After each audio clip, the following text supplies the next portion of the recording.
Good evening, members of Spiritual Encrypted Encounters. How's everybody doing tonight? Uh, Welcome to Bruja Lechuza Mirror Portals. I'm your host, Abe Cias, here on Spiritual Encrypted Encounters. For those tuning in on Restream, YouTube, Facebook, and Twitch. And also for those who follow my show with TikToks under ABCS895. I hope everybody is having a wonderful Friday. I had a catch the Friday before uh, it turned midnight. So here we are. Let me share out this link, or I mean, yeah, share out this live feed real quick, brothers and sisters. To the groups that I share, we're going to have a wonderful evening here uh, tonight. I'm going to share out this to the groups that I'm affiliated with and that allow me to share on Facebook.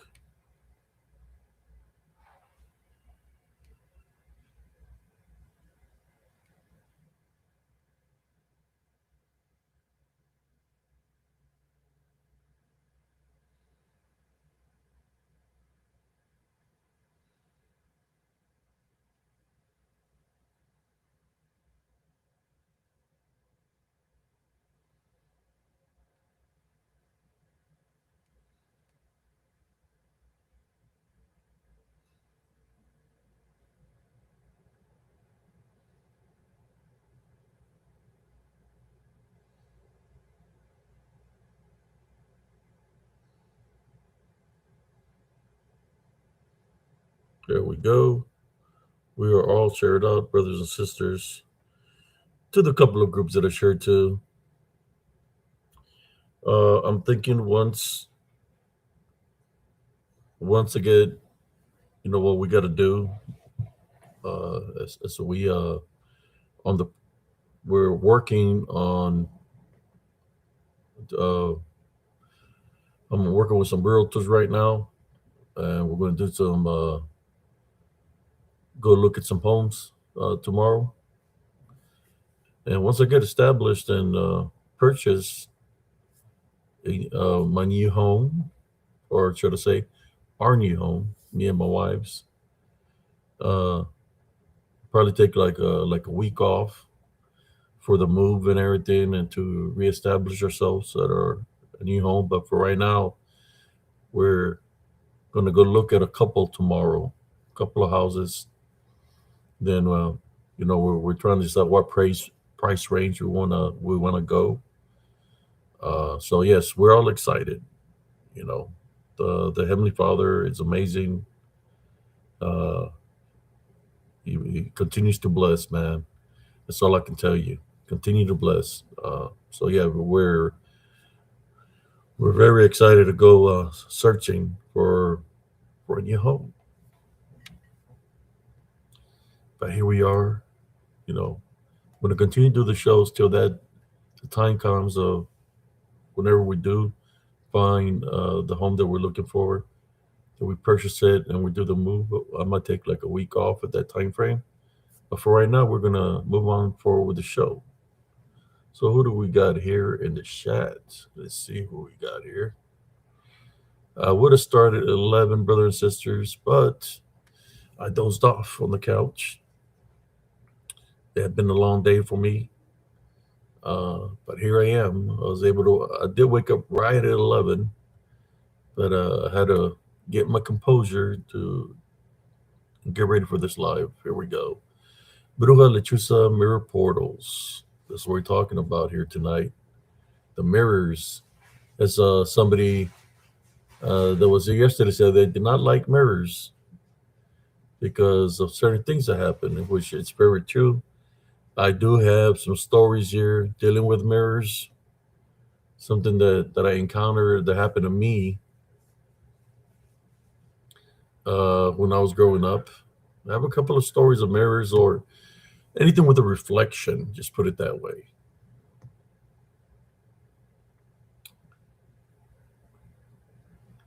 So who we got here? We got Sister Linda Webb, Ernesto Hernandez, Juan Avila, Double O.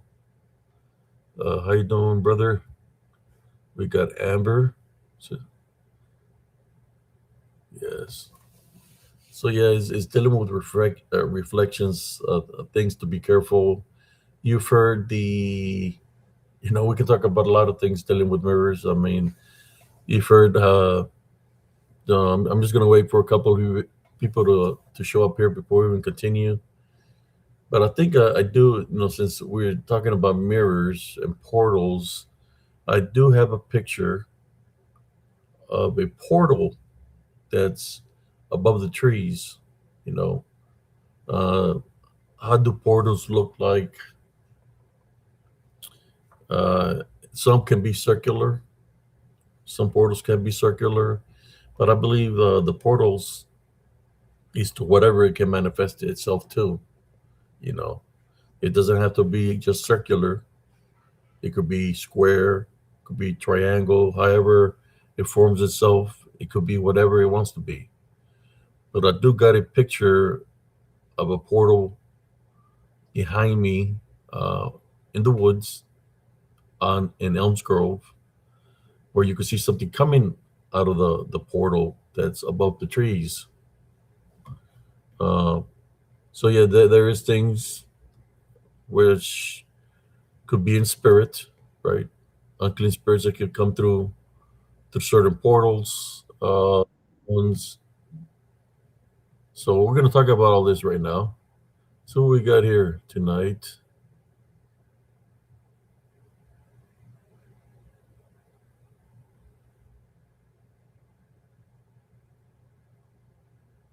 Okay, we got brother Carlito in the house. How you doing, brother? Long time no see. Maybe you might want to. I mean, I don't know if you're busy. Maybe I could drop a link to you so we can talk about these things if you like. I haven't seen you in a very long time, brother. I know you've been busy working and all. Uh, but yeah, man, long time no see. You've been. I know you've been working. Last time I spoke to you was when you're working in the oil rig in Houston. I hope you're doing good, brother. Awesome. That's awesome. Yeah, I'm waiting for the people to show up. People normally show up on Fridays. Not that big of a crowd sometimes because it's a Friday. What people do on Fridays. Those that are younger generation, they go out. Well, me, I go out on Saturdays. I used to go out on Fridays and Saturdays. At one point in time in my life, I used to go out Friday, Saturdays, Sundays, and it was a holiday on Mondays too. When I was in the military, we had them 4-day weekends, especially. Yeah, we'll go out for like 4 days straight.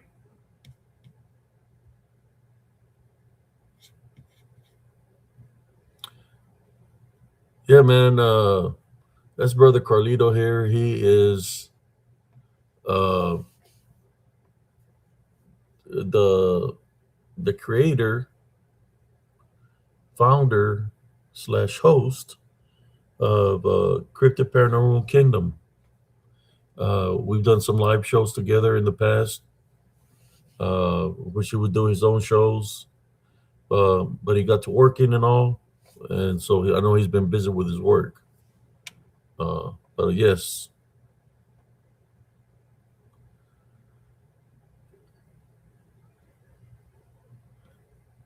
yeah, man. But I haven't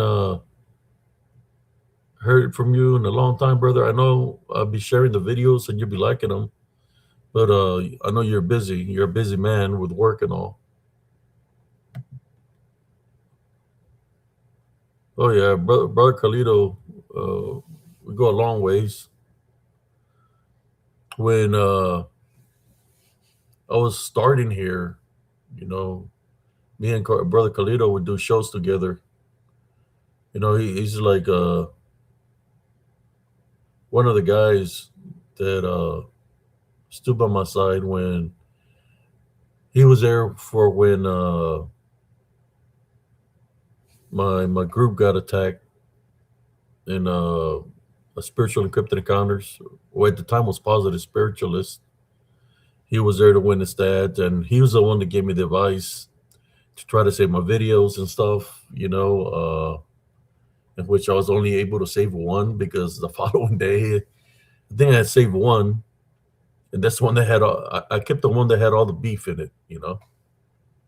Which is a video where I capture a lot of pictures from Elms Grove wearing the red shirt. That's about the only video I was able to save. Uh, but that's the one that had a lot of evidence. So when you see the short reels or any pictures that is from Elms Grove, like Cocaine Werewolf, uh, all these crazy images that I got is from that one video that I saved, and some are pictures. But yeah,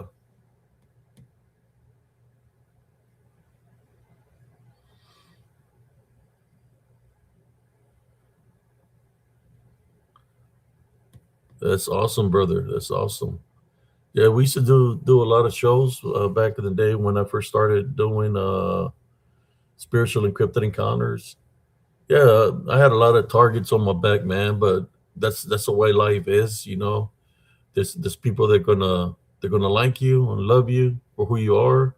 And there's gonna people that are gonna come after you. It just who are you as an individual? I was always taught never be nobody's carpet, because if you're somebody's carpet, they're gonna step all over you. So we're pretty, I guess, constant here in spiritual encrypted encounters. We don't tolerate no nonsense from anybody. No bullies, no threats, because I've been threatened numerous times. I just don't post it. The things that are said to me. Sometimes I get messages through Messenger, which you can literally you could say they're death threats. Death threats. I remember one time somebody sent me a picture with a loaded weapon and all kinds of different weapons and bullets, saying that they're gonna come and take me out. And I was like, "Where are you taking me out to? Make sure if you come and taking me out, make sure it's a nice restaurant." And so instead of coming taking me out, I said, "Make sure it's a nice restaurant you're taking me out to." And of course, I've had the people from Allah Land, Lala, Allah Land, threaten me all the time, talking about they're going to chop my head off.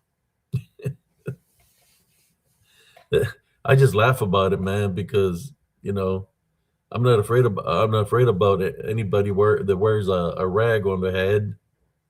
No, it's something that's a weakness for them, because or they cover their face. It's going to obstruct your vision, in which that'll be my advantage.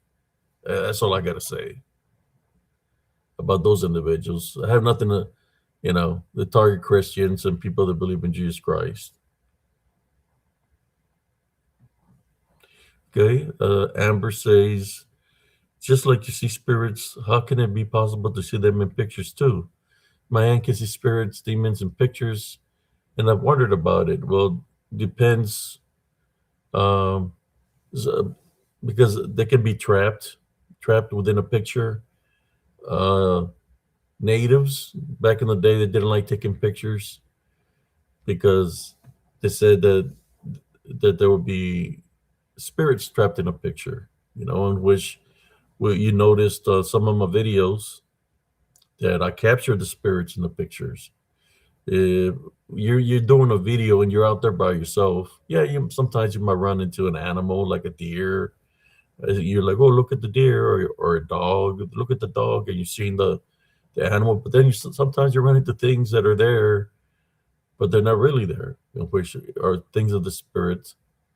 The reason they're gonna, it's more of them identifying themselves to you through spiritual law, because they know that if you have the ability to see, so they're identifying themselves to you.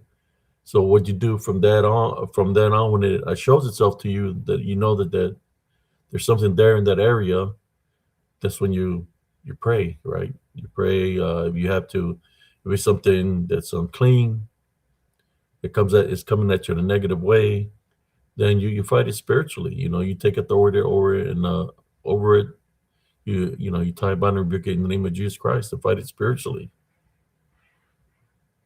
But the reason they identify themselves because of spiritual law.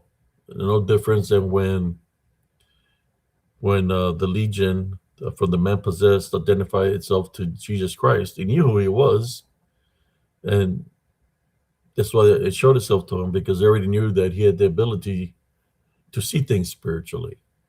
So he already knew because they knew who he was, uh, and that legion used to be in the kingdom of heaven at one point in time. That's the legion that got casted down with Lucifer, right, or Satan. So they knew who Jesus Christ was.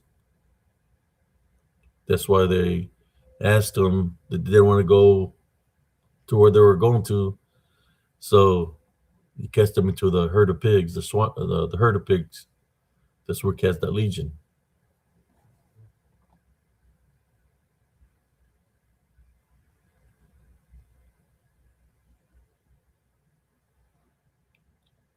Yes, brother Carlito.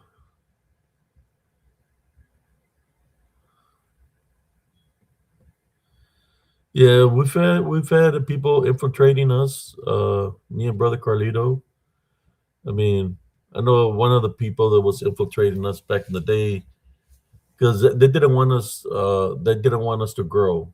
They didn't want us to do, like, for example, what I'm doing what brother Carlito was doing what sister Bettina Moss was doing, because she was a friend too. Um, there was, the people that came up against us, they were infiltrating, because they didn't want us to grow. They wanted, I guess, their mission was to try to stop us from doing what we do, in which, but the only person that decided not to do it no more because they got tired of the harassment, the bullying, and I guess, they came at her hard, was Sister B. They attacked her very hard. Uh, they attacked her character as an individual, and she's like, "This is enough for me. I need to do this anymore." Uh, but we know who are the ones that did that were attacking, because it's the same people that were attacking us. That's good, brother Carlito. You got courts. Uh, right now, I have my. Let me show it to you right here. I got me this silver ring. It's handcrafted by the jeweler, and it's got black obsidian in it for protection. Sterling silver with black obsidian for protection. I have it around my finger. Let me see who else we got here.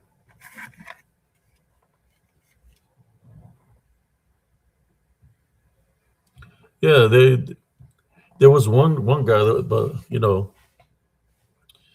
don't like talking about the deceased, but this guy, he's not here amongst us anymore. Brother Carlito knows who he was. I was the type of guy that if somebody asked me for advice, I'll give them advice. I try my best to. No, and that guy had a group too, or I don't think he had a group. It was more like his job was to be a troll. Uh, his job was to be a troll, and he was infiltrating me and brother Carlito.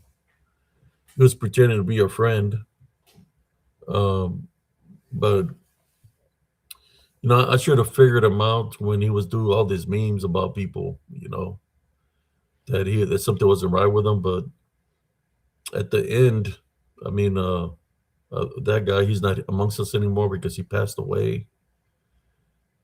Uh, and brother Carlito knows what I'm talking about. His name was David from Texas, right? So he was trying to cause division. He would tell, I'm more sure he probably tell brother Carlito something. He would tell me something, like trying to cause division. They think brother Carlito started doing his own thing, and the only one that was left there was that guy, talking to me. Uh, and I told him, look, man, seems like I lost a lot of friends, because before you jumped in the picture, I was good with a lot of people, but why are you the only one left? I told him, that's what I told him. Why are you the only one left?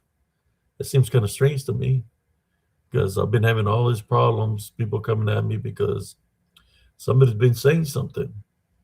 So then I told him, I said, I know who you are. You're the one. You're the one that's been instigating a lot of things. It's been you all along. That's why you're here still. And I write. And then he's like, oh shucks, you got me, man. You got me. And he started laughing. And then he asked me, so what's gonna happen? So well, I'm gonna unfriend you from my Facebook list and we're not gonna be associating at all because I know who you are. And that was the last time that was I unfriended him. Then I think at the PRT conference is when I ran into him. And I told him that if we ever run into each other, that I'm not going to talk to him. I'm going to just go, avoid you. So he got in my path. I was with my wife at the Paranormal Roundtable Conference. He got in my path and he was looking at me. And I just went around him. Like I told him, that he wasn't going to be my friend anymore because he was an instigator and he had lied to me. So I went right around him, ignored him, and just I went about doing my own business. Yeah, that's him. But then I don't know what he passed away from, but I think he was sick. I'm not sure. But you figure, I know we're getting a little bit off topic. Even if you're sick, if you have cancer or whatever you passed away from, I don't know. I don't know, it was a heart attack or I don't till this day I don't know what is it that he passed away from. But you figure if you're sick that you're gonna want to ask God for forgiveness and repent for your sins, maybe to even possibly have an opportunity to be healed. That you're gonna change your ways or change your path, and he didn't. He did not change his ways path. They targeted Sister Bettina Moss, which she's still a good friend of mine, and Brother Carlitos. Of course, she's a friend with many peoples. Uh, Paranormal PRT, Paranormal Table. She's friends with them too. Yeah, she was a good person, man. We're trying to do our own thing, and people started targeting us. So that's what had happened to me. That people were coming at me, infiltrating because they don't want me to grow. So the things that distros do, they mass report you, and that's what do mass report you, so your channel won't grow, and that's what they were doing.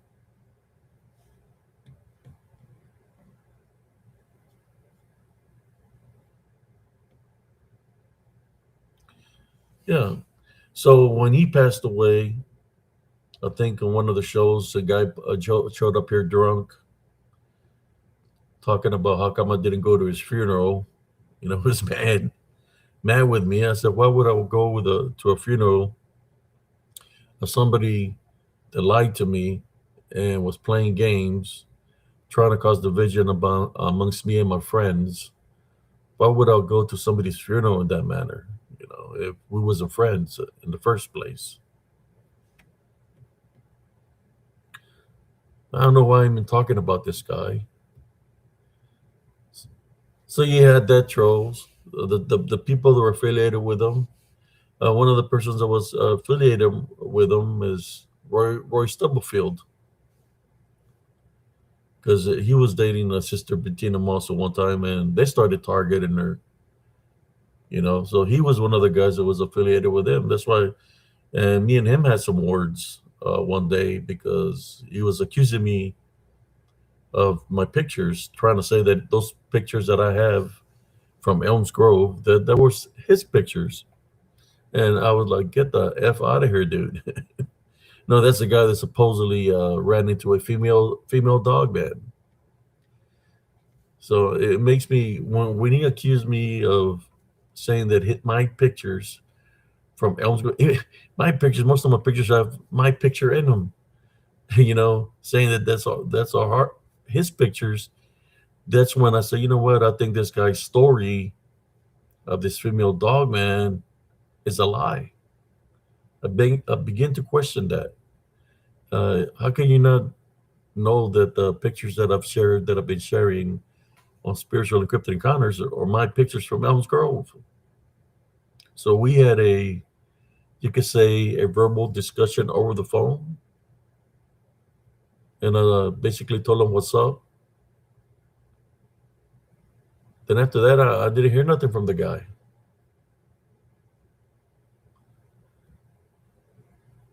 But he's one of them too.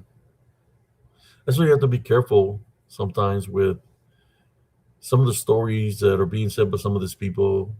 To me, I believe I'm not sure about his story, man, because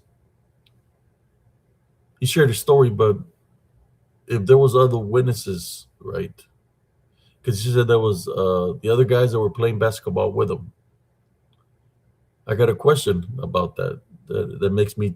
I want to test a theory. If there was other people involved, right, that witnessed this female dog man that he says, how come they never surfaced up? At least even one witness, because he says there were four. They were playing 2-on-2, 2-on-2 basketball. It was a group of them. How come nobody else came forward at the time frame when he talked about this? That would say, "Hey, I was one of the other guys that was there. That I was playing basketball with him that night."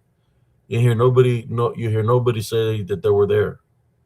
So makes me wonder about his story, how true it truly is. But it's just my what I see. Because if there was other people involved, they will want to be there to talk about it, right? They say, "Yeah, I vouched for the guy. We were there. We're shooting hoops." Just like he says his story. You should have somebody to back you up, right?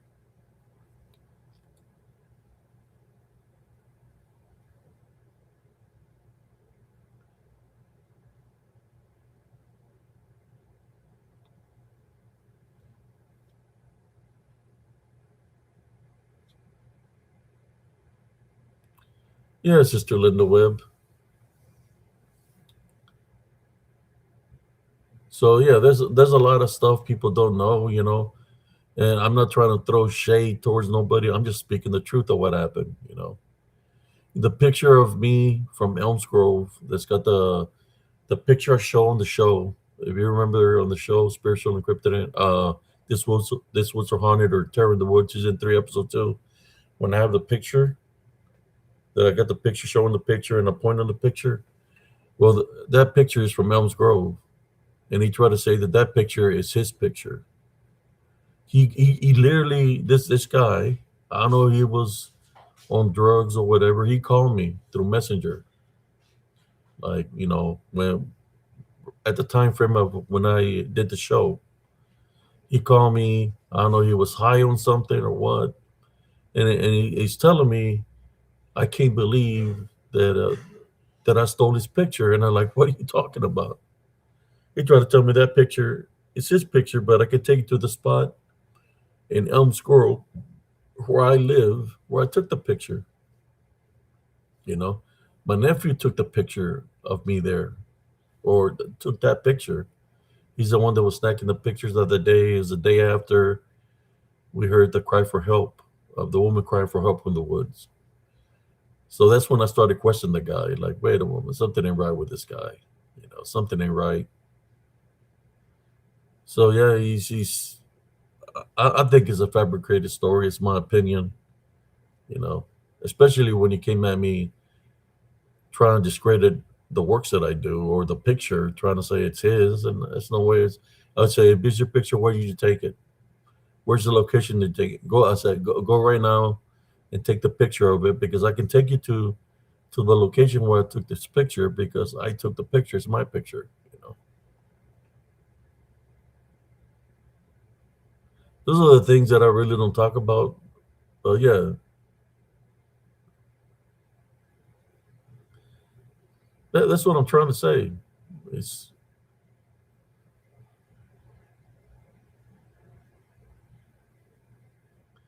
oh yeah. What was it? What was the what was the guy's name? Carlito. Was it Ricky? Uh, Something about he was gonna go between the land and the lakes, or uh, Rick or Ricky, or I can't remember what a guy's name was. Yeah, that guy was. Yeah, I know who you're talking about. That he want to go buy some land over there or something like that.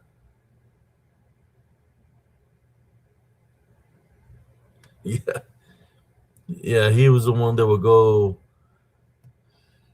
Yeah, I think he was trying to go over there to what was that location? The land between the lakes, or to the werewolf, Michigan. Where I can't remember what his name was. Yeah, Rick. It was Rick something. I don't know. I don't even know what happened to the guy. Yeah, I don't know what happened to that guy.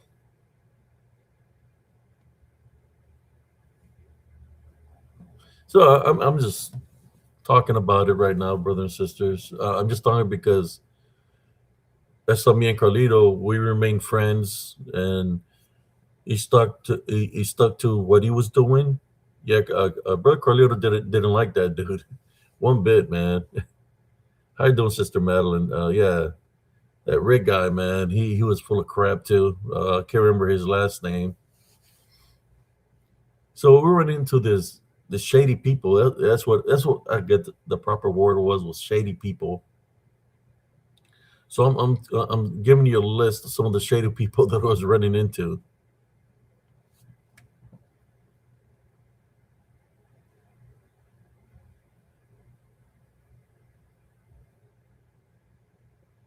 Yeah, but I'm proud of you, brother Carlito. Where you've been working at and stuff, man. That you've been. It's been a busy year for you, man. Me, I'm just doing my thing. Uh, what I do here in spiritual encrypted encounters. Uh, I have a good viewership from good peoples. I like to call the viewers here chosen ones, or children of the light. Because all these abilities that we speak of, it's all within us. You know, it's all within us, and it's never too late to change your path, especially if you're being misguided. God is a forgiving God. He will forgive you. All he wants you to do is ask him for forgiveness, repent for your sins, and have a relationship with him, and he will bless you just like he's blessing me right now. I mean, I'm gonna go uh, look at a couple of homes tomorrow. I'm getting blessed. I'm gonna go looking for a house. I don't know what price range I'm going, but since I'm a veteran, I got my VA home loan and stuff. Uh, so I can go at a pretty high range right now of what I was approved of, but I want to keep it. I don't want it too big, and I don't want it too small. So I'm gonna go in between. somewhere where it's going to be my safe haven. But yeah, all I can say is that the Heavenly Father, man, he's been blessing me, and he's continued to bless me, and he's looking out for me, and that's why I do the works that I do here in Spiritual Encrypted Encounters, because I know that he expects me to do this works. This is why I'm here, to awaken my brothers and sisters spiritually. That's why I do this works. When he blesses you, because you could say death or people come up against you to take you out, and they've accomplished the mission, but then you're somewhere else spiritually, and the Heavenly Father blesses you to come back to your vessel and survive the murder attempt, and not just survive it, but come back fully 100%, because he blesses you to come back. That there's doctors and nurses that tried to take my life at King Daughter's Hospital freaked out when I'm looking at them with my eyes open, which they take off running, because in their eyes, since that's what the profession is, uh, I was physically dead for over 20 minutes, but the Heavenly Father blessed me to come back.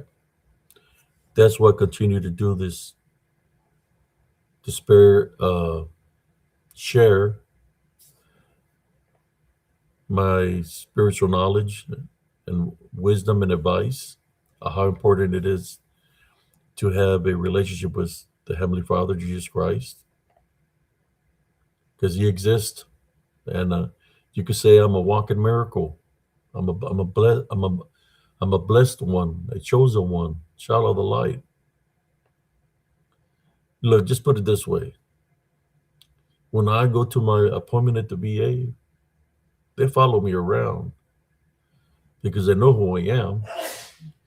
They know that I'm the guy that they try to take out at King Daughter's Hospital that was supposed to be dead. They know who I am. They know I'm the guy that the Heavenly Father blessed me to come back. That's why they follow me around when I go to my appointments at the VA. So they kind of stay away from me. You just put it that way.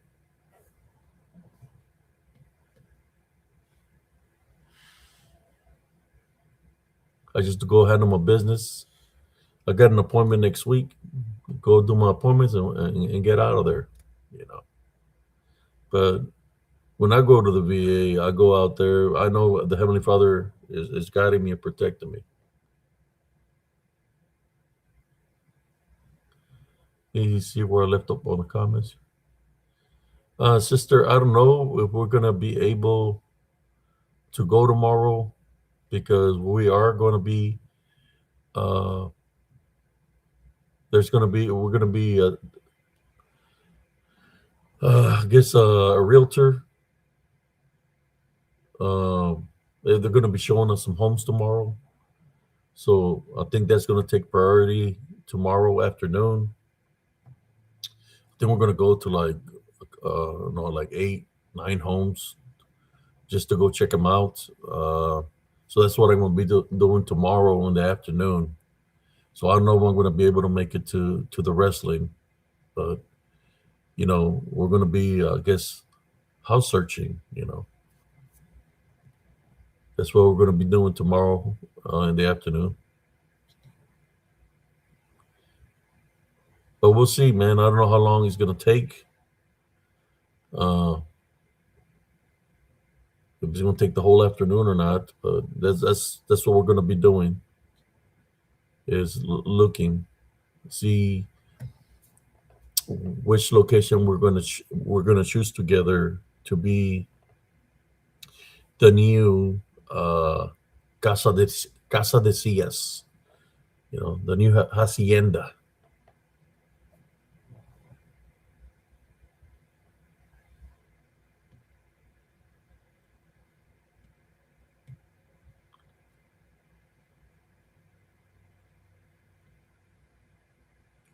How you doing, brother Josh Turner?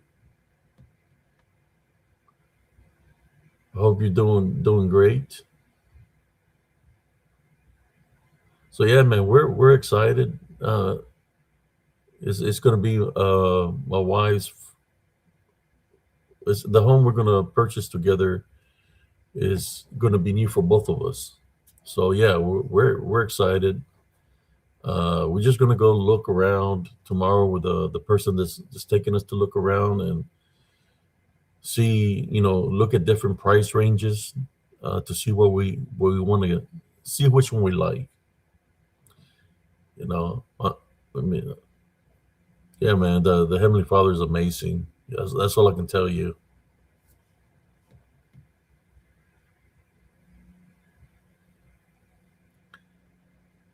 Okay, let me look at the comments here.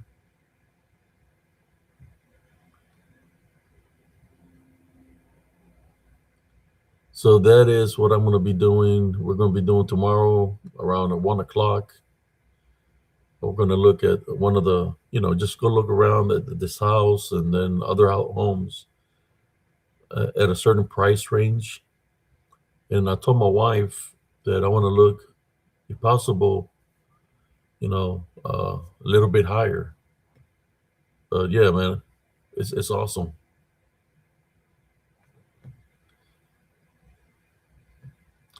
No, brother Anthony, we are staying within. We're staying in the location within Temple, the vicinity of Temple, because that's where my wife's job is. So I want to stay close to the area of Temple. Uh, I mean, I don't mind.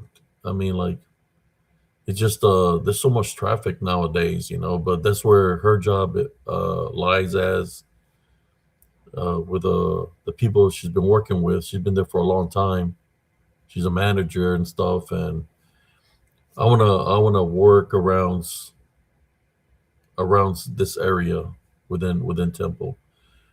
I probably could relocate somewhere else, but her job, that would be a long drive back and forth to work. I really like Temple area. Uh, so yes, uh, it's kind of like Temple is like in between everything. Like it's close to Austin, close to Dallas. Uh, it's just in between. My brothers and sisters that live in Killeen, they're like, "Hey, are you gonna buy? Are you gonna move back to Killeen? Are you gonna move back to Killeen?" So well, probably could look at some homes over there, but I kind of like it up here. It keeps me away when I think about Killeen, I think about Elms Grove. Although I've had a lot of bad things happen there, right? A lot of struggles. So I was like, I don't know. I know I have family members there that I could probably get a home over there. You know, Probably be cheaper than up here. But uh, we're just gonna, like I said, look around. Maybe look at different areas. We got Temple, we got Belton, uh, Killeen, but we want to stay close to her job. We ain't getting any younger. You know?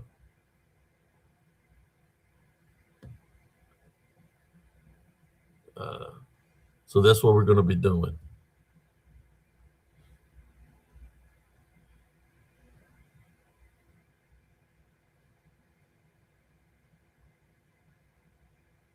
tomorrow afternoon at 1 o'clock. Is the first home that's going to be shown to us. So my wife is all excited.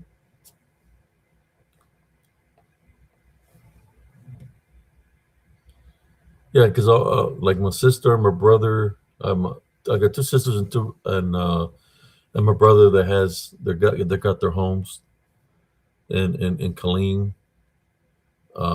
So it's a big blessing for me. You just don't understand, brother and sisters, of what I've been through the past 25 years. health wise, a lot struggles. I've had things, what I endured in Elms Grove. I had paid my mobile home off, but it was the mobile home I had to let it. I left it because of the freaking bad things that were happening that I didn't want to do nothing with the house. When you experience a lot of bad things, you don't want to do nothing with it. I left it, so I don't want to do nothing with it. But in the long run, yes, I've lost a lot of things, because I had a home when I was in the Army as RNCS. I had to let go because that location was haunted big time. So I don't know if I'm gonna move to I don't know, maybe it's to locations like that where I already know that there's gonna be activity, and the activity, like what I'm talking about, is like native Indian burial ground. I don't want to go through that, but I mean, shoot, right here where I live, there's activity too. So I don't think it's where I moved to in Central Texas. The activity's hot and heavy here, man. I'm just letting you know. It's hot and heavy because there's a lot of limestone, which it stores energy and it brings paranormal activity. But yeah, there's a lot of all this land used to be native, so yeah, there's a lot of activity when it comes down to shapeshifter skinwalkers, wendigos, shadow figures here in Central Texas.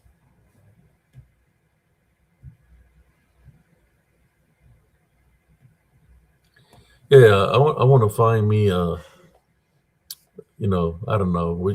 I'm just gonna go with what is gonna be shown to us and follow my heart and see. Well, we'll know which one it is when the time comes. We just gotta take it day by day.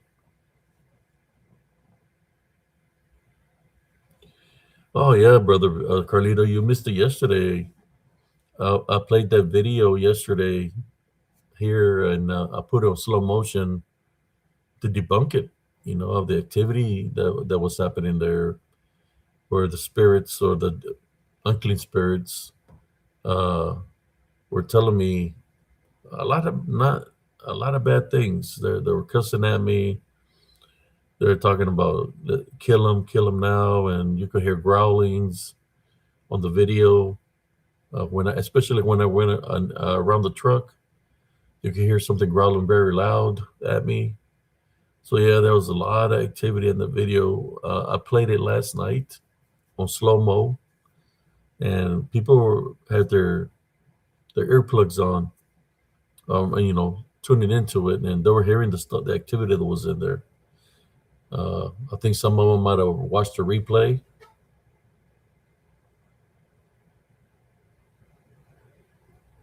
Oh yeah, they know about this story, brother Carlito. They were here. I shared it yesterday. I played some of the footage, but on slow motion, people could hear what the unclean spirits were saying. That wasn't too kind to me.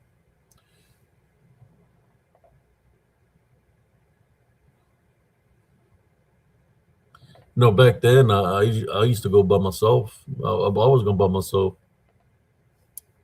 See, what people don't understand that the it doesn't matter if it's day or night. The activity's still going to be there. It's kind of like my screen just got dark all of a sudden.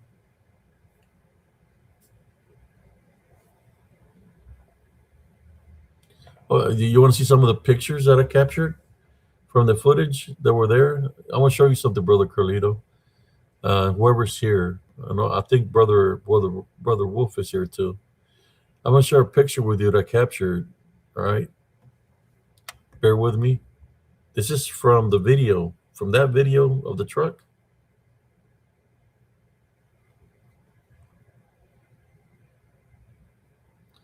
and we'll get to the thing dealing with mirrors and all that in a moment. But let me share this with y'all. Y'all gonna freak out with this, guys. Let me share it with y'all if I can find it real quick.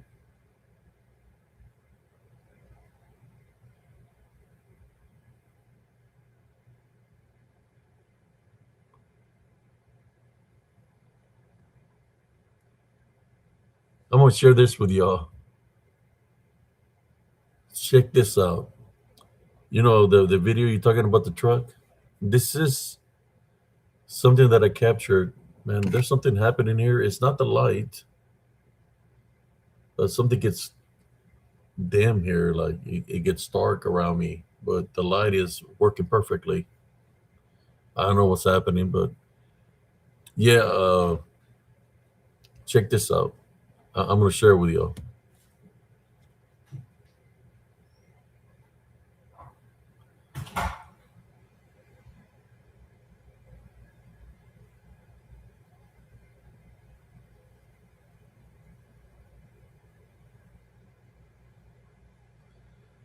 Check it out, bro, Carlito.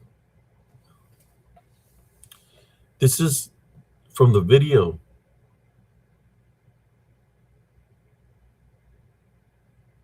and I still haven't debunked it. I was so tired from doing the show last night. This is the footage from the video right here. Check out this sucker, man. Because there's other things here, but this is a screenshot I took from the video. As you can see right there, in between the tree line, there's something standing there. No, we're not talking about the DDN chip to skinwalkers, that they're spirits.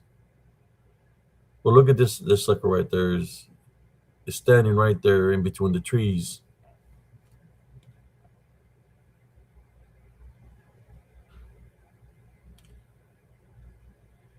Or you got your headphones on. Uh, I want to share this picture. Check out this.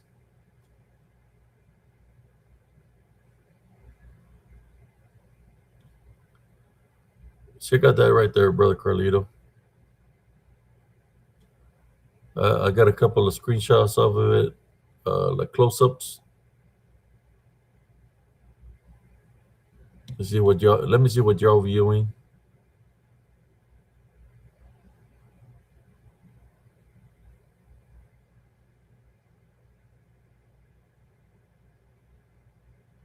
I'm gonna close some of these apps here. All right.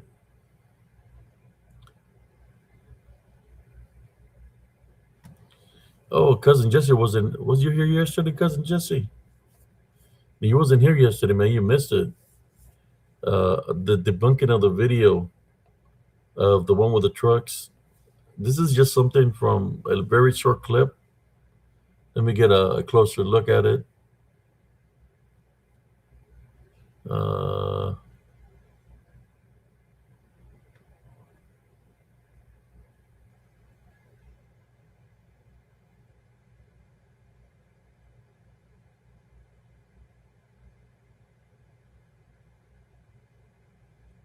I went. Let me see how close. Oh, that's There you go. Let me see what y'all can see in there with that photo. There it is. There's a sucker right there. But I think I want his legs to be shown still a little bit. Uh, but there's the original picture here, so you can see how tall it is.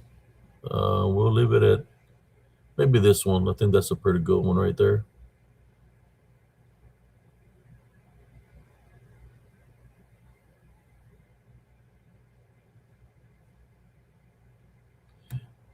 Yeah, you can see the face and everything.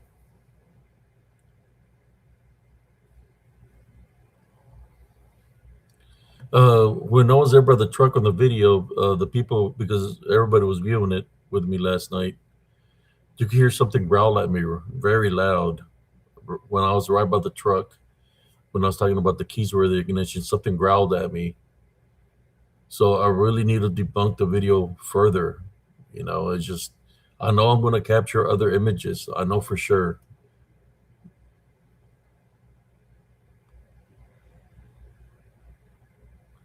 So, and I still got another image of something that I want to share with y'all. This is just one of them.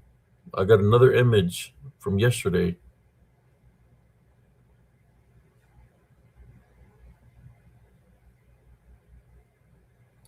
That's what I call the DDN, man. They surface up that way. You can see there's a black and a little bit of red, you know, unclean spirits. But there's another picture I got too that I want to share with y'all. But I'll show you the original so that could sink in, which would be, oh no, there it is. That's how tall it is. It's pretty tall. But as I went further this way, I captured some other things too in this area also. So it's standing right there. And I got the images of the things that were in here that I want to share with you too. So here we go. There's the other photo I got here. Something else underneath by it. And I'm going to give you the closest close-up that I got. No, that's not it.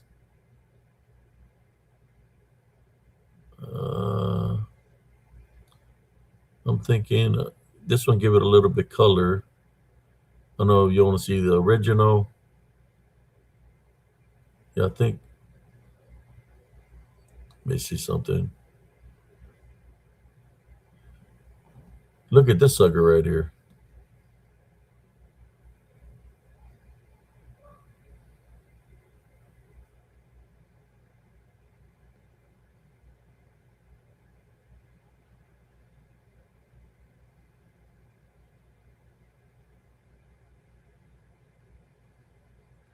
Look at this image. That's from right beside the big one. There's two of them right there. Uh, like if I were to play the video, if you want me to, I can play it just normal. But I was trying to talk about uh, Bruja Lechuza and mirror portals. That's what I want to talk to you about there. But I'm gonna leave it up to the viewers.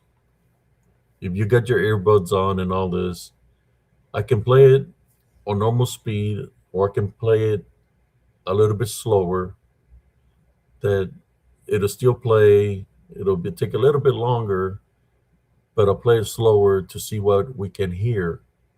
If you got a earbuds or smart TV, if you want to, I can play it one more time at a lower speed, not too low, but in a speed that it'll go by fast. You're going to see a lot of movement on the video. If you want me to replay it, I'm going to leave it up to the viewers.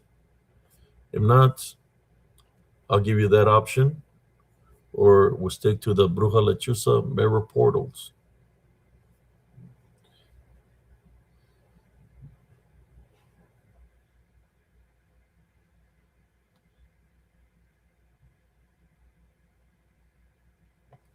Let me see if I can get. I think. Let me see if I can get one more close up of that one.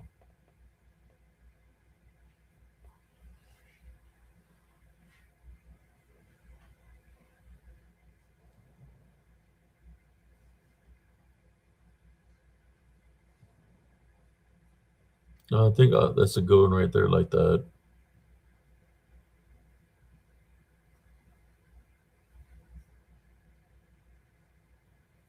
And here's the original photo of it. You can see the grass, and they were standing. They were underneath the trees, so they're kind of low to the ground. The question is, since they're spirits, are they manifesting from the ground up, right? Because you can see it's only the heads. So are they coming from the ground up? That's the question. Is the rest of the manifestation in the ground, and they're coming out of the ground?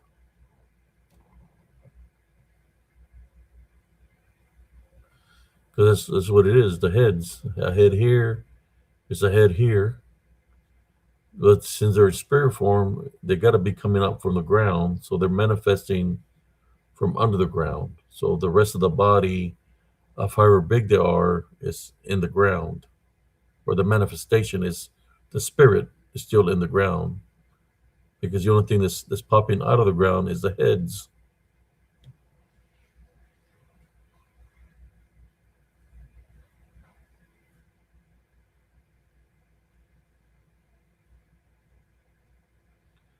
So who's down for the video? I can play it real fast, and then we still can. I mean, the show is only an hour on right now, so I can do that if you want me to. I'll play the video. So if for the folks that are here, let me take this photo off. This is where I captured this images in the video that I'm going to share. This images is where I captured them in this footage, right? So there's a lot of activity in this video that I'm going to. If you want me to share, I'll put it a little bit lower than the normal speed, so it won't last that long. So I'll do that right now for those that are down for it. If you got a earbuds, stick them in the ears. If you got a smart TV, raise up the volume and listen. And you're gonna hear. You could say this unclean spirits are saying a lot of death threats to me. Like for example, they're gonna say, kill him now," all kinds of bad things. You're gonna hear all kinds of noises. But I want you to pay attention because I'm gonna lower the speed, right, a little bit. But pay attention to the birds because the only when I got the lower speed yesterday, I played the lower speed in which when you lower the speed, everything else should be lowered too. But the birds are not lowered. The birds sound normal. In which when you lower the speed on something, everything should lower too, even the noises, right? Not in this case. The birds are chirping normal, in which I believe that the birds that were chirping normal were communicating with each other because they're shapeshifter skinwalkers. Okay, let's do it. Let's do this. Let me find this video. We can do this.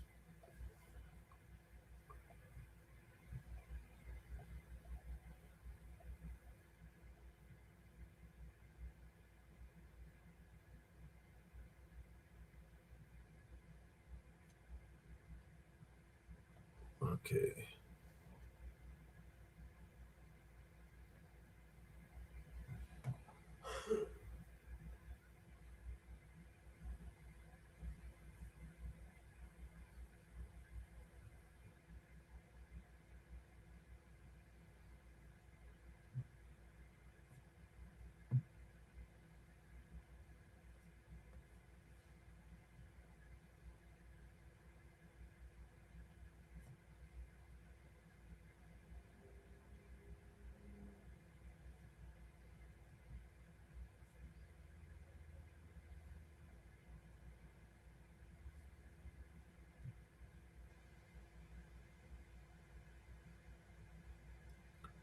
Okay, I'm looking for the video right now, brothers and sisters. Let me go find it and we'll play it. Mind you, there's going to be a lot of activity. By the way, in this video, the truck that I find in this video, I contacted the police. Uh, they I gave them the grids. They did an investigation, and they found a body out there too of a person that had been missing for about 2.5 months or three months. So okay, here we go. Let's pause this right there. Let's share this. Let's do this.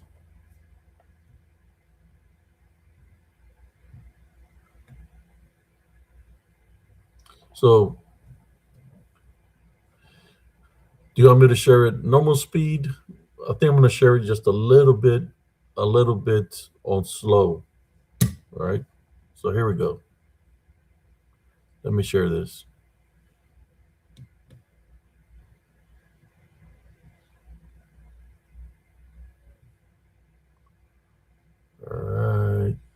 I mean, that on Facebook and on YouTube. How's everybody doing this afternoon? It's a nice cloudy day, and I decided to come into the wooded area where I've been capturing a lot of pictures. Uh, I came out here this afternoon to test a theory. You know how I always people hear from people, how come you don't take a weapon in there and all this, and I tell them that I don't take a weapon because I believe these beings are DDNs, disembodied demonic Nephilim. But I do carry, protection. I pray before coming to the area. As a matter of fact, I'm going to pray right now. Heavenly Father, as I go into this area, please protect me spiritually and keep me protected at all times. This is a praying in your name. Amen. I fastened a little bit, and I brought my own weapon of just to test out a theory, because as you see, I got this bracelets around my neck, for protection against negative energies. And I do have a weapon with me, and I'm going to show it to y'all right now. But it's not a weapon of what y'all think. A lot of people carry weapons into environments. I've been paramilitary in wooded areas all around the world.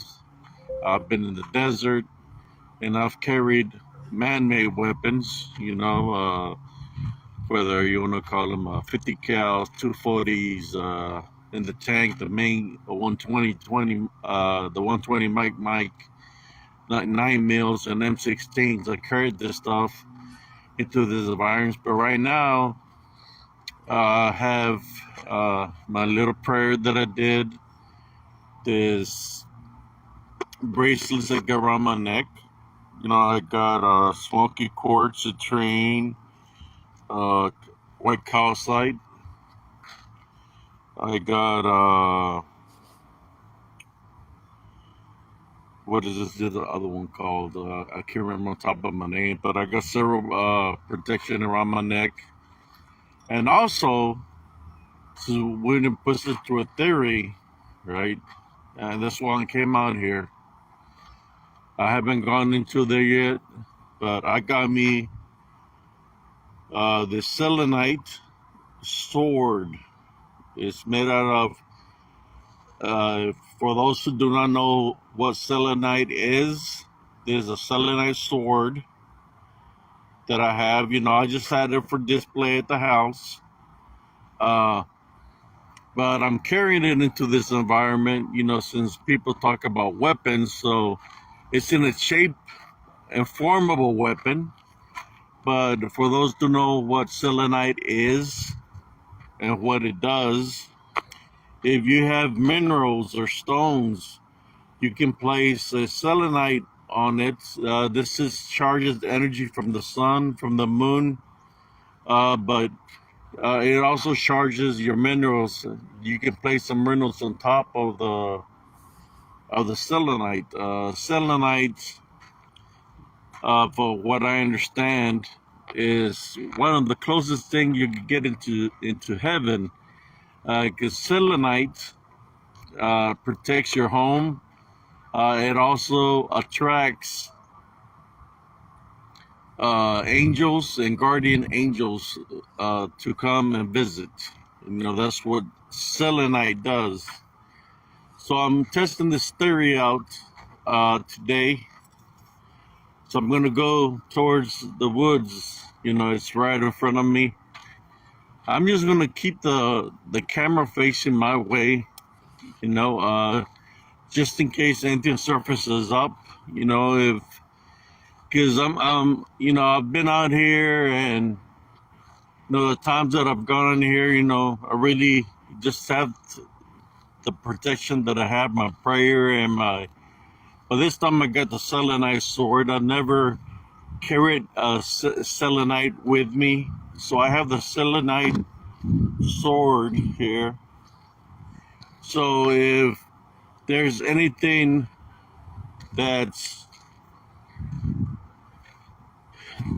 demonic, the DDNs, or any negative attachments, they will know what the selenite is and what it stands for.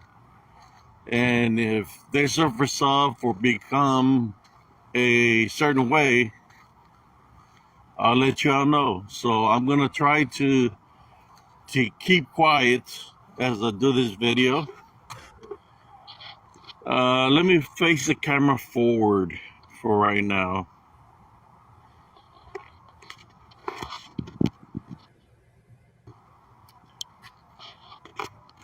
So we're in the area right now. If I feel anything or sense anything, I'll point the sword, the selenite sword, to wherever I'm sensing.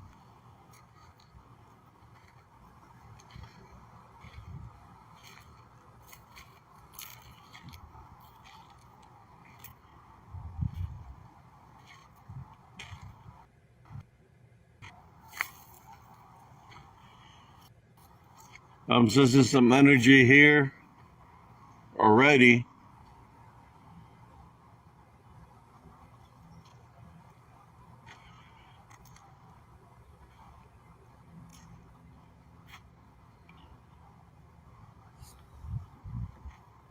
So energies are coming all around me right now.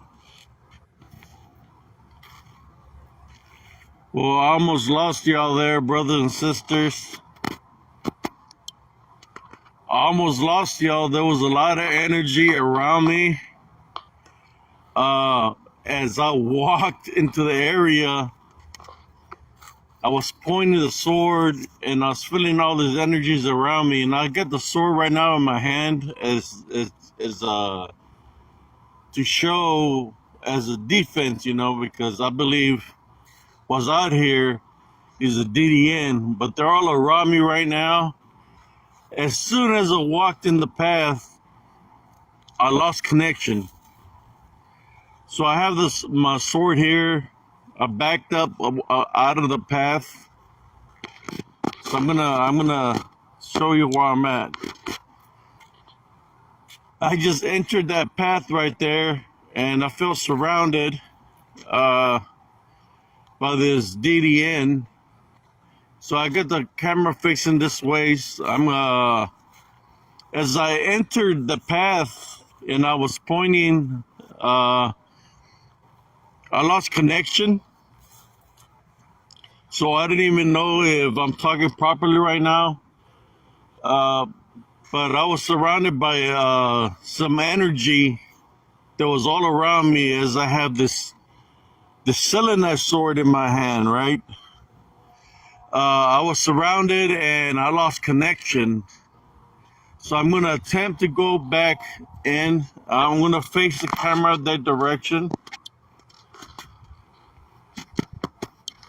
All right, here we go.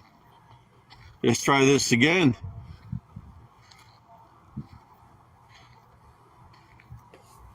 I'm attempting to go in here again.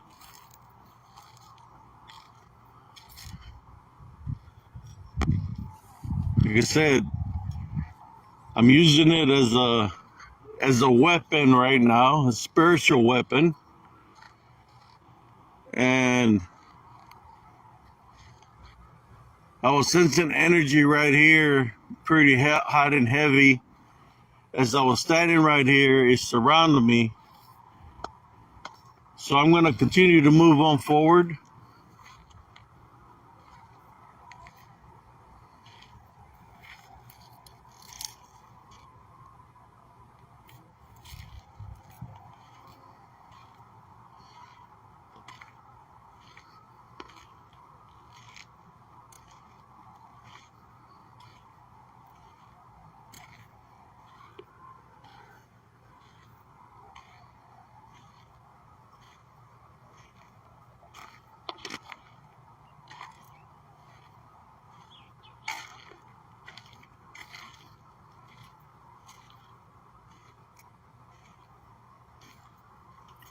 How you doing, brother Carlito?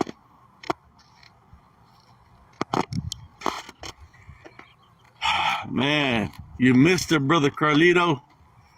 Uh, I'm making a experimental, how should I say, uh, video right now.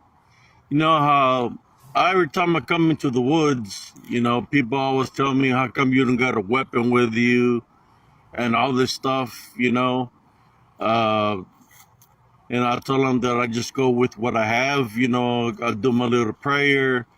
I got my bracelets around my neck, and that's what I go in with, and I've noticed that when I've come into the wooded areas like this, that sometimes I feel spiritually drained. So I'm doing a test right now.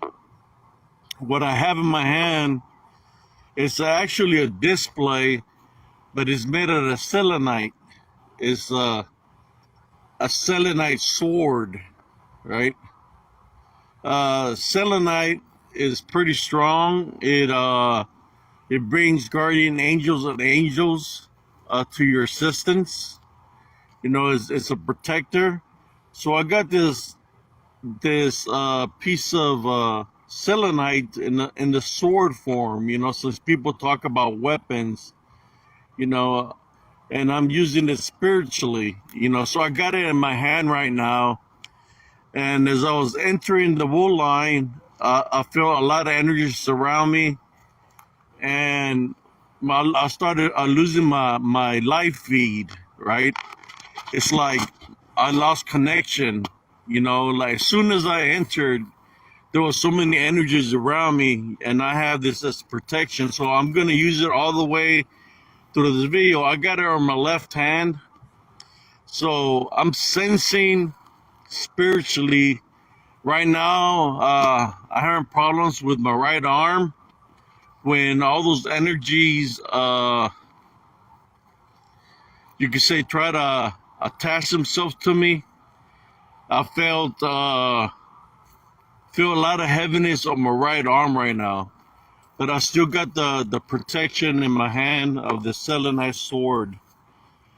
It's not sharp or nothing like that. It's just a selenite sword where I can place my minerals to energize them up, but I'm using it as a spiritual, to show the people that if anything surfaces up into this video, I do have protection. I have a spiritual sword of selenite with me, and I'm just making this video, and I'm gonna go with it with what I have right now. I'm thinking I'm gonna place it I'm placing the selenite sword on my right hand, where I'm hurting right now from my shoulder.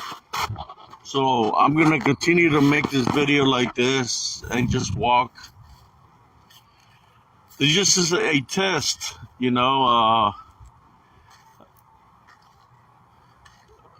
hopefully I caught something at the entrance where I feel a lot of energies around me where they try to attack me. Me having the selenite sword. Like I said, I feel some tension on my right arm, on my shoulder area. But I put the selenite sword on my right arm now. So I changed the angle of the camera.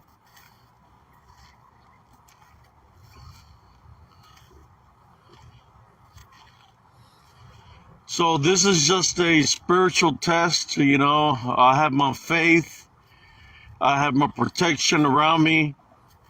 And apparently, at the entrance, I got spiritually assaulted right off the bat by this energies where I lost the light feed right off the bat as they had surrounded me already. But I'm walking. I'm gonna go through here. When you have God on your side and you maintain a love foundation, fear is out of the equation. maybe when we were younger and we witnessed things, right, that we wasn't able to react to it because we're too young to know the things that we know now. That's why I'm out here. So I'm gonna angle the camera the other way so we can see where I'm at. So you see, it looks like I know the leaves here in Texas are falling down, but this tree stay the same, man. Like they don't lose no leaves or nothing. So I'm gonna walk the area where I seen the big DDN looking at me through the wool line, through the trees, who was down there yonder. So I'm walking just to see if I can see anything visually with my naked eyes,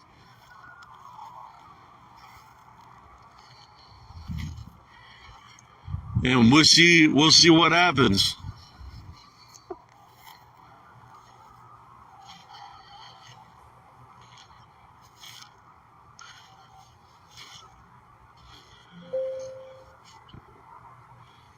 See, as I'm holding the sword on my right hand, the pain that I was feeling went away. No, in the beginning of the video, so I was gonna point that area over there that I'm pointing at. That's why I seen that huge DDN that I had caught on video. So I'm angling, you know, to see if I see anything. You know, like the trees here are pretty green right now still.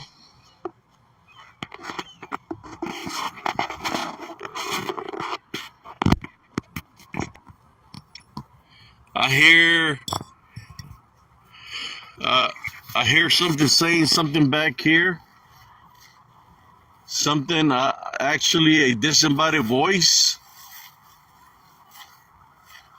I'm hearing disembodied voices right now, brothers and sisters, back here.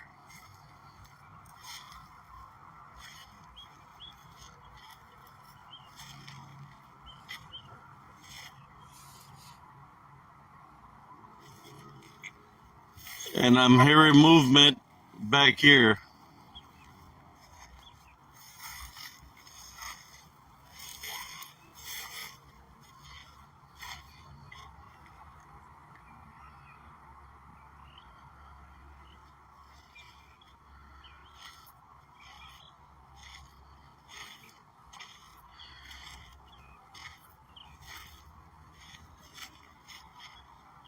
And I wish I had a bigger amplifier that you're able to hear what I'm hearing over here.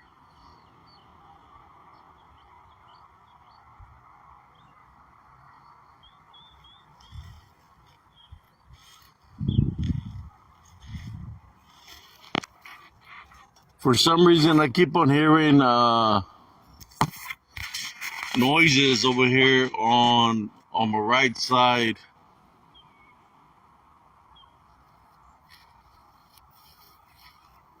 So I'm gonna just keep the camera angle this way, I guess.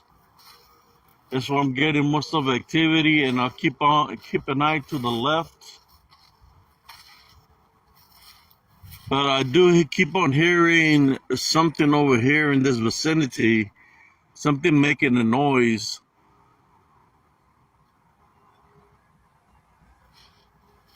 Now I heard a disembodied growl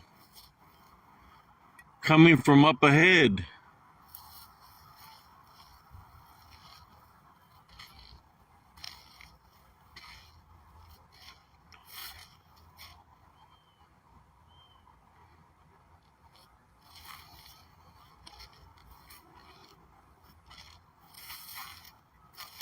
If there's anything here in this area that don't like me to be here, you're more than welcome to show yourself to the camera.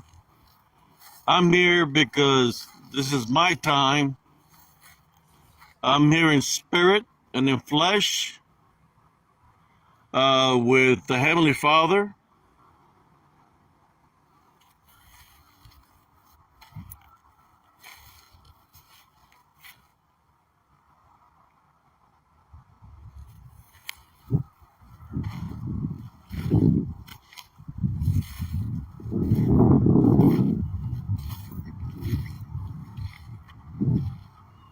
I'm going to continue to walk, brothers and sisters. Like I said, this is a test with a spiritual selenite sword. I mean, the sword can't cut nothing. Like I said, it's for a display. But I just have it as a on me as a for a, just to see what happens. And as it is, activity is picking up. It's been picking up since I first got into the path with it in my hand. I guess the Diddy N sees me as a spiritual threat now. You know, as before, I wouldn't come in here with no kind of weaponry, but I got this piece of selenite, and they don't like it.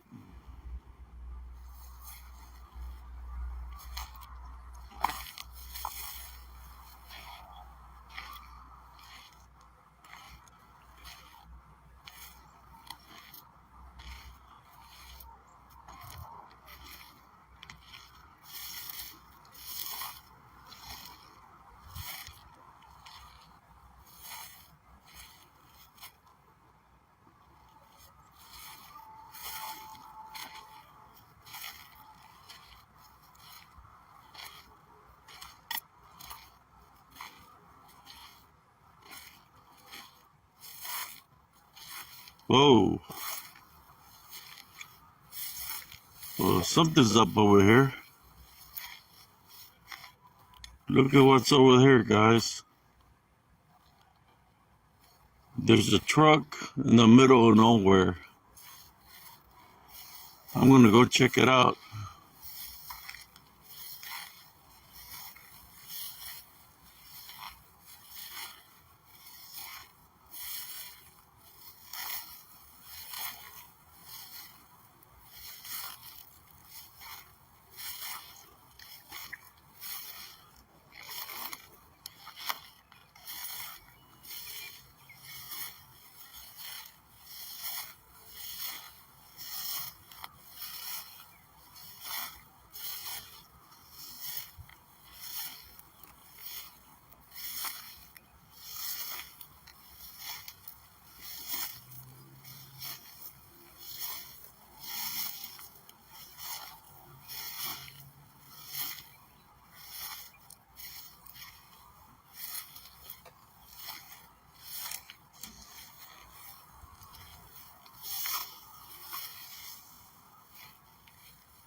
Well,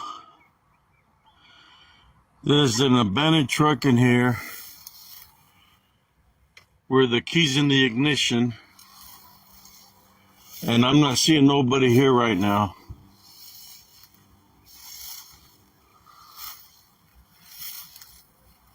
And I'm looking. Hello, is anybody here?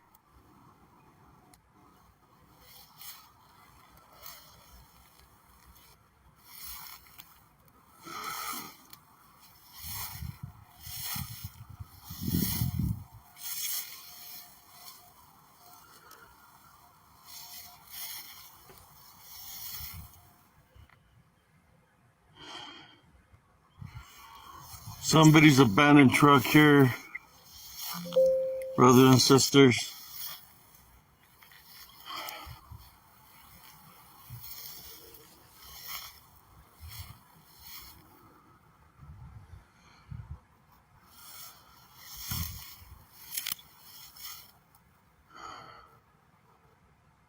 Wow.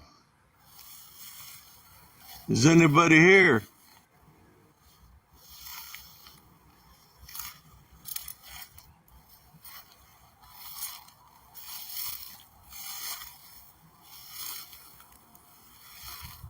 Hello? Is anybody out here?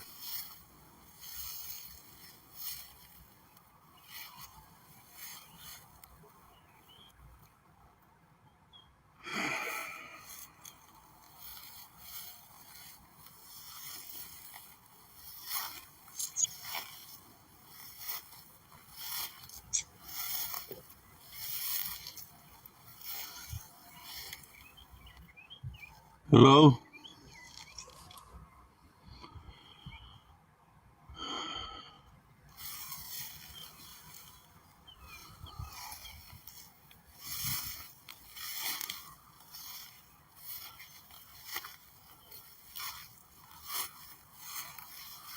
Oh, brothers and sisters, I'm gonna have to call the police on this one.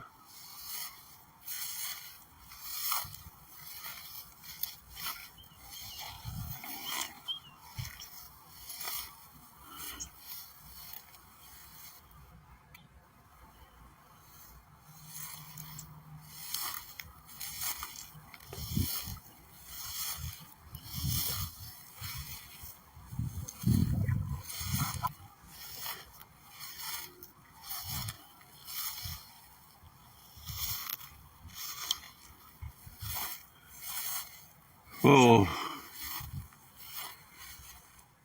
this has just gotten very interesting, brothers and sisters. I just found a green truck with keys inside of it. Let me see if there's anything else up this way.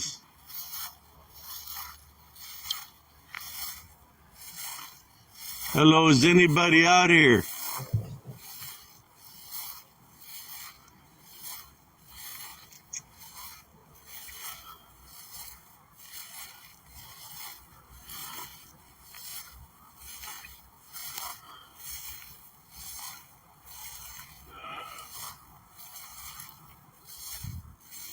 Hello?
Well, this is like a very interesting, brothers and sisters.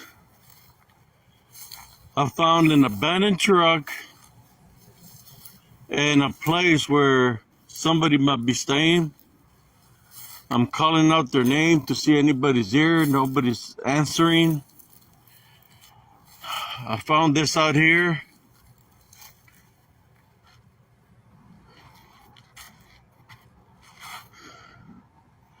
I don't see no sleeping bag or nothing. But this life got real interesting. What there is that I encountered was a truck in the wool line with the keys in the ignition, but no person, nobody around.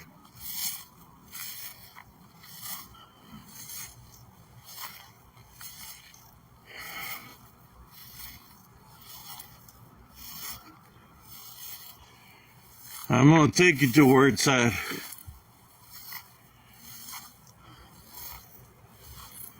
Yeah, I'm looking around to see if there's anybody around, but here's a truck that I found abandoned, and it's got the keys in ignition. So I'm trying to look to see if I see anybody.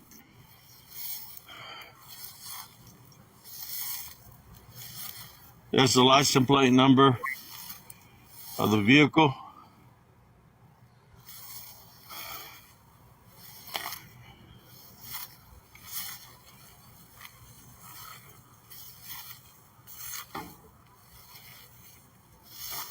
There's a truck with the ignition keys in the ignition, but nobody around.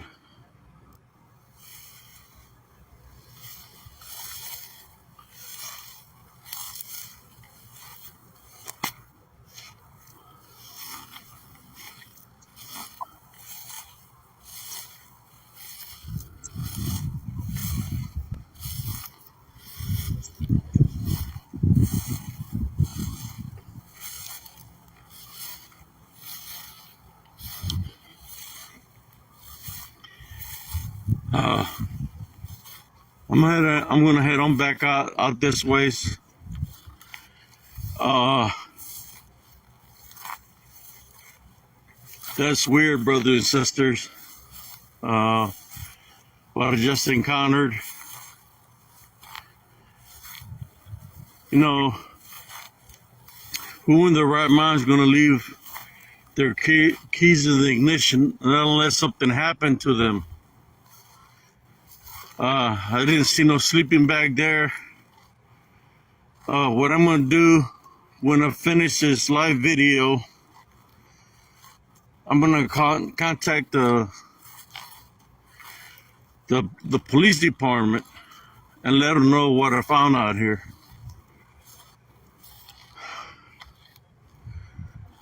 And I'm still recording.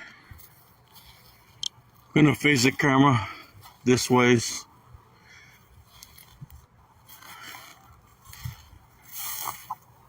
And I still got the cylinder sword here in my hand. I mean, it could be a homeless person or somebody that might be hunting out here. But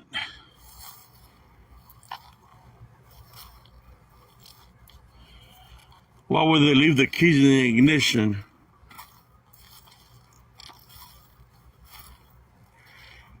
So I'm gonna let me face the camera my way for right now. Why would they leave the keys in the ignition is a bigger question. No, who in the right mind is gonna leave the keys in the ignition out in the woods?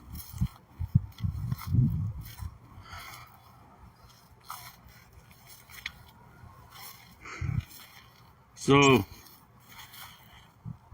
I'm facing the camera with me right now, so I can out of here safely.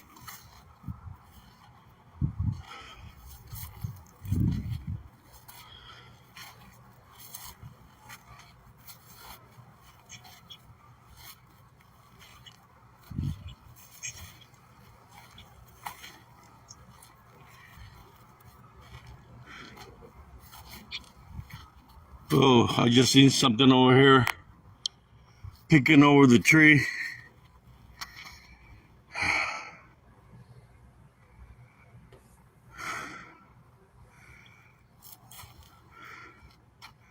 It was peeking over that tree right there.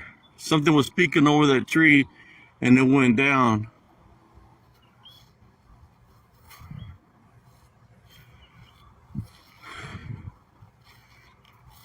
Let me get out of here, guys.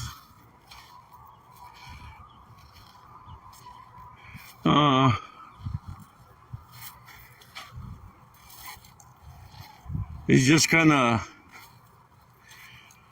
shell shocked right now. Not shell shocked, but that I encountered that vehicle with the keys in the ignition.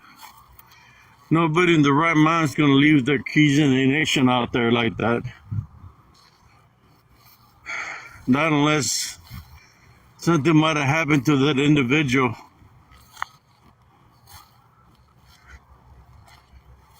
I'm going to face the camera towards the front, just in case anybody pops up out of nowhere trying to surprise me.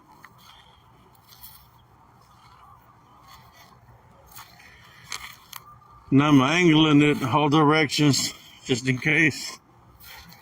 And I'm looking behind me through the corner of my shoulder.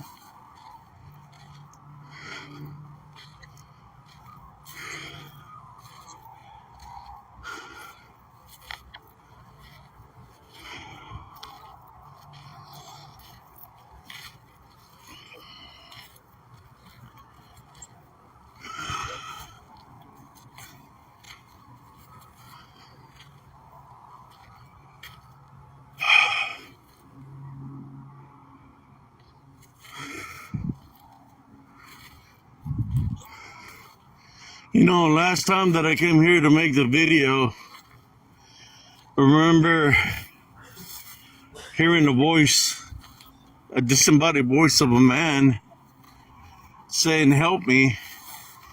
But I didn't go that direction. I went the opposite direction. I went this direction, which was this path. So what I'm gonna do is I'm gonna call the police department and tell them about the vehicle that's out here in the woods with the keys in the ignition. I'm almost out to the exit right now. I'm still looking.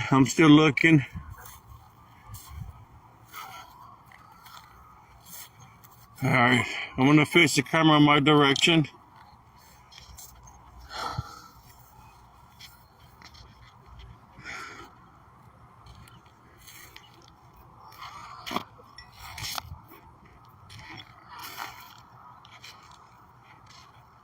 You know, that's why I heard a disembodied voice saying, "Help me," in one of my TikToks, and I placed on YouTube. If you really listen to it, somebody's saying, "Help me," on it. And maybe this, since I didn't go that direction, maybe the truck's been sitting there for a while.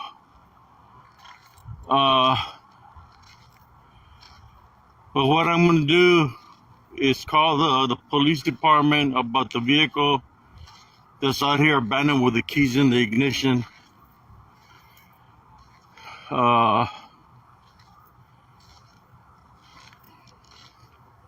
See if they send a squad car this ways to be able to ID what's it.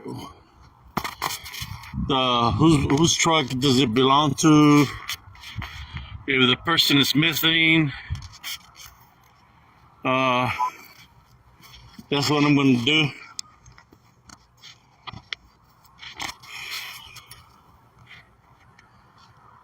Well, I'm gonna head on out of the path now. Still got my protection here beside me. Thank you all for tuning in, brothers and sisters.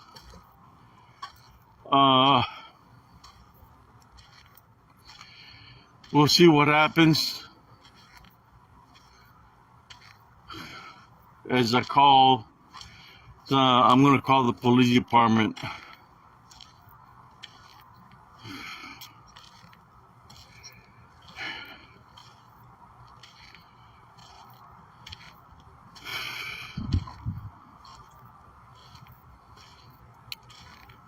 Anyways, brothers and sisters, at this time I'm going to pray. Heavenly Father, at this time I pray for if there's any negative energies around me, you're not welcome to follow me. We tie, bind, and rebuke you in Jesus' name. Amen. Everybody have a blessed day, brothers and sisters. And thank you all for tuning in and supporting the group. The videos, the pictures that I share means a lot. But I got to make this phone call right now.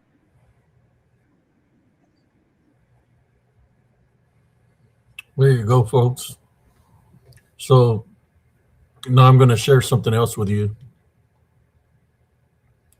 from that day, so y'all can see what happened. That that there was a body. I'm going to show you the truck when the person went up missing, and I'm going to share that with you right now.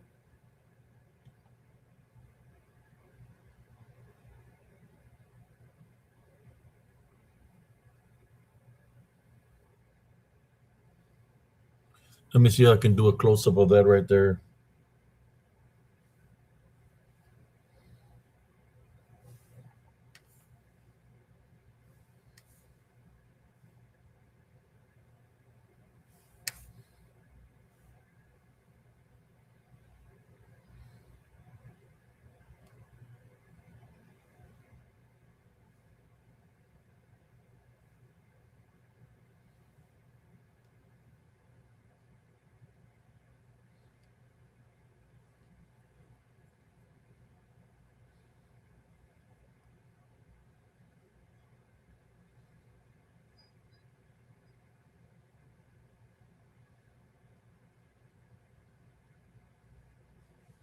All right, let's do a close up of that right there. There we go.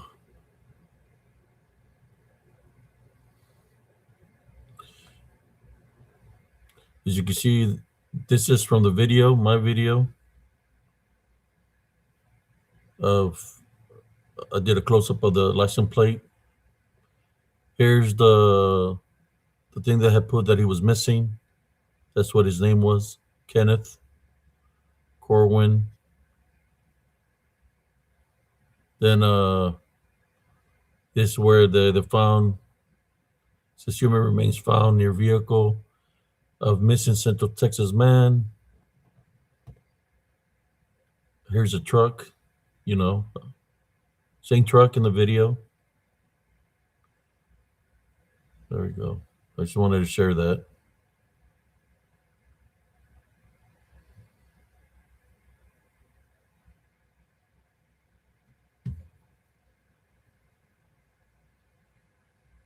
And of course, may he rest in peace.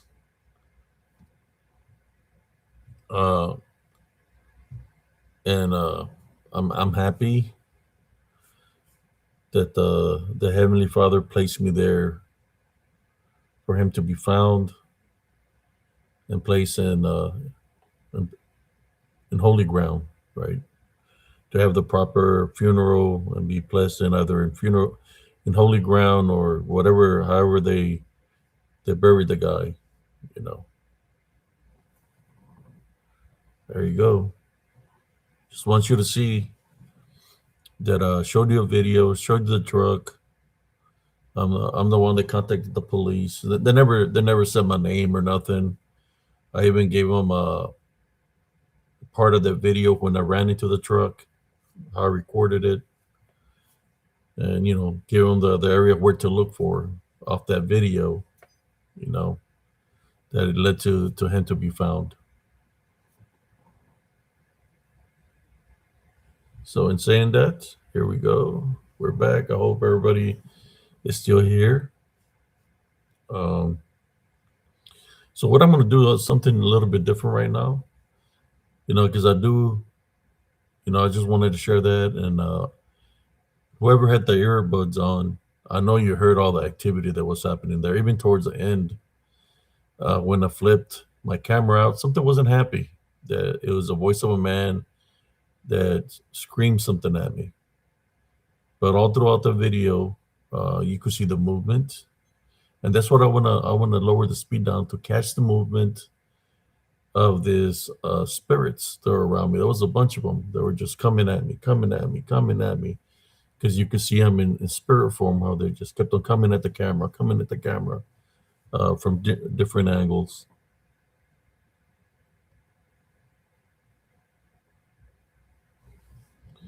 Yeah, there was one video when I went the opposite way, because there's another path to the left. When you go straight, you can take a left. And when I was taking the left, I literally heard a man say, "Help me." That he said, "Help me." Hey, man, I just didn't know at the time when that happened, because that happened like maybe a month, or when I heard the "help me," that happened like a month or 2 months before that video, where I took a left and I heard a man say, "Help me." Uh, and he had been missing for a while now. But I'm glad that I was able to go that other way, and that they were able to find him.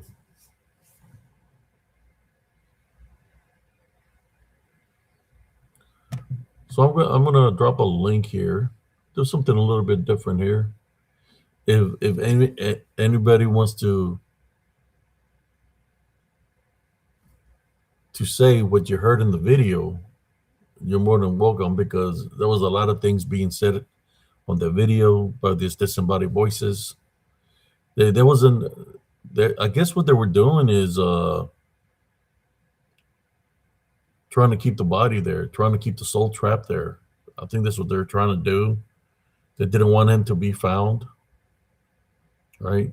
They don't want him to be found, so they're trying to prevent me from doing the right thing, from locating them. That's why there was so much interference. But yeah, there were many. Who's many? Yeah, biblically, the legion is many, right? I don't know if anybody can click onto the link, but I do want to talk about other things. I just wanted to share that. That took up about an hour there. I hope y'all enjoyed the video. Sometimes you don't know, brothers and sisters, what you're going to run into when it comes down to the spiritual aspect of things. You don't know what you're going to run into out there. That's why I always tell people, stay prayed up. Uh, no, I've run into some weird stuff, but I've been in the military and I've seen a lot of crazy things. But that right there, the interference that these unclean spirits were doing that day, they were coming at me from all directions because they didn't want me for that guy to be found. So yeah, they did not like that. The only question mark I have in my mind, brother and sisters, is that I don't know how he passed away. So I heard for some people that he had issues, that he had mental issues and stuff like that, but they didn't. They never said how he passed away, whether he took his life or he had a heart attack or whatever the case might be. They never said what happened to him.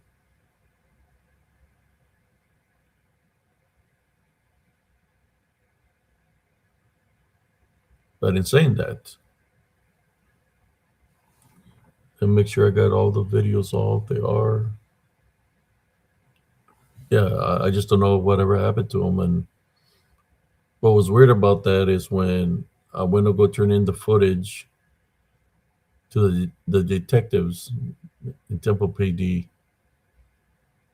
um, I had already given them the I sent the link to the investigator of the footage that I cut for him, and in the background I could hear another detective or somebody saying we should arrest him for tampering with evidence, which that left a question mark in my mind, uh, because I was the one the, that found the truck. I had the one that had the video. I'm the one that gave him the coordinates where to find the truck. But when I heard the detective, it was on because I went back on Monday because I had found him over the weekend. So I wanted to turn that there so they can have that as evidence. But there was one certain detective that said we should arrest him for tampering with evidence, which I never touched nothing. I was just recording and I didn't touch a single finger or anything. And that's where I have a question mark on when he said to the other detective, we should arrest him for tampering with evidence. What was he trying to hide? Why was he saying that about me when I'm the one that gave him the coordinates? Which leaves me a question mark in my mind till this day. Did he have something to do with what happened to this guy? Why was he so upset saying that I was tampering with evidence when I never touched nothing? All throughout the video, I never touched anything. Which that leads a question mark in my mind. Was there foul play? Was it somebody that the detective that said we should go ahead get him for foul play? Was he involved? Was something else? Was there something bigger in the picture that nobody's talking about? Did somebody take him out? And until this day, that's the question mark I have in my mind. But the important part is that he was found and he was placed in holy ground. That's the important part.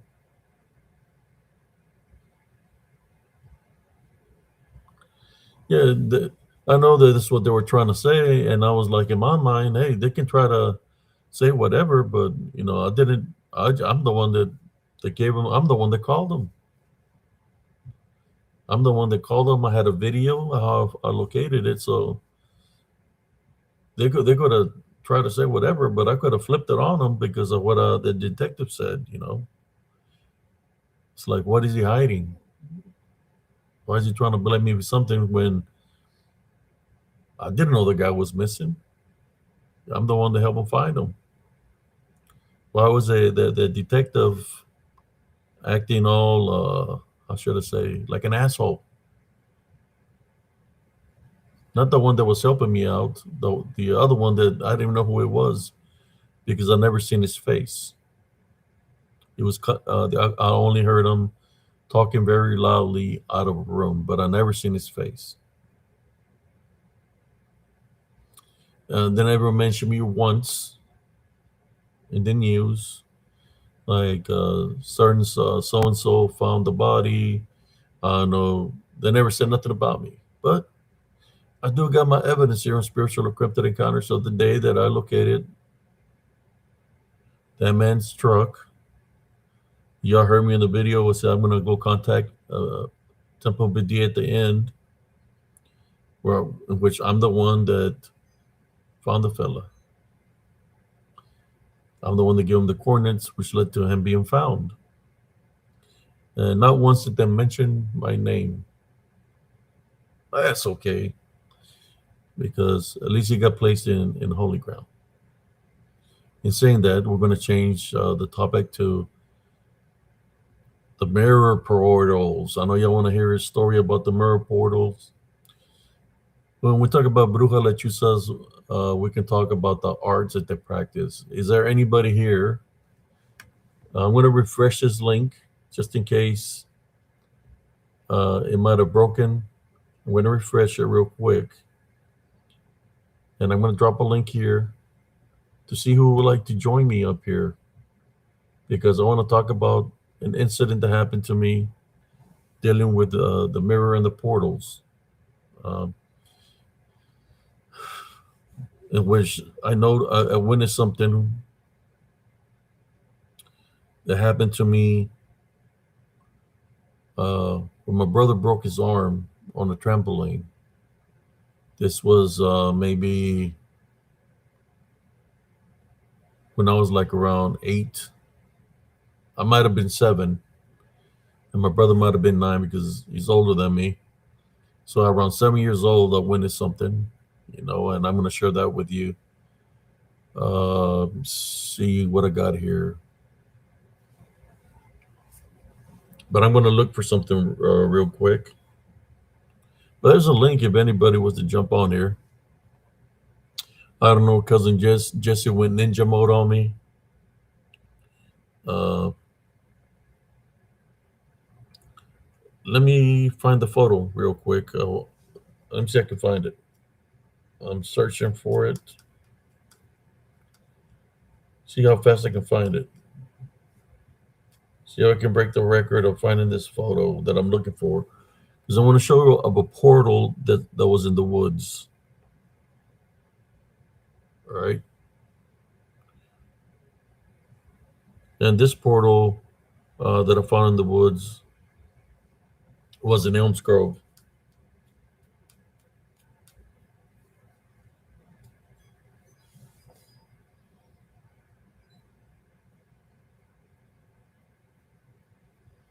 It's getting a little bit cold out here, brother and sisters.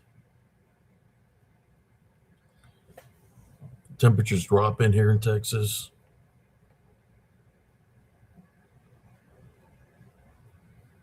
Let me find this portal for y'all. I think I got it right. Let's see. Is this it? Almost.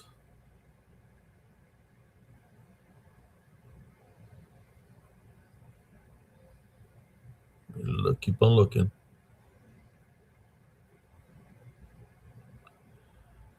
So I hope everybody's enjoying the show.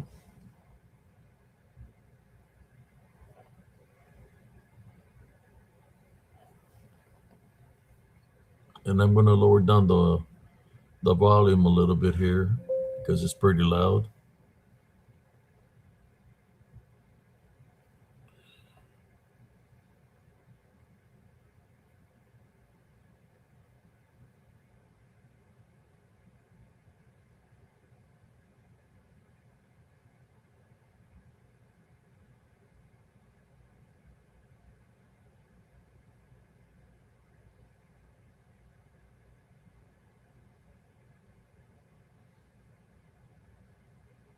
Here you go. I found it for y'all.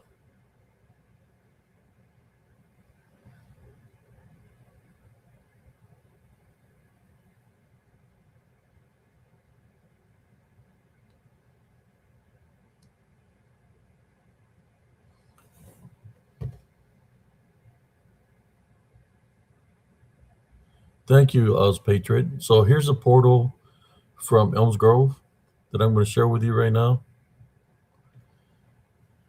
This portal here is from Elms Grove that I'm about to share. Here we go.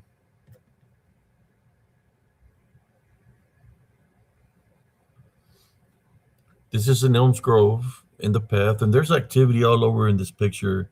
You have to look at the activity that's around there behind me. There's activity here, something manifested right here, but the portal is right here, brothers and sisters. Right above my head in this tree line,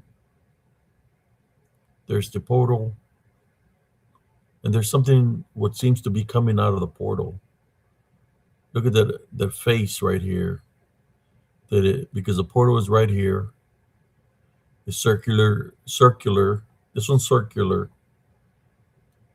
and it's above the tree line, and it looks like something's coming out of here, and there seems to be activity here already, possibly something else here, but the portal is right here, right above the head in the tree line. You see if I got a closer picture of it. I guess I try to take a screenshot of whatever that is, but let's look at the portal. There it is, circular. The reason I took, because I wanted to see what's coming out of it. I think the best way to see it is this way, but even when the close up of what's in the portal will be that photo right there.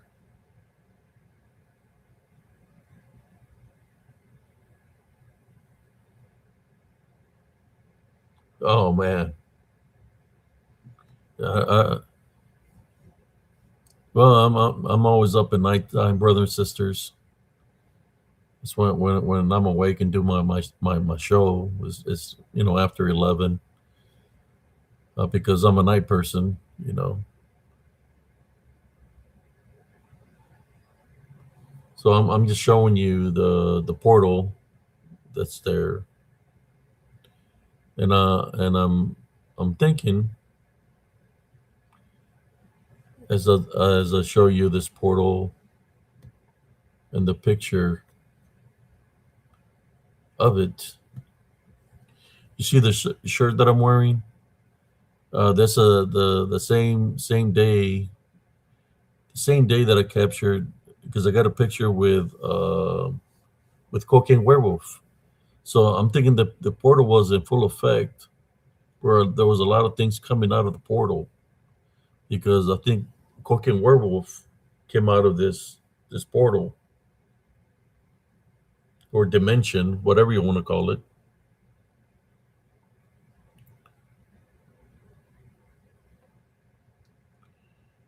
So I'm going to show you all the things that are around me from this portal, because it wasn't just Cocaine Werewolf. I have other images here. Let me find them.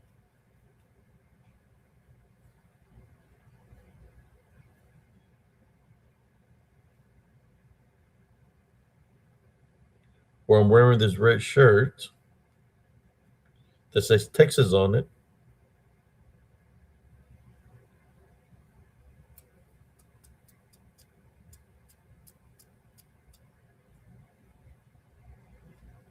That I captured other images besides the portal.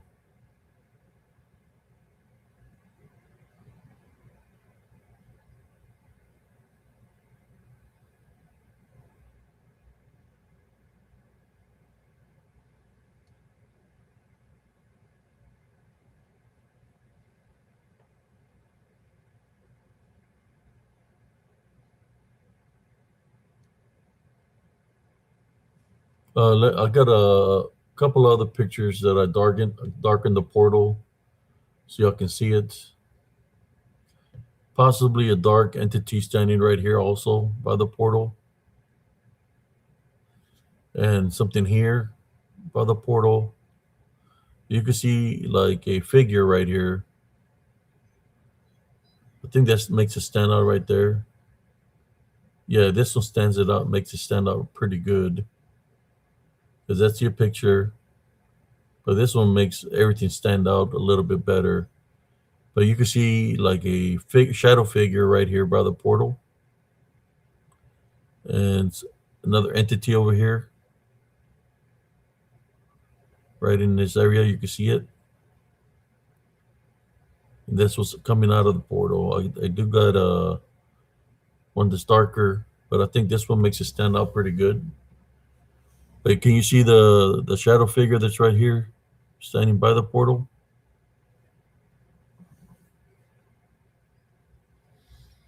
Let me see what else other picture I got here.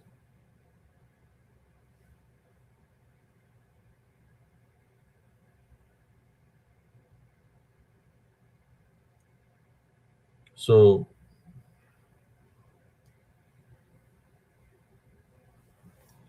So, oh man, what happened? So this figure that's right here,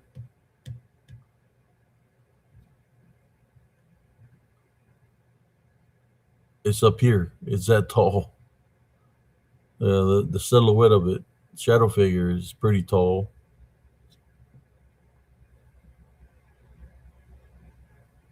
That's the original picture, how tall everything is around me. I just wanted you to see the heights of them. But they're pretty tall. And out of this portal is where Cocaine Werewolf came out of too, I believe.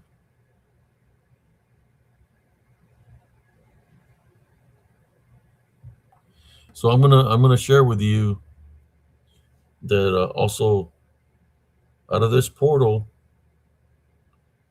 that Cocaine Werewolf came out of I believe out of this portal too. Because I got the shirt that I'm wearing. Let me find it.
Okay, I sent a couple of pictures here.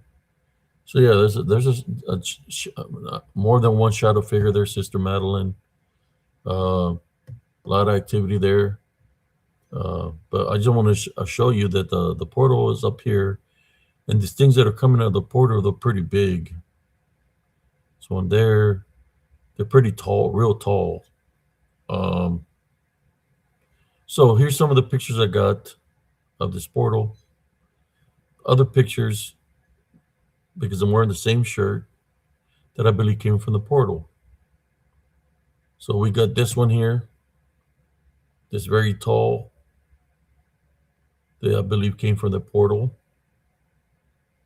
Huge, because I'm wearing the same shirt. And of course, aka Cocaine Werewolf came out of the portal too. Because where I'm standing, Cocaine Werewolf is to the right of the portal. You see this branch here? You see that branch?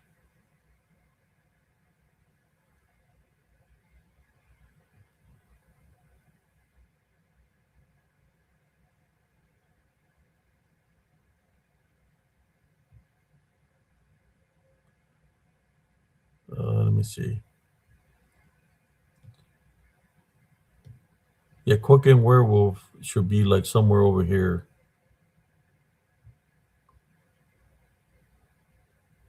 There's a branch that's sticking out. So Cocaine Werewolf is a little bit to the right of that portal. That's what I said that. Let me see. Yeah, Cocaine Werewolf is to the right of the portal. To the right of this portal. Just wanted to share this with y'all. Take a closer look of the shadow figure. Things that are standing around the portal.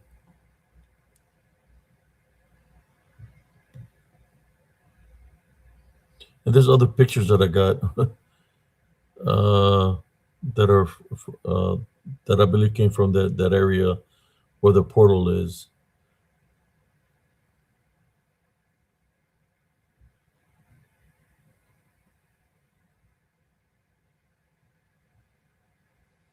Oh yeah, Sister Madeline. I don't think my sister's here right now. She might be asleep. I'm not sure, but she's probably asleep. Um, you should see the activity that comes out of those woods at nighttime. It's, I wouldn't even do it for a Scooby snack. Even though I lived in that area, I would see the activity come out of the wood line.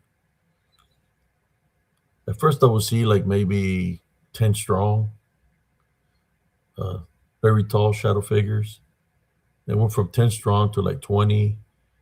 Then one day they were all over like 30 or 40 strong. You could see all the shadow figures coming out of the wood line. They were standing in the park, coming towards the mobile homes, like literally coming towards the mobile homes and going in through the walls of the people's homes because they're spirits, right? So they were going, uh, teleporting through the walls into the people's homes. So what I was doing when I was seeing all that, I was praying. I was outside when I was seeing all this. I was placing salt around my home, uh, putting crosses all over my mobile home, the doorways, the windows, and so they wouldn't come inside my home. I had to keep my home protected.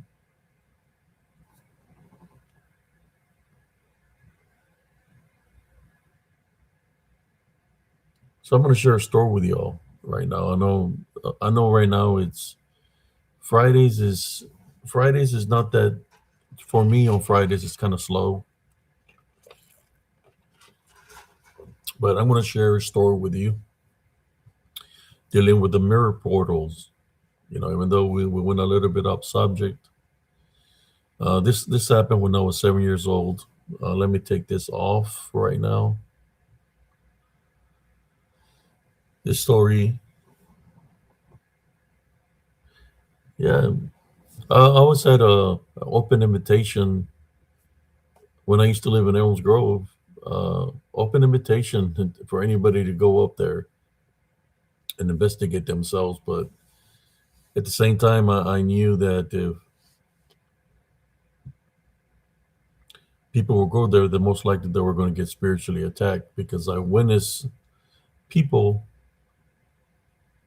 come to that area. There were some were they were trying to do they brought all kinds of equipment and all that, and they took off because two of the people that was with them got spiritually attacked.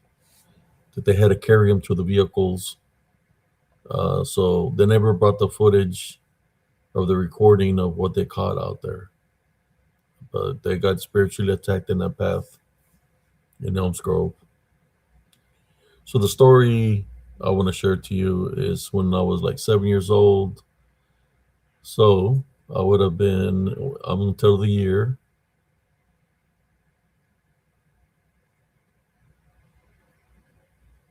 76, 1976.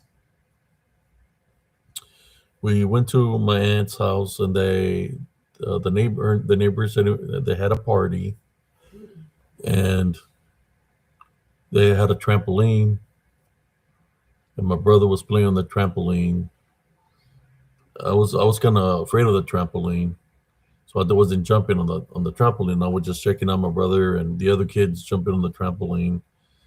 I had seen my mother and other women go into this, I guess you could say like a little house, and they went inside this house. It was like a little, just like a little house. I don't know what they were doing in there. All I know is they went in there, and when they came out of there, my mom had a certain look in her face, and she called me,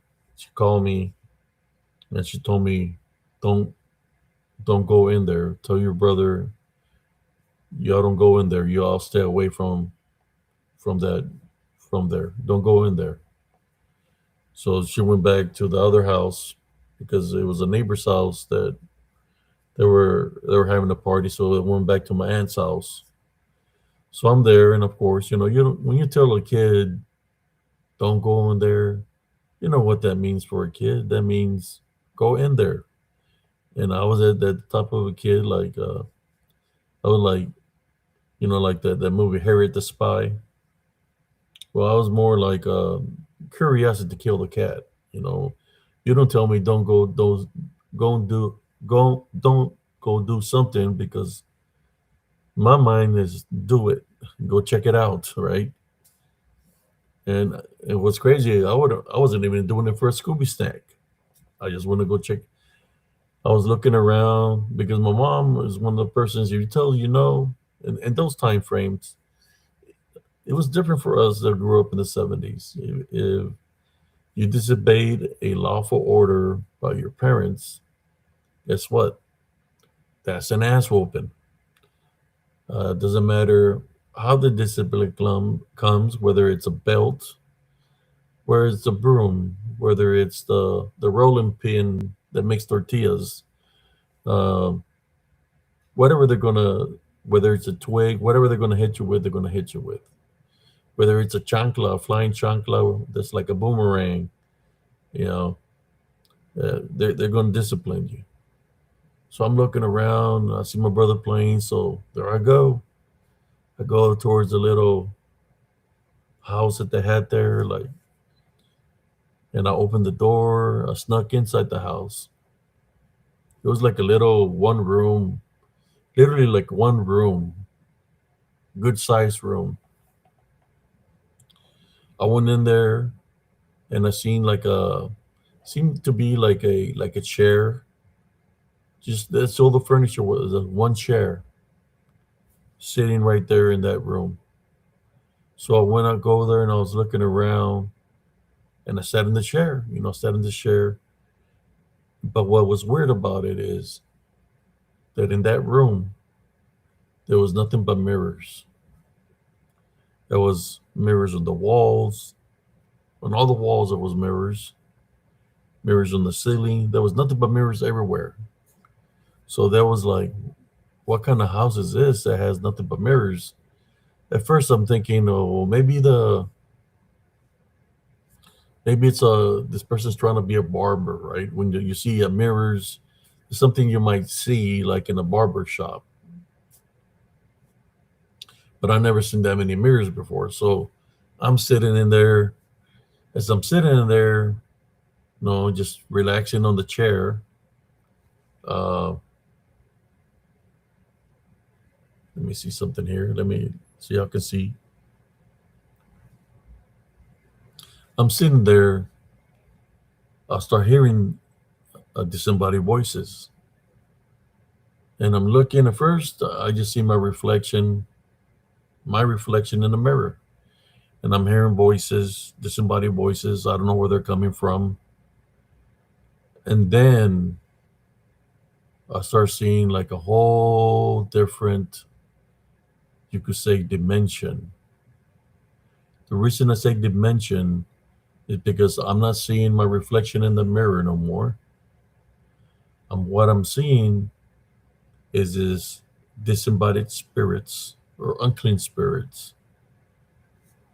One comes and is looking at me through the mirror from the other side of the mirror. And it's like this by the mirror looking at me. Right? It's like you can't see no hands, but it's like right there by the mirror, like it's pressing against the mirror and it's looking right at me. Then I start seeing another one and another one. And this as I'm looking, they're coming from all directions. They're looking at me. The ones in the ceiling are looking at me. The ones at the walls are looking at me. All I know, there was a lot of them, right? Uh, so I kind of freak out because I'm hearing all this somebody voices, whispers, or whatever. I can understand what they're saying, but they're all around me. When I left out of there, I think something else followed me when I left that room because I seen something. I seen something flying out of the room when I opened the door to get out of there. I guess They were trying to find a vessel, and I was the vessel because I sat down in the chair. There was nobody there to protect me. Uh, I'm thinking that this chair was used to cast out unclean spirits out of people. Whatever they were practicing is getting rid of the unclean spirit. They were sending it into the mirrors, and I believe that's why there were so many trapped in the mirror, in the glass, in the mirrors. So as I seen this dark shadow figure come out of there, I guess it goes to where the kids are jumping on the trampoline, and the one that gets injured is my brother. His arm gets broken on the trampoline. Hits the metal frame, and he breaks his arm. So then my mother comes up because he's screaming, no. So everybody comes, and that's when I guess the party finishes for us because they take my brother to the hospital. He had to put a cast on his arm. So we made it home. Then I went up getting sick because of the negative attachments. I believe one of them might have attached itself to me. And what was happening to me is I had a high fever. I was hallucinating. Uh, they came to cure me. The ojo, a fear, with the egg. And I remember when they broke the yolk out of the reflection of the glass where the yolk is of the egg. I could see my face, but it wasn't me. And he was laughing, like making fun of me. But that's when they took off the negative attachment on him. I told my mom. Oh, there's my sister. I told my mom about it, and I got whooped. After they cured me, got the whooping because I disobeyed her lawful order. But I was very sick. I don't know. I'll drop the link for you, sis. See if you can jump on. I was telling her about the incident when we were at the party when Jack broke his arm on the trampoline. That I went into that room that they told me not to go into. That I think that there were heal people there, or get rid of the negative attachments and send the negative attachments into the mirrors, because I guess it's an image, right? So if they're seeing the image, unclean spirits are seeing the image, they were going into where the reflection of the image is, so they're going into the mirror. That happened to me when I was 7 years old, and after that,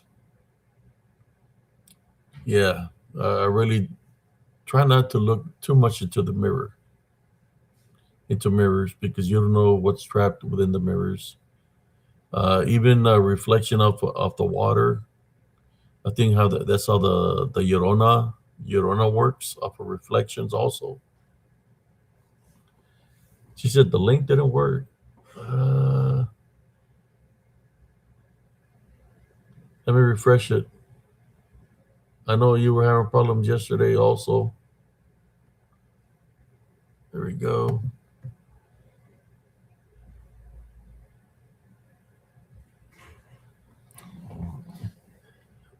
The way they looked is the same things what I witnessed with the shadow figures. That's how they looked. Druid like, but as in spirits, like they're wearing the hoods and all that. That's how they looked. There was some that were dark, like dark black. And then you had some that were wearing a dark brown. So you had some that looked brown and some that looked black.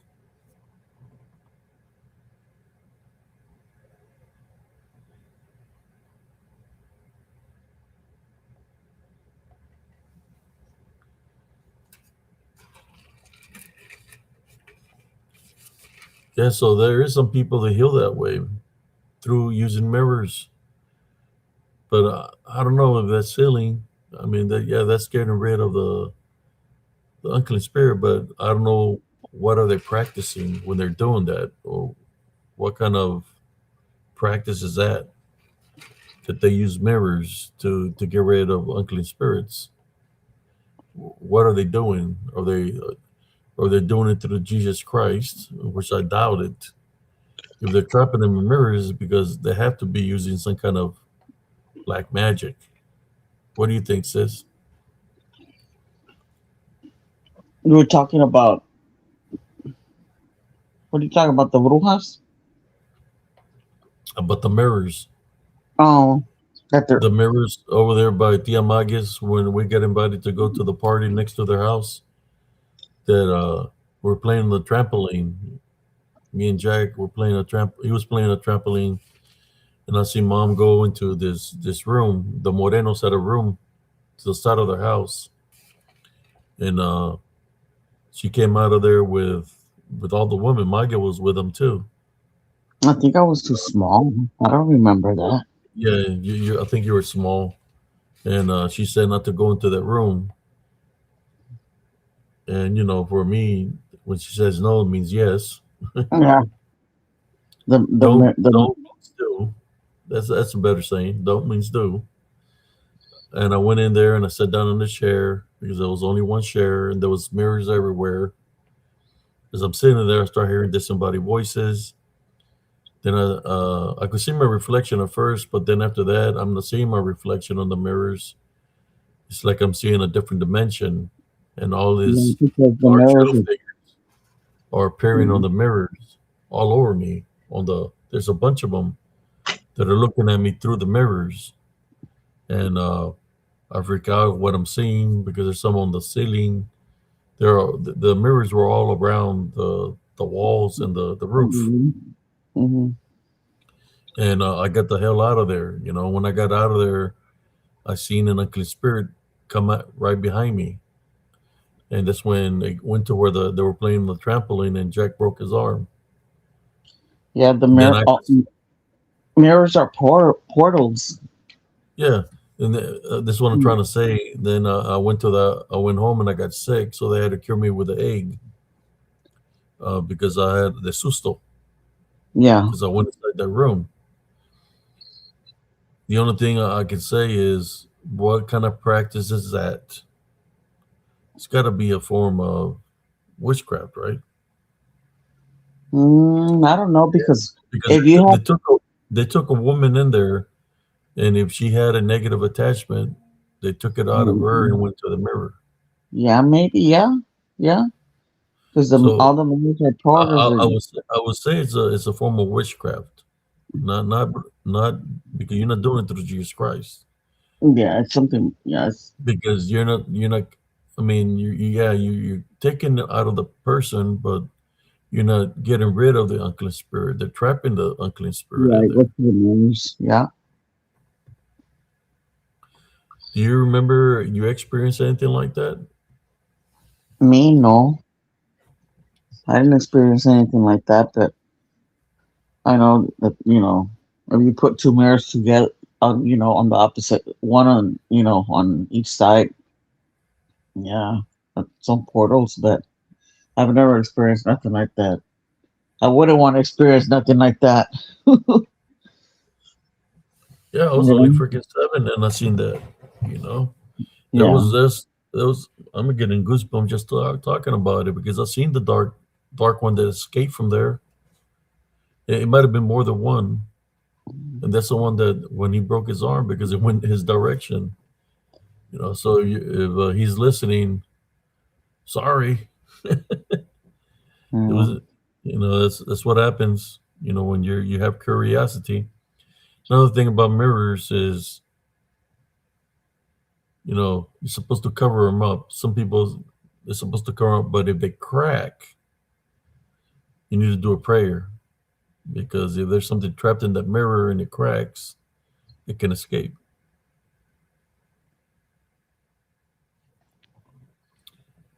I think back in the days, they made a couple of movies dealing with mirrors. I believe there was a movie called Mirror One, Mirror Two, or something like that. like later on, like in the late Yeah. 70s or something, or 80s, early 80s. But yeah, the mirrors is like a portal. Any reflection, anything that has a reflection, it's when you hear the folklore of Bloody Mary, Oh no. right? That people go to the mirror and they're supposed to call her name 3 times. That when you call the name 3 times, that certain things happen. So since we're talking about her, 'cause you got to look at the mirror. So do you think that I got a question for y'all? Do you think that when people call her name, is it really her that's coming through the mirror? Does it? But does it really happen when you say something happens? When you say her name in the mirror? I've done heard stories, Not the really. movie where we Yeah, say her but name that. 3 times. Yeah. I'm just saying, what do you think it truly is that's coming out of the mirror? Do you think it's Bloody Mary when you say it 3 times, or do you think it's unclean spirits? I'm thinking it's more like unclean spirits Yeah, it's if they're unclean trapped in spirit. the if they're trapped in the mirror.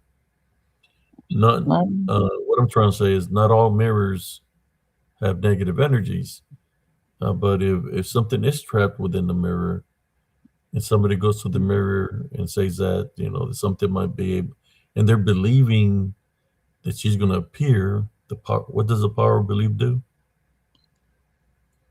Gives those spirits power. So yeah, but she's I able. don't know. Should I go try it? I don't I believe don't that know. anything happens. I don't think it's a good idea. Uh, I don't think nothing will happen. uh I'll go try it in the bathroom. no, Let's I'm just saying that I wouldn't do it personally. yeah, but I don't believe like me. If, I know it's a folklore, but I don't think anything will happen. Okay, go say Candyman 3 times.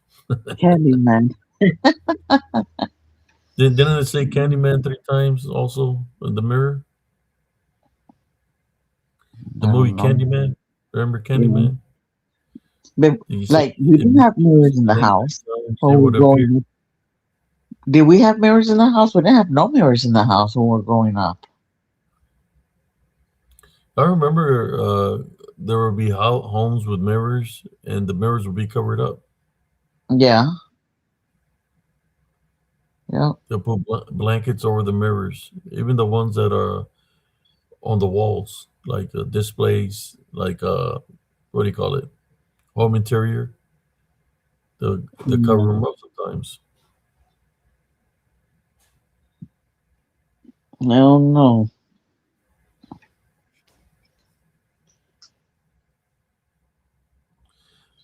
See, the real wino said I tried it. It didn't work for me, luckily. I would say, I've heard it where people done it with a, but but did you have maybe the lights? Did you have the lights off, wino? You're supposed to turn off the light and be in darkness, then say it, or you're looking at the mirror. Yeah, you're supposed to say it 3 times. So I've heard where people say it 3 times and they get scratched, but you know what scratches people, right? demon. Demons. So it's basically more dealing with the power of belief. If you're believing that she's going to manifest and come at you, you Yeah, know, but a you, demon is not even Bloody Mary.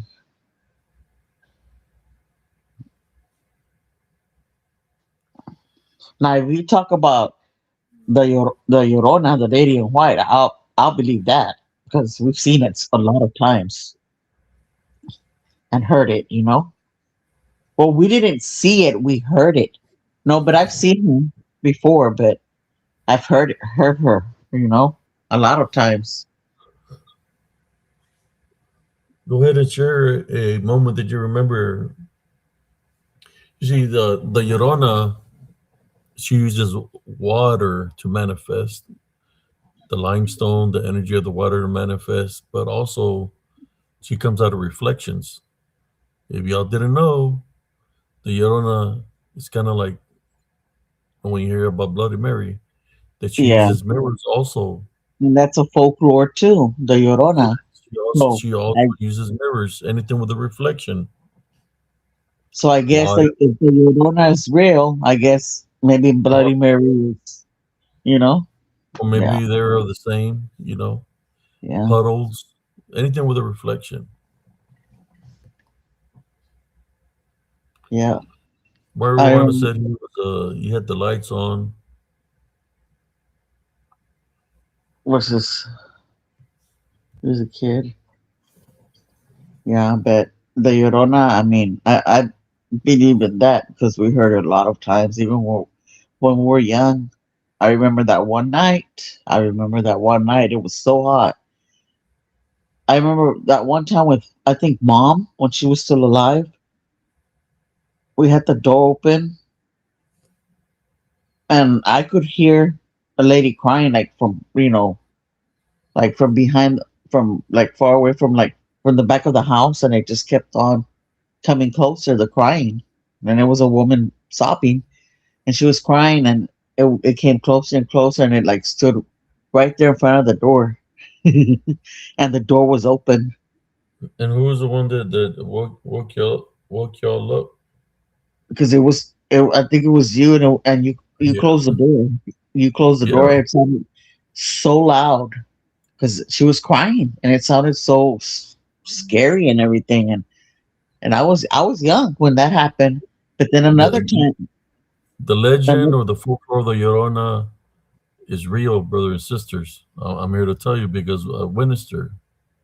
I've seen and her, and she came to her house, to her doorway, to her front door, trying to come in, but I had the door blocked. My mom was praying. It was raining outside when she appeared, and she went from the back room all the way to the front house. You could see her pass by the window.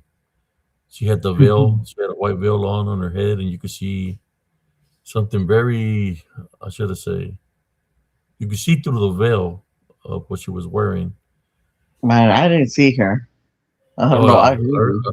I took a close look at her. She was very, should I say, very ugly, very dead. I couldn't see all of her. I could see through the veil. But yeah, because we had no ceiling fans and we had um, no Pat, yeah, AC. So no, we were nothing. sleep. Sometimes we were And sleep with the windows open and the doors open, so fresh air could come through from the outside. But that evening, it was raining. I didn't know that they had the front door open. But when I was warning everybody at the Llorona, uh, all I remember is I was asleep. Something low pitched woke me up, which it felt like I had what people call jet lag. My ears were ringing. yeah, So when the ringing went away, I was trying to go back to sleep, and then I heard.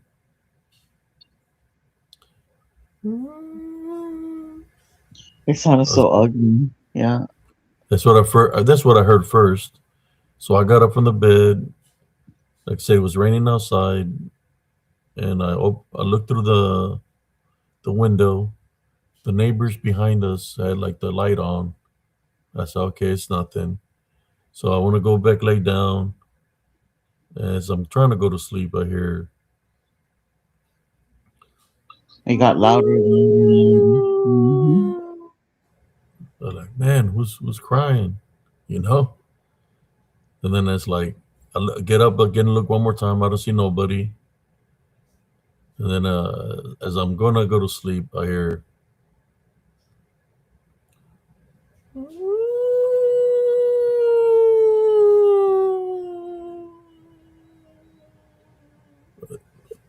close by the house, and I was like, you know, through the sign of the cross, and it's like maybe it's just my imagination. Mm-mm. And then I hear by my door because I was in the last room. Here.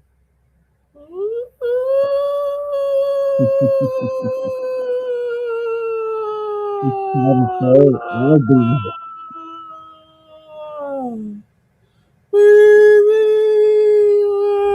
Man, I Yeah. jumped out that damn bed, took up to the other room. I shook the bunk bed because my brothers were asleep on a bunk bed.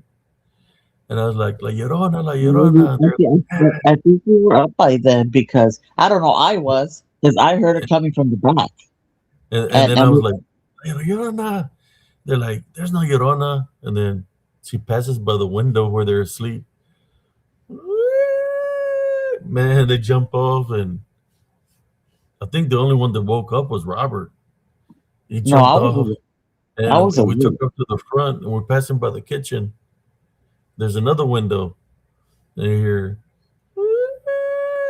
wailing, she's wailing and passes by the window. You can see the thing. I went to grab Julie because Julie was a little baby. She was a couple of weeks old or months old, maybe like 2 or 3 months or weeks old. Uh, and I told mom, La Llorona, La Llorona. And she's like, there's no Llorona, huerco pendejo. There she was by the window. Man, I go to the door because the door was open. I picked my head out like that. She comes around the corner real fast, and I freaking close the door. I close the door, and I'm blocking the door, and she's in the front door Yeah, wailing. Whatever, mom's like jumps on her knees and she's praying and she's like Santa Maria Madre de Dios, Muerto Pecador, praying and I said, Mom, do you want me to open the door? And she was like, No, huerco pendejo, it's a llorona. First she told me there's no llorona. Then she tells me, No, huerco pendejo, it's a llorona. And how long she cried there, sis? Do you remember? She I she don't know. I know she was crying, and and it was there for about probably a few minutes, and then she started going back. She started yeah, going. Sounded further, but like 30 minutes after that happened, or 20 minutes yeah. after No, not that it old was man sooner than died. that. It's like we seen her go from our front yard Yeah. through the link fence, through the Yes. fence.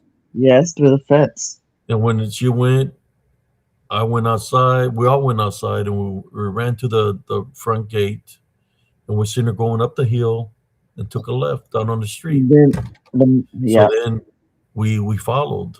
We followed. We all went out there because we heard the And it like was a a big car collision. right away. Yeah.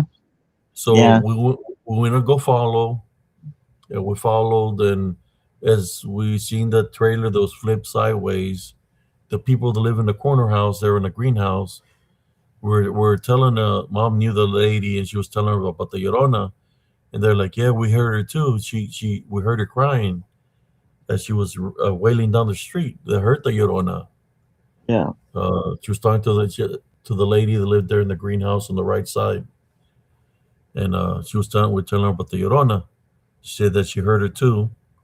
So the police was talking to the guy from the 16 wheeler, and we're asking him if he's been drinking and all this. He said no. They asked him what happened.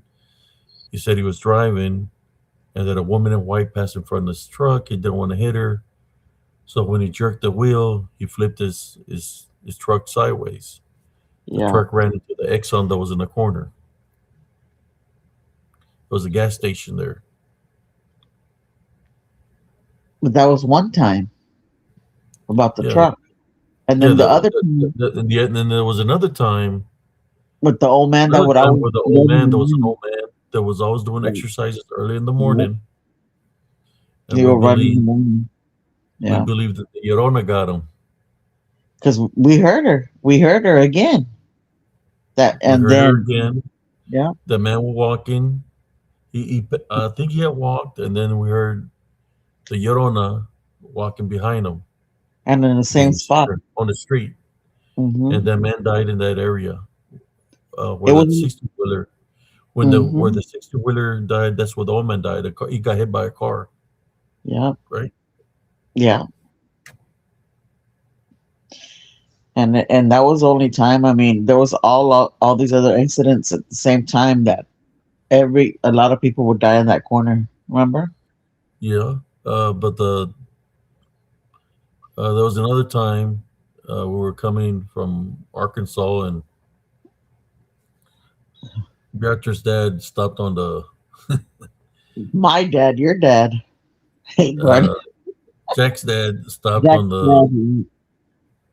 he stopped on a bridge.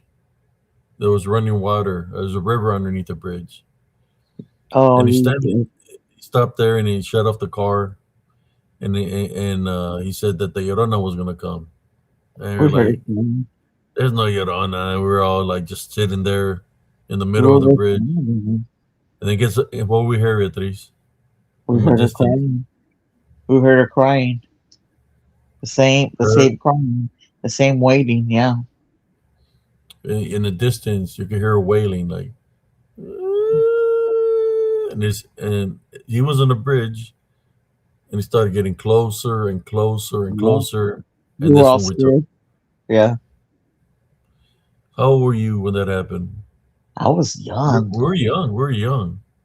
I was young, Abraham. I don't know. I don't remember. But I know I was small, but I That- remember that.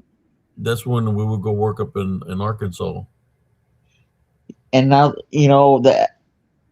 that folklore, the baby back bridges, that is the same thing about, it's something like that, like the Llorona, that she lost her baby or whatever. The baby died, I guess, or lost her baby there or something.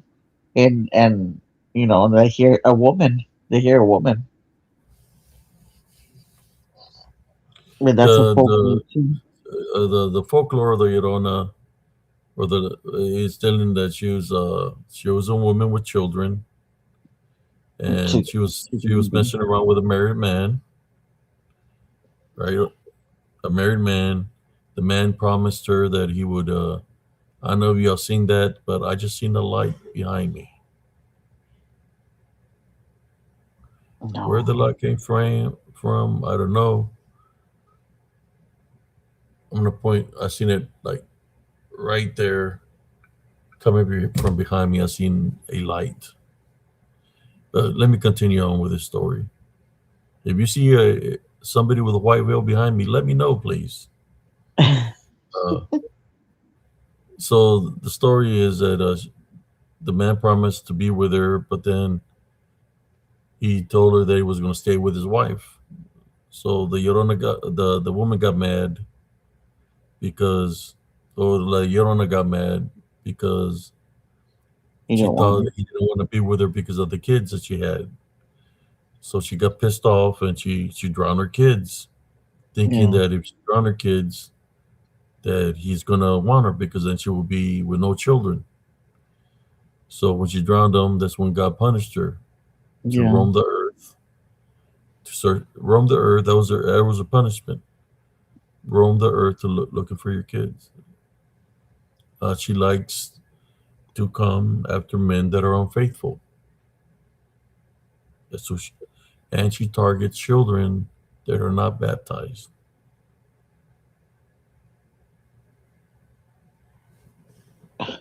Yeah. Yeah, well, there was one time where you could hear a lot of people screaming. We came out to see what's going on. You can see people walk. It reminded me of the movie when the people grabbed the shovels and the rakes and the pitchforks, going for Frankenstein. Well, that's all the people had. They had bats and all kinds of stuff in their hand. There was somebody yelling from up the street, like 4 blocks away, that they had the Llorona trapped in a barn.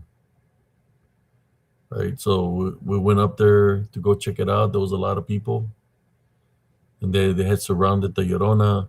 Supposedly, had surrounded the Llorona. They had her trapped in the barn. They said, "We're going to open all the doors." And the count of, I think they said the count of three. When we open them, you're going to see the Llorona because we trapped her in the barn. the Lopez, the barn that's over there. Yeah. So they counted to three. They open up the doors. They open up the main door, the garage door from the barn. When they opened it, there was nothing there. So they said they had seen her wailing, and that she went into the barn. That they had her trapped in there. One of them was like, "Yeah, I like the door. I like the door. We got her in there. We locked her in. You ain't Really? gonna be able to trap a No. spirit. Gotta go through the wall. Yeah, that she's a spirit." Yeah. See, Sister Madeline says, "My friend from Mexico told me her grandma in Mexico heard the Llorona coming for her infant grandchild, and she started walking around blessing the house." Uh,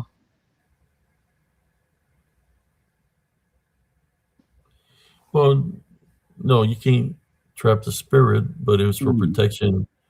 What your grandma did, Sister Madeline, was protect the house, which is protecting yeah. everybody in the house. Mhm. Spiritually, is so nothing can go into the home. That's what you're supposed to do. Keep your house protected at all times.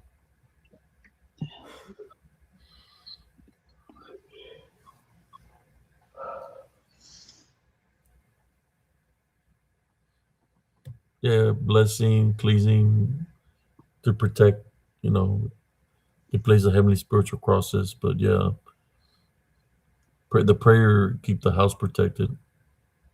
So the Llorona is a demon. The what? The Llorona, what is she? Is it's a demon, right? No, no, Well, I don't know. she got punished to roam earth I looking know, for her but children. it's not. Yeah, It's not her. It's not she's her a though. she's an unclean spirit. Yeah, that I remember. I believe in. I believe in her. That's right, Sister Madeline. You cannot trap something that's in spirit. No, You can't trap the DDN, the lycanthrope, people whatever who say, manifestations it take. You can't trap them. yeah, you If can't you trap can trap something that's in anything. spirit, then that will mean that any cryptid, like for example, because we're talking about this, that means that any footprint that any cryptid or cryptozoology has done is false because they're in Yeah, spirit. yeah, So how can something that's in spirit? I mean, it probably can leave some kind of footprint during the manifestation, but if it's in spirit, it's in spirit. You can't yeah, make a print of something that's in the spirit.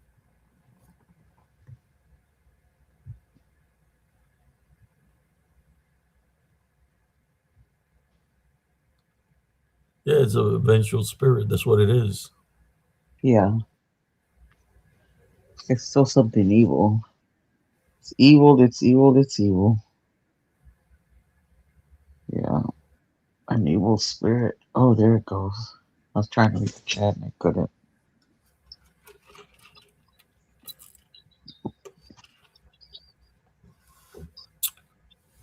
Yeah, that's one of the creepiest moments that I remember. Let me put on my jacket. I got this shirt here, so we're talking about creepy. No, that's a nice shirt. What is it? Skeleton? Yeah, this what I got on right now, but it's getting nippy in here. Let me go Oh, get my jacket, really? folks. Temperature is dropping here in Texas. I'll be right back. Tell them Okay. some stories of the Llorona or whatever you want to talk about, sis. Mm. I remember I saw her walking down the street once. I was going to my sister's and I was driving and I would see her. She was just walking on the side of the road. You could see the dress, the white dress. She had a white veil, but you couldn't see her feet. And she was walking. I didn't want to like pass her by because it would say, so, I think I think it was my brother-in-law, or my sister.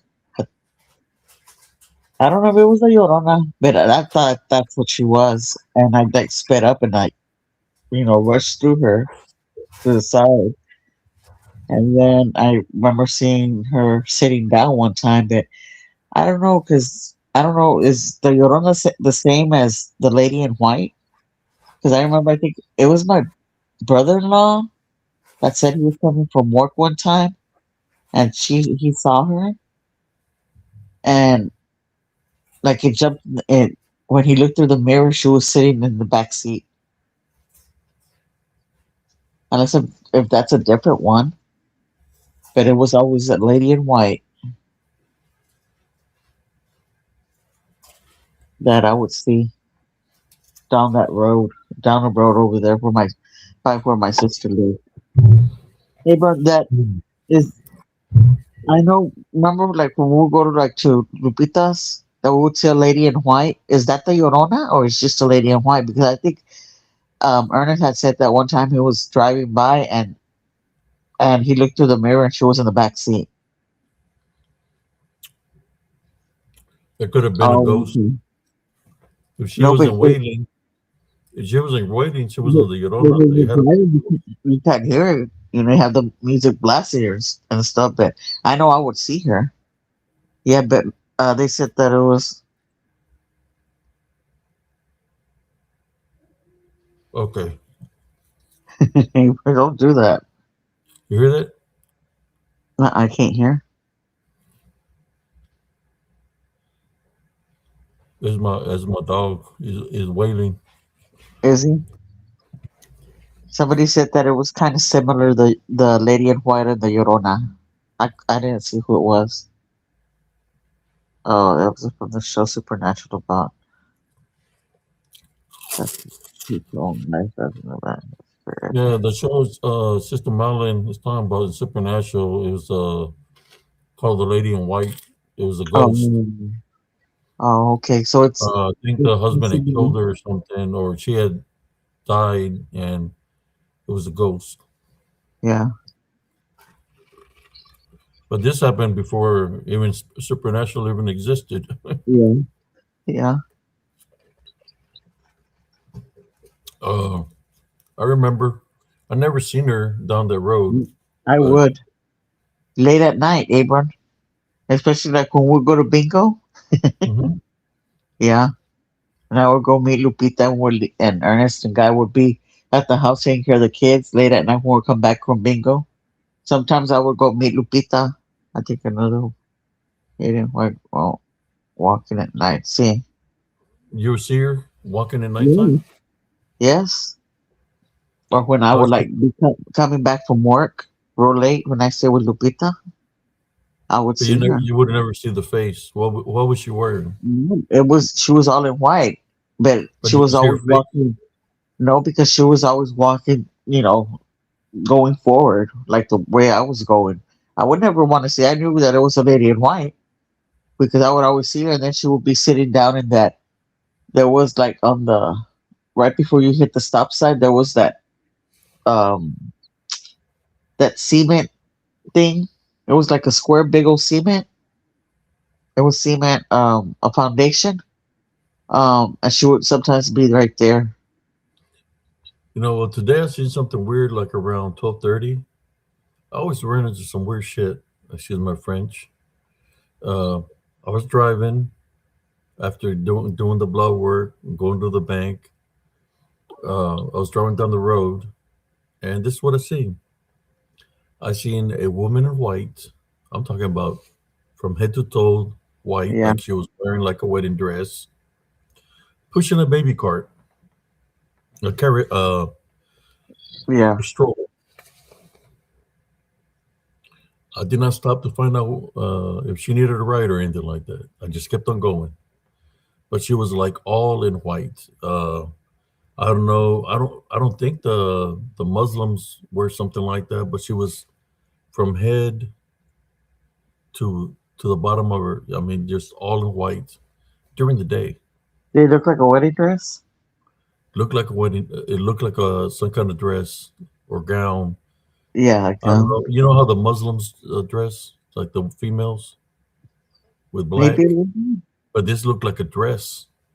She was walking on the pushing like a stroller. I was like, what the hell?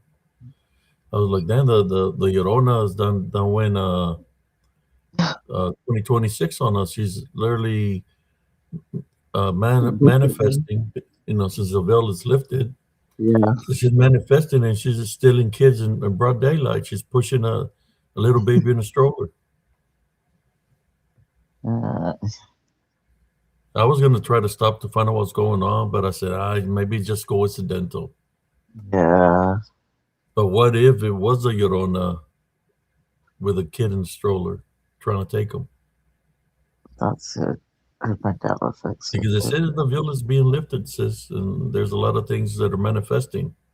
So there's a question I got here for the folks here tonight here on Bruja Lechuza, Mirror Portals, Llorona, whatever you want to talk about. Do you think that the veil is lifted, that these things that are in folklore, like La Llorona, there's another one, which is a deer woman, and I'll talk about her in a moment, I'll be that right she back. does I'm the gonna same go to the thing. bathroom. She goes I'll be after right back. men. What's that? I said I'll be right back. Voy para el baño. Ahorita vengo. Okay. There's another one in the folklore, in which I didn't even know about this because something happened to me. Guess where? In Elms Grove, brother and sister. Something happened to me in Elms Grove, but the thing with the Llorona, we used to see another one. I'll wait for my sister to get back. So, has anybody here in the chat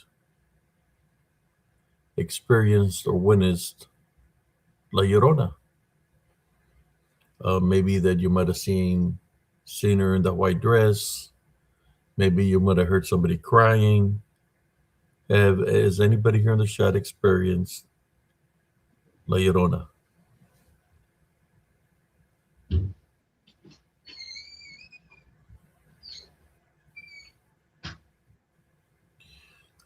Yeah, that's why I was questioning what I was seeing because the veil is being lifted, brothers and sisters. The veil is being lifted, and things are they're showing themselves more now. That's what I believe.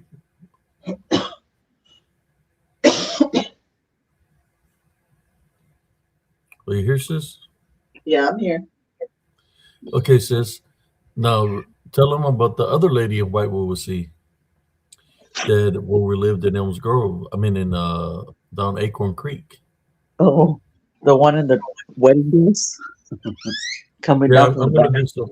I'm gonna do something real quick. Yeah, when we She used to would, live up Acorn Creek. yeah, she would come out during the day, walking down. She would come from the backyard to the front. It was like, what was it, like a little ditch or something, Abram? For the drain on the side of the house. She would walk through there, and then she would disappear. She was all in white. Uh-oh, hold on. Vine pa' afuera.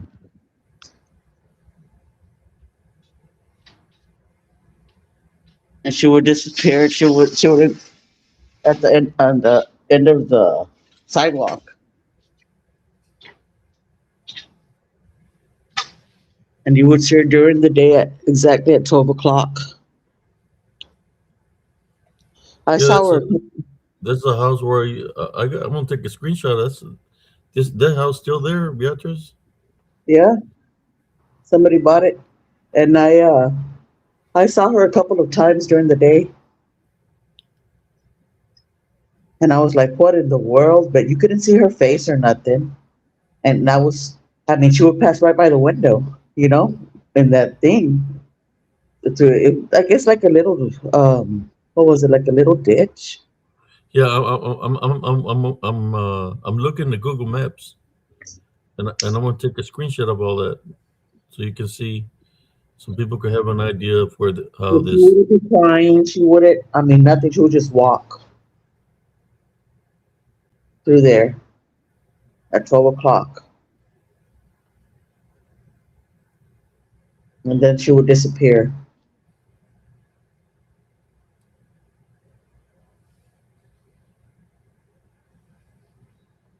And her dress didn't look dirty or anything. It was like really super white.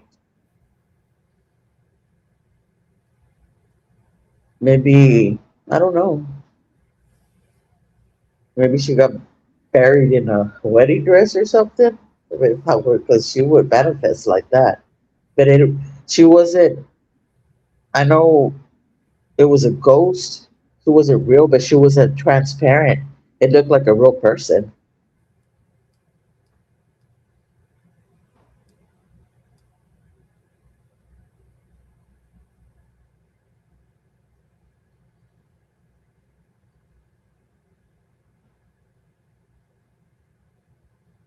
But I only saw her those couple of times.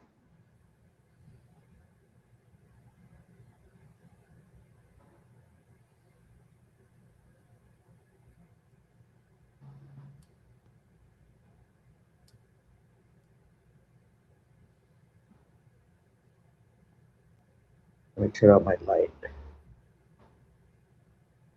No,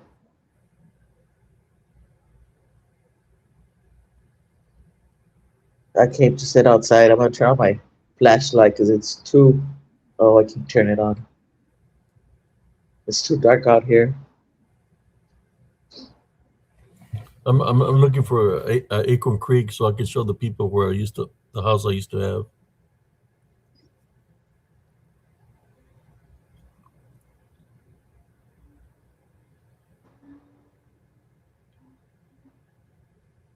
How many times did you see? Uh oh.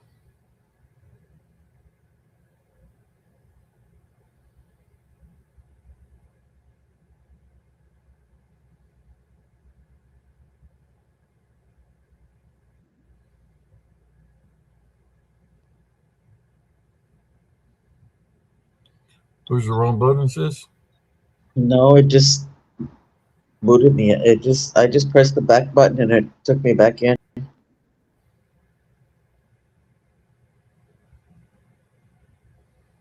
I don't know what happened.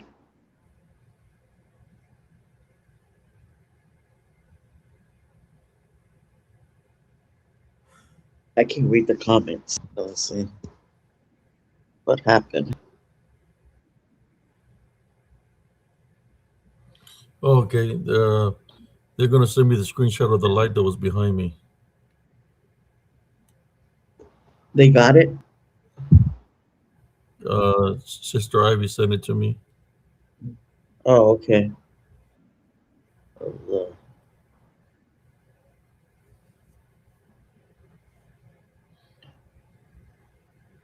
And where are you at? Sitting in the garage? No, in the living room. Oh, okay. There's nothing behind me. There's no lights behind me. So she's sending me a picture of the light that the surface behind me. Let's take a closer look at that.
right there. There was this light here, whatever that is.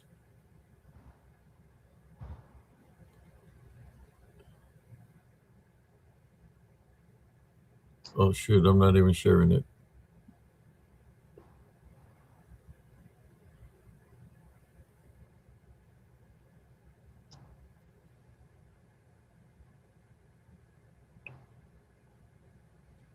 That little light. Yeah. There was this right here that appeared.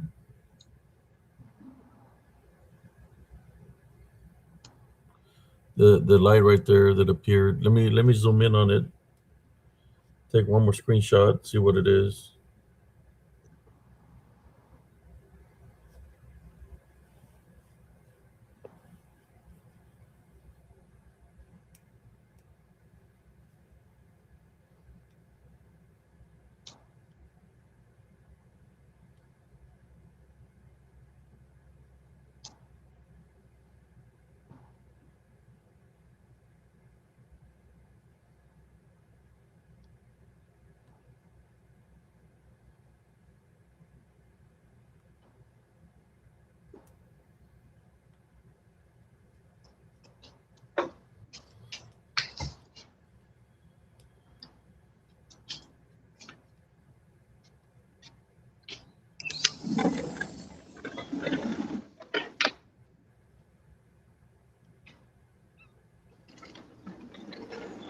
All right.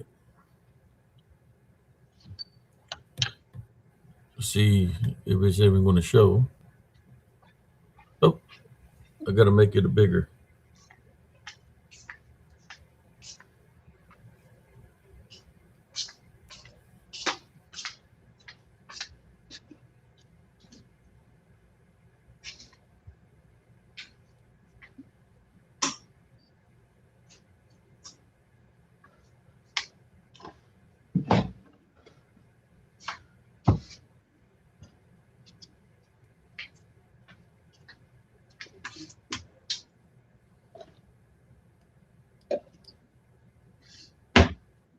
You can share a story if you want, Beatriz.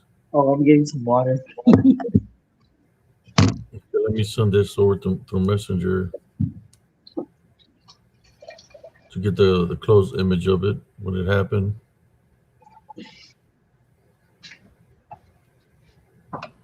Okay, here we go.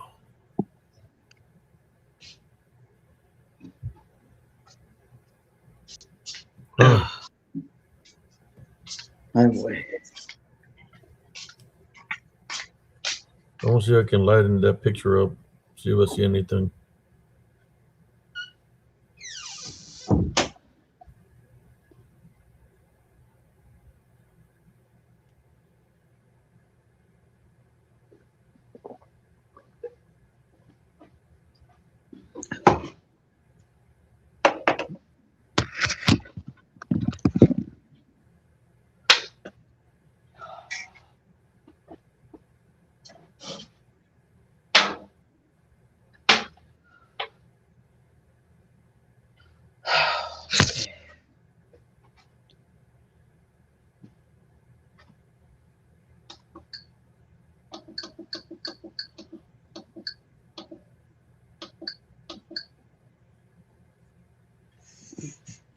I don't know.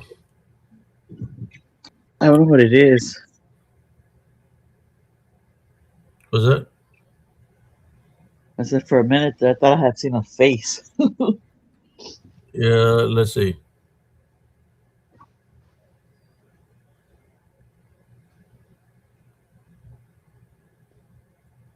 Parece que algo hay.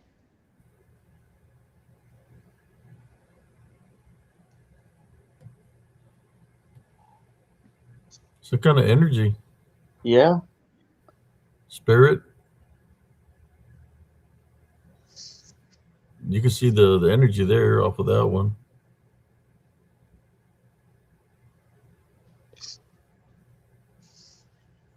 I think there is a spirit of a woman in here Uh-huh. that Se mira. that You can that, see it. that appears with a nightgown at nighttime.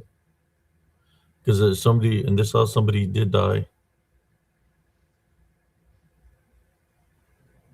And a wish. Yes. You say you see something there? but it looks like something there. Unless it was just a curtain where it's dark, but Yeah, well, there was the light here, whatever that is. yeah. I don't know where it came from. Okay, so I'm gonna share to the folks the images that I captured from where I used to live, so they can get an idea that when we talk about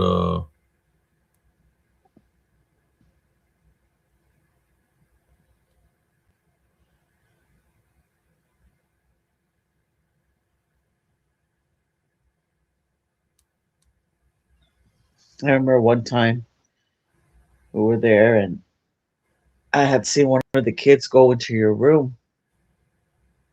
They went into your room and then I got up and I went and I said, "What are you doing in there?"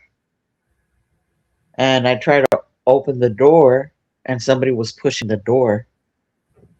I didn't want to open. They were like pushing the door so I wouldn't open it. And you could feel it when they were like pushing the door, when I was trying to open it. And then all of a sudden it like I opened it and there was nobody there. And I had seen one of the kids. I don't remember which kid it was, but I had seen one of the kids. okay, this is a house, my house that I used to have when I was a sergeant in the military in Killeen. It's where we used to live. 5106 Acorn Creek Trail. Check it out. This is what my sister's talking about.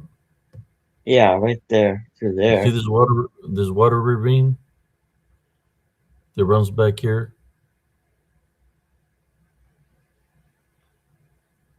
Remember how I told you that there's a tree where she's seen the thing hanging, and That this is like a monkey. this tree this goes to the back over here into the woods. So you see the house had two windows, one window up here and one Yeah, down here. We didn't have this fence.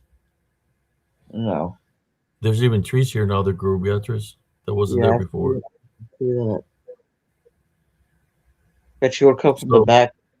Yeah. yeah, we would see from those two windows because there was no trees here and no fence. We could see the woman in white come from back here, walk all the way forward here, and by the And then time she would get on the bridge, she would disappear.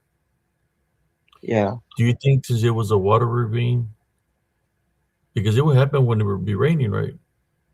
No, sometimes it would happen. It was hot outside and would have the windows. I would open up all the windows so, and try that the air would come in and stuff like that. I saw her. I was sitting down in the living room and she just would walk by. Yeah, there's a ravine. Yeah, that might be her right there. Let me go see. Yeah, there is something right there. What is that? I don't know. It's from the satellite.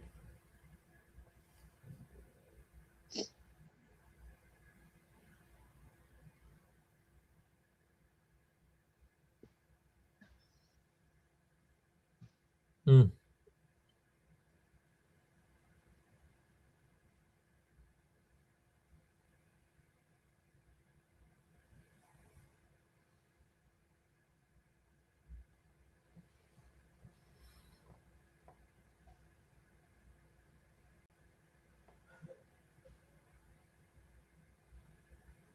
Yeah, it's a long time ago we lived here.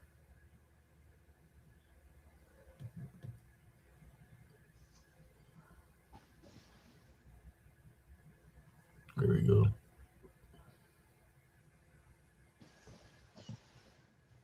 Yeah, but yeah, and the light is working perfectly. It's just the background that's been going that way.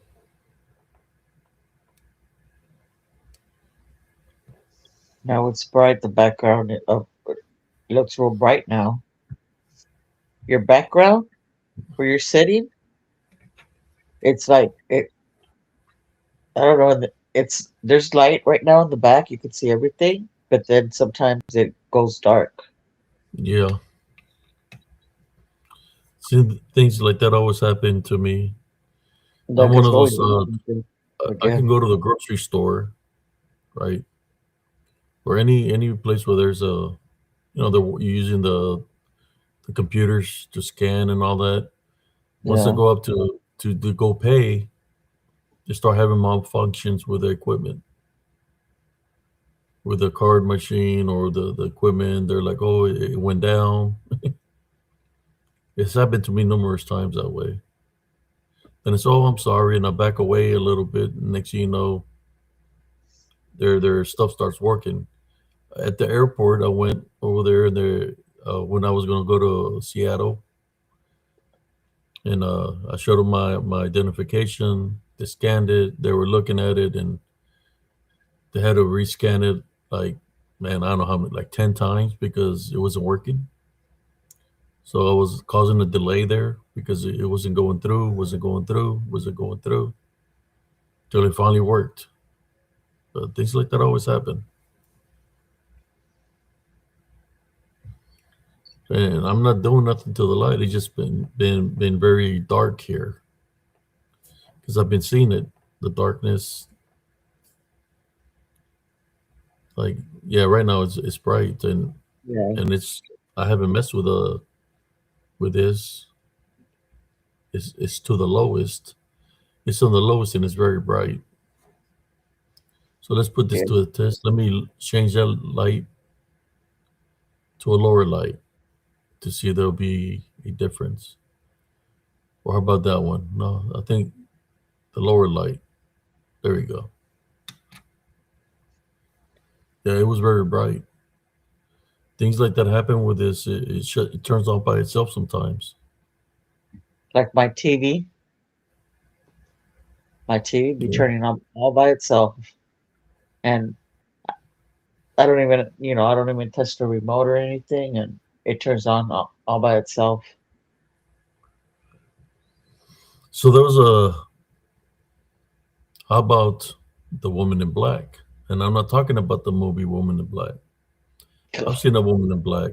Uh, Me too. oh, Brujas, La bruja. the dark witches that were black. Well, there was one. It was a bridge.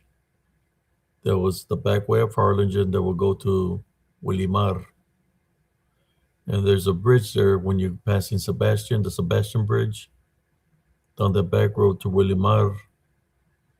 We used to take it from when we used to go clubbing, me and my friends, and we were driving from that on that bridge, and my friend Mario stopped on the bridge, and he said, I'm gonna test this because I said there's a woman in black that appears on this bridge late at night. If you shut off your vehicle here, she'll appear." So he stopped on the bridge and shut off his vehicle. And I'm like, man, there ain't no ancient woman in black. I was, feeling a little bit tipsy and stuff because I've been drinking, even though I was underage. Next thing you know, he's like, mira, mira, mira, mira, mira. Mario, fixing Yeah, I his remember. glasses. Mira, mira, Yeah. mira. And she was right there, the woman in black, and we took off and she was chasing us. She was coming after us. And he was freaking flying, flying down that road. And the woman in black, it was a ghost, a woman in black Really? chasing Yeah. us. And I think that was the last time we went down that road. She The would come only out at time, night from the bridge, yeah. right on that Um, bridge. I mean, the the only one that I saw was the one that was going down, floating down the middle of the street. Yeah, I always see That's the her. only one that I see. She would come out of one of those homes. I think she would come out of the yard of the either the Caballeros or where Bobby, what's it, Maybe, yeah, Billy, where Billy lived. Billy, yeah. She I would would be see her dressed go. all in black. I would see her go into there, into the yard through the fence. Yeah, there's a woman dressed all in black. Yeah, coming down the road, floating in the middle of the street, I think and she she was a looked like, bruja. yeah, and because I mean, she wasn't translucent or anything. The only thing is that she didn't have no feet. You couldn't see her feet. She was floating down in the middle of the road. I was like, oh hell no.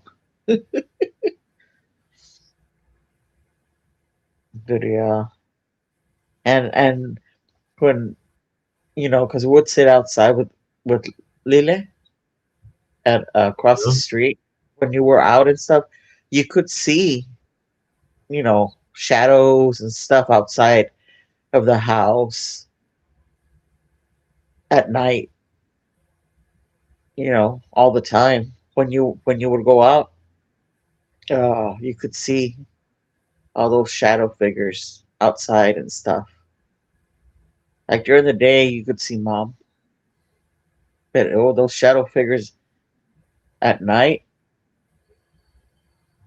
But in the backyard, when I saw those, I don't know. I don't think there were people. They were like they had like cloaks on, but I think those were witches in the backyard, because there was a lot of them.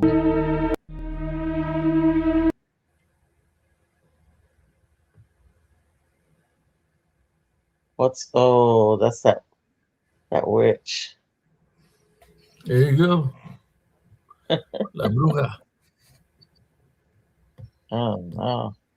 I can put her body. You want to see her body? There she is. Do a little dance. Do a little dance. She's elevated off the ground.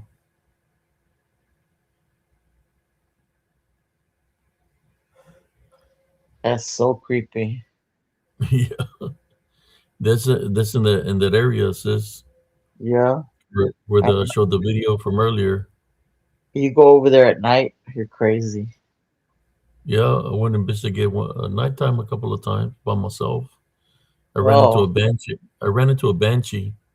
I need to debunk that video because I seen her, and when I seen her, she made that freaking banshee sound, a loud Oh, screech. It hurt okay. my freaking ears.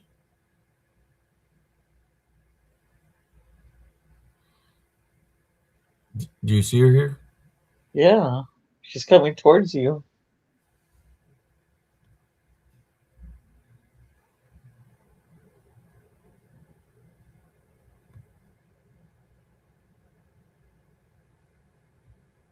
Yeah, no way. And when you see the shadow figures, it's almost like that, but a taller, man. Way taller.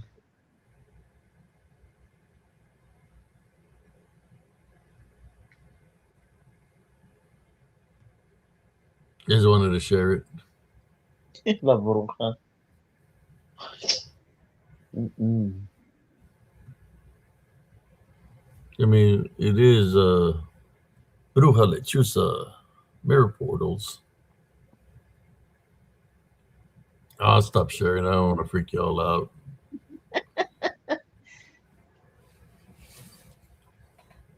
Let me see. I can share another story with y'all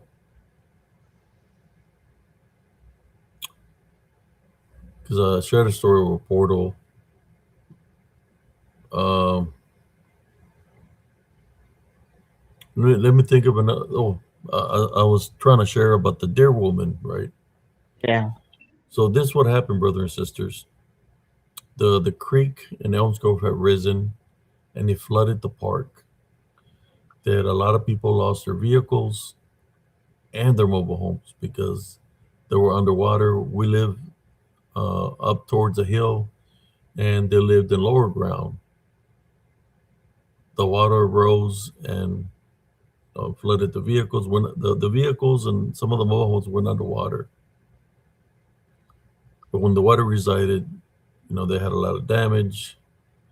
So a lot of people left the park. My friend Dave, he had rented a room, and he said that just to keep an eye out for his stuff, because people sometimes will go and try to steal or whatever. I said, no problem, brother. I'll keep an eye on it. So me and my nephew Rick we had a picnic table right there in front of the house, and we was talking with the military. And then next thing you know, I see this big, uh, dark shadow figure, look huge, passing on the street, um, passed by his vehicle, and I was like, "Hey, somebody's over there." So we took off running. So by the time we get there, we're checking the vehicle. The vehicle is locked. We go check his front door. The door is locked. He's uh, but he's not there. So I'm looking, and I start going in between the mobile homes, which is darkness.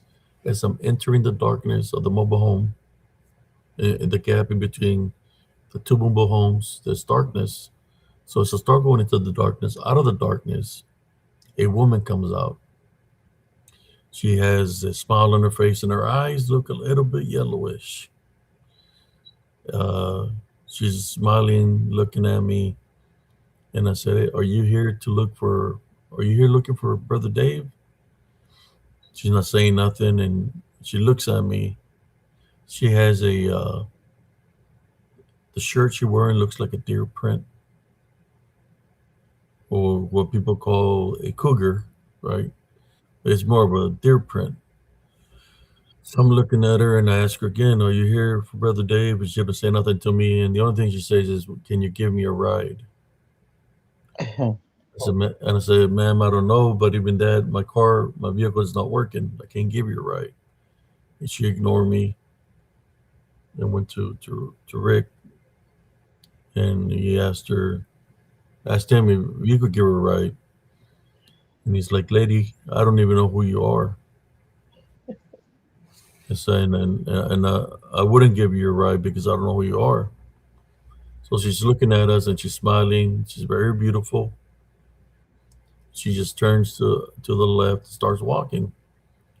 As she's walking up the street, we notice that her right side of her body is flapping, going out of control, moving real fast. So you, everything is this like half of her body you can see, but the other half is moving like real rapidly. So as she's walking up the street, I could see her feet. One of the foot, the leg that was flapping looked like a leg of a deer. Oy. So we started going. We seen her walking up the house, and Rick is like, "What the fuck is that, Unc?" So I don't know, but we're gonna follow her. So we follow her up the street. She took a left on the I guess up the street. She took a left. So we ran up there. By the time we got up there, she was in the street. We ran towards the stop sign of the main entrance. She was gone. She wasn't there. So when we got to the corner and looked to the left, she was going around by the dominoes real fast, moving in phases. And I believe she was changing manifestation back into the deer. So that evening, I was like, "What the fuck? What the f did I just witness?" So I Googled uh, deer woman because that's what I seen. So as I Googled to see if there's any such thing as a deer woman, it said the legend of the deer woman. I think it was she was like a princess or something at one point in time, but something happened to her. But yeah, she goes after men that are unfaithful. It's deer woman. Yeah, but I never forget how she looked. She was very beautiful. The thing is, if you pay attention to the feet, then you see its true nature. If you'll be able to see the beastly feet because that's what she has is beastly feet. Because she's kind of like a shapeshifter skinwalker. Basically, that's what I'm trying to say. Mm. She has those kind of abilities.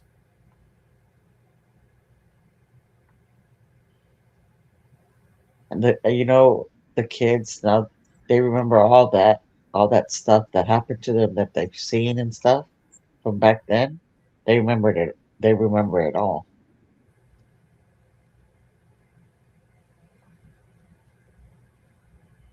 because they experienced a lot back then. Yeah. Sister Brenda just woke up and we got about 15 minutes for the 4 hour marker. And I'm going to have to call it a night, maybe. Or I don't know. I'm gonna let the sis talk. Unless Sister Brenda wants to come join her. But yeah, we seen her. She was short, like 4 foot 9, very beautiful. And she just kept on smiling. And Rick was like, Unc, what's the matter with her? Why is she smiling like that? She was trying to. You got to pay attention to the feet because you pay attention to the feet, you're able to see the beastly feet. Do you remember the story, Beatrice, of the dance of the girl with the dance No, the about the girl that devil, no. about the dance where there was a story about a girl that had gone to a dance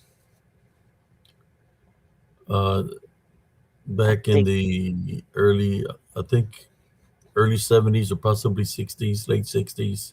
I think so That her even. mom had forbidden her to go to the dance, and she still went to the dance. Oh yes, I remember.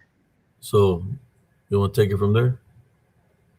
Because I just remember parts and pieces because they told us like our parents told us that story or Yeah, it's something that happened. She was at the dance that her parents did. Her mom didn't want her to be there. She still went to the dance, so she's there, and this man approaches her, or young man approaches her, or whatever, and she he asked her had to to put dance. it with you. Yeah. So when they're out there dancing, they're dancing, and I guess people noticed that when they were dancing, that I think she was off the ground with him, off the ground. They were even touching the ground. So when the girl looked down to She had to look, put it with you. he had the His yeah. When she looked down, she was able to see the hoof, and one of the legs was like I believe like a chicken, like a claw or something. I don't know. and he was a handsome And man. I remember yeah. that. Yeah. He So had what said do you remember? that that some man approached her, but he was real handsome and asked her to dance, and they were dancing. And that when she looked down, he had the foot of the hoof, and the other one was I think a claw or something like that. I remember that they would tell us because I remember they would tell us stories all the time. But I remember that one now, and you Yeah, start seeing it. and Yeah, I think that's happened to a lot of people, whether it's real or not. I don't know. I wasn't there at the dance, but I've heard something like that has happened to people.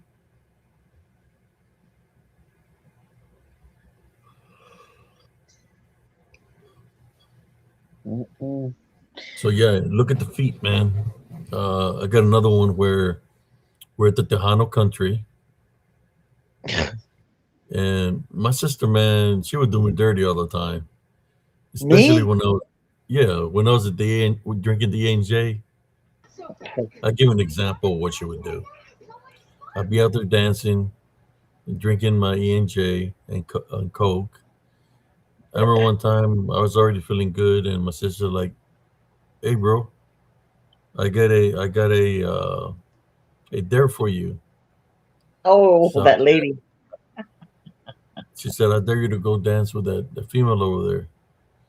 And I was like, "What female? That one over there." She told me what she was wearing. So as I went up there to ask her for a dance, I noticed that as I got close to her, she was very big sitting down. So when I got up to her, it's like her sitting down was almost as tall as I was, and Gee, she that was said, "Yeah." on.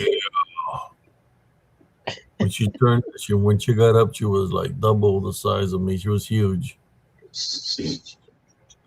I just looked at my sister, and my sister's laughing her ass off on the table, just laughing because my sister don't drink. So she was laughing her ass out, going, and then I had to stick to what I told her that to dance. So I had to go out there and dance with freaking Andre the Giant. She was that tall, Oh, that was funny. and she was just laughing her ass off.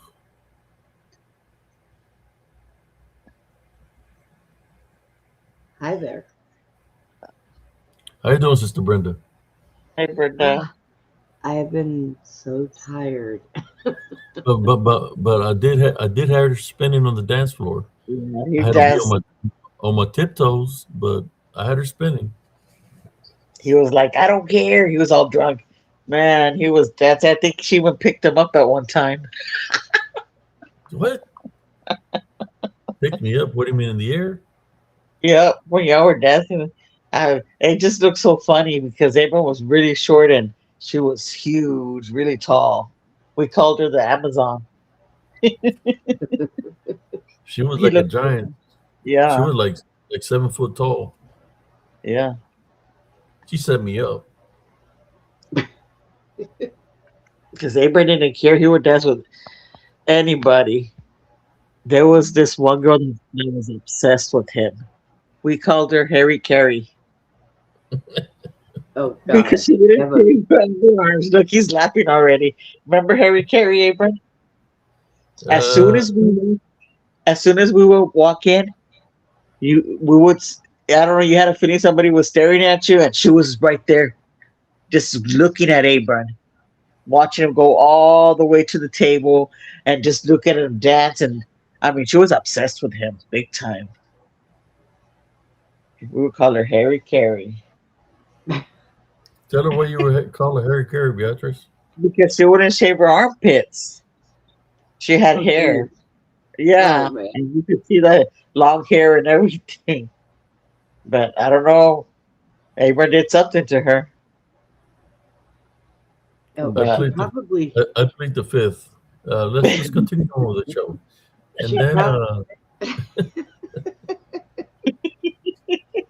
Harry Carey. she yeah. probably would have shaved if you would have asked her to. Probably would say, "Oh no, Harry Carey's here," because She might every have been time, she might have been a distant what do you call it, of a Bigfoot. Oh, oh even boy. her name, but she was obsessed with him. I don't know, she was obsessed every time, and she wouldn't. I mean, she would sit there and just stare at him, stare at him. She wouldn't see the people dance or anything like that. She would just, I mean, just stare. And then guys like, "Where's Abe?" She like, "There he is." Yeah. She'd be following me like that. There he is. I danced with her a couple of times when I was drunk. That I think it's some of her hairs from her armpits when the spinner burst against my face. Ew. Yeah. Ew. Oh, and she didn't No. know about underarm deodorant either. Oh boy. She's like, "Do you know what secret is?" And she's like, "Are you going to tell me a secret?" Uh, And I was talking about secret underarm deodorant. Oh, God. when I said about that Amazon she picked you up, you're the one that picked her up. I don't know how you did it, but remember you picked her up. and you put her on your shoulders. It looks so funny. That was a different female. Yeah. I did her caveman style.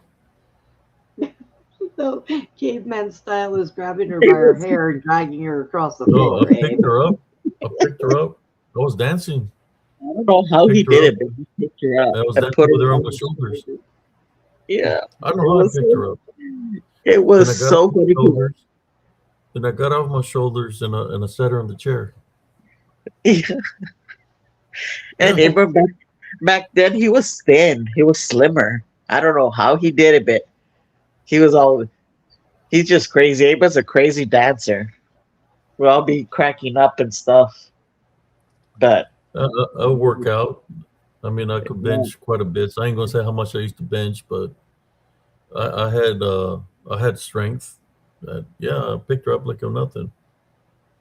it is so funny. A Abram's just picture of me funny. when I was younger. I was in pretty good shape.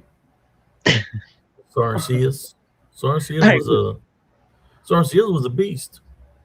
I remember one time he went.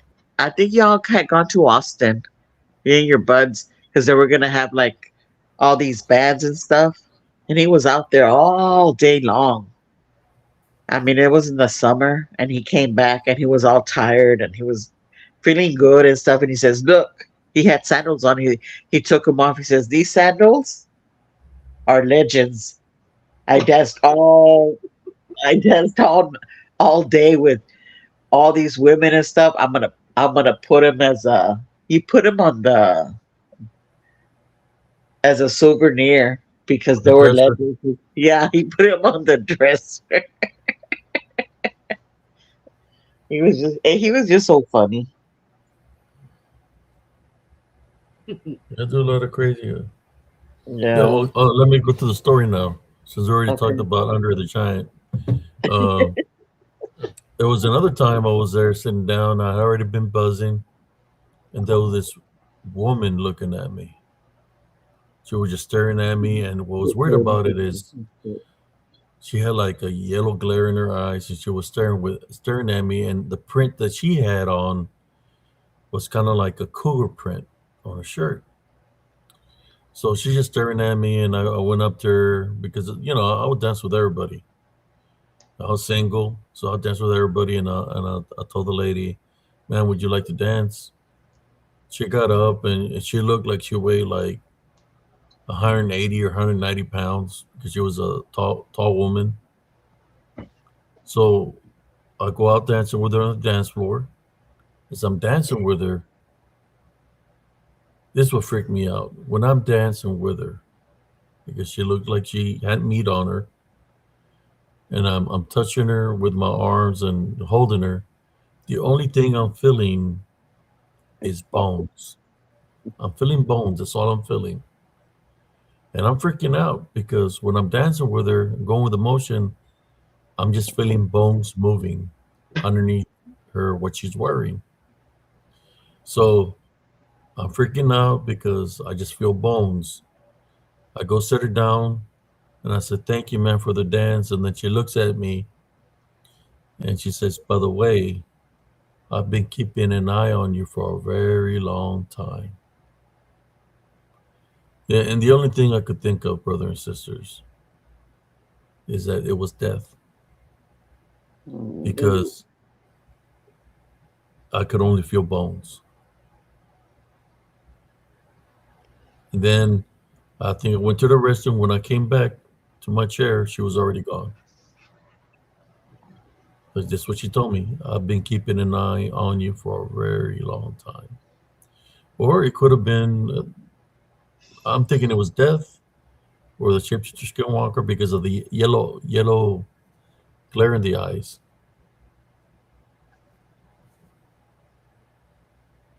That's bad. I'll see pages. Oh my God, Abe, it's all coming out now in the open. Oh, we always joke around, man. You just don't know. We get along, get together. We just joke around. We'll be ragging on each other. Yeah. And I would be If, making fun of everybody. if those people that troll us, that think they're funny. Oh my god, they just don't understand. We'll rag them hard, man. When It's they so think that funny. they're trying to do something, they just don't know what comedy is. But Yeah. yeah, I had that incident happen to me there, and that was the last time I ever seen that. And I would run into the weirdest stuff like that all the time. I remember There was those another ladies, there was another time I was at the Ramita at the bar. those I'm the sitting down ladies. there. Mm. There's this African American woman sitting on the bed on the bar, and I order me a beer. Then she just turns around and looks at me, and she asks me a random question.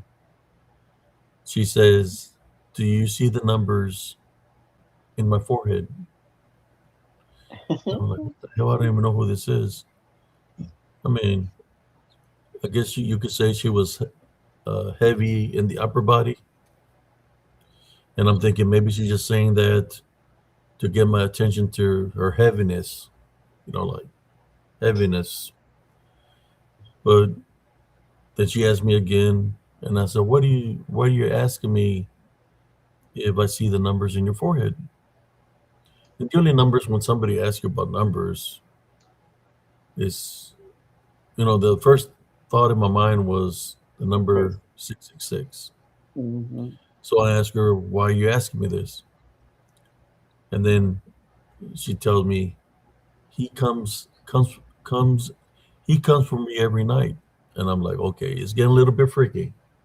I don't want to know about that kind of stuff. And she's like, "Who?" And I was like, "Who comes for you every night?" And I thought she was gonna say my husband or my boyfriend Pancho or something, right? She said he only comes out at night. It's like, oh, okay, she's talking about something else. So yes, he always comes through my bedroom window, and he comes and visits me, and that's why I'm asking you. But if you see the numbers in my forehead, so then I said, "Let's how about this? Let me pray for you." As soon as I start saying the Our Father, she gets up and takes off.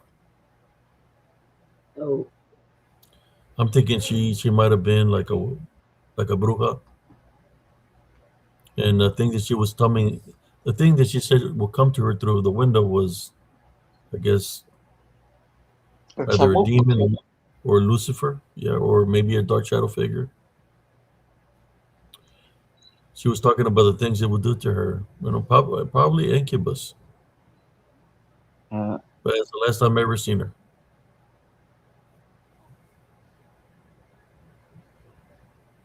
I I don't know. remember.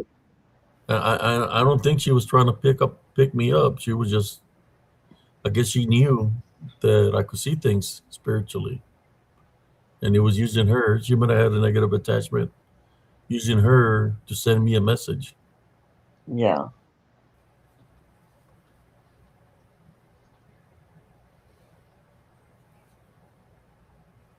It happened in La Ramita. It's closed now. Yeah, some crazy stuff. I run into the craziest stuff. Something was would always happen though. Something always would happen all the time. Weird stuff. was that all? Was that a school or something that you went to when you were out in Raymondville? No, this happened in Harker Heights. Yeah, it was Oh, like a little bar. oh, It's I a good. remember bar. those Yeah. You three know where ladies. the wagon wheel used to be that burned down? Yes.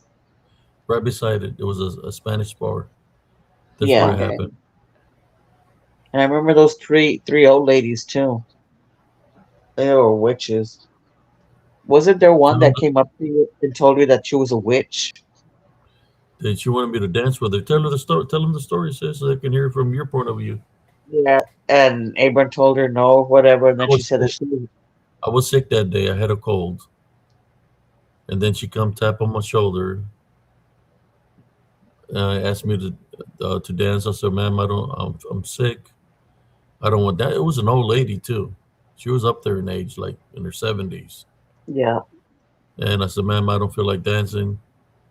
And then she tapped me again on the shoulders and asked me, and I told her, "Not right now."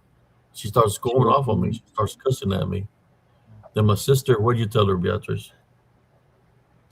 I don't even remember. Oh, to leave you alone or something that he didn't want to dance or whatever, and she got mad and she said she was a witch. And I don't know who. I don't know. Somebody was saying with us, or it was you that said I'm a brujo too, or something like that. I don't remember. Somebody said it. No. Um, so I told her, you, because you told her to calm down. My sister wanted to get Yeah. up and knock her out. I said, "Ma'am, just go. If I feel better, I'll dance with later on." And she's like, "No, dance with me now." Yeah.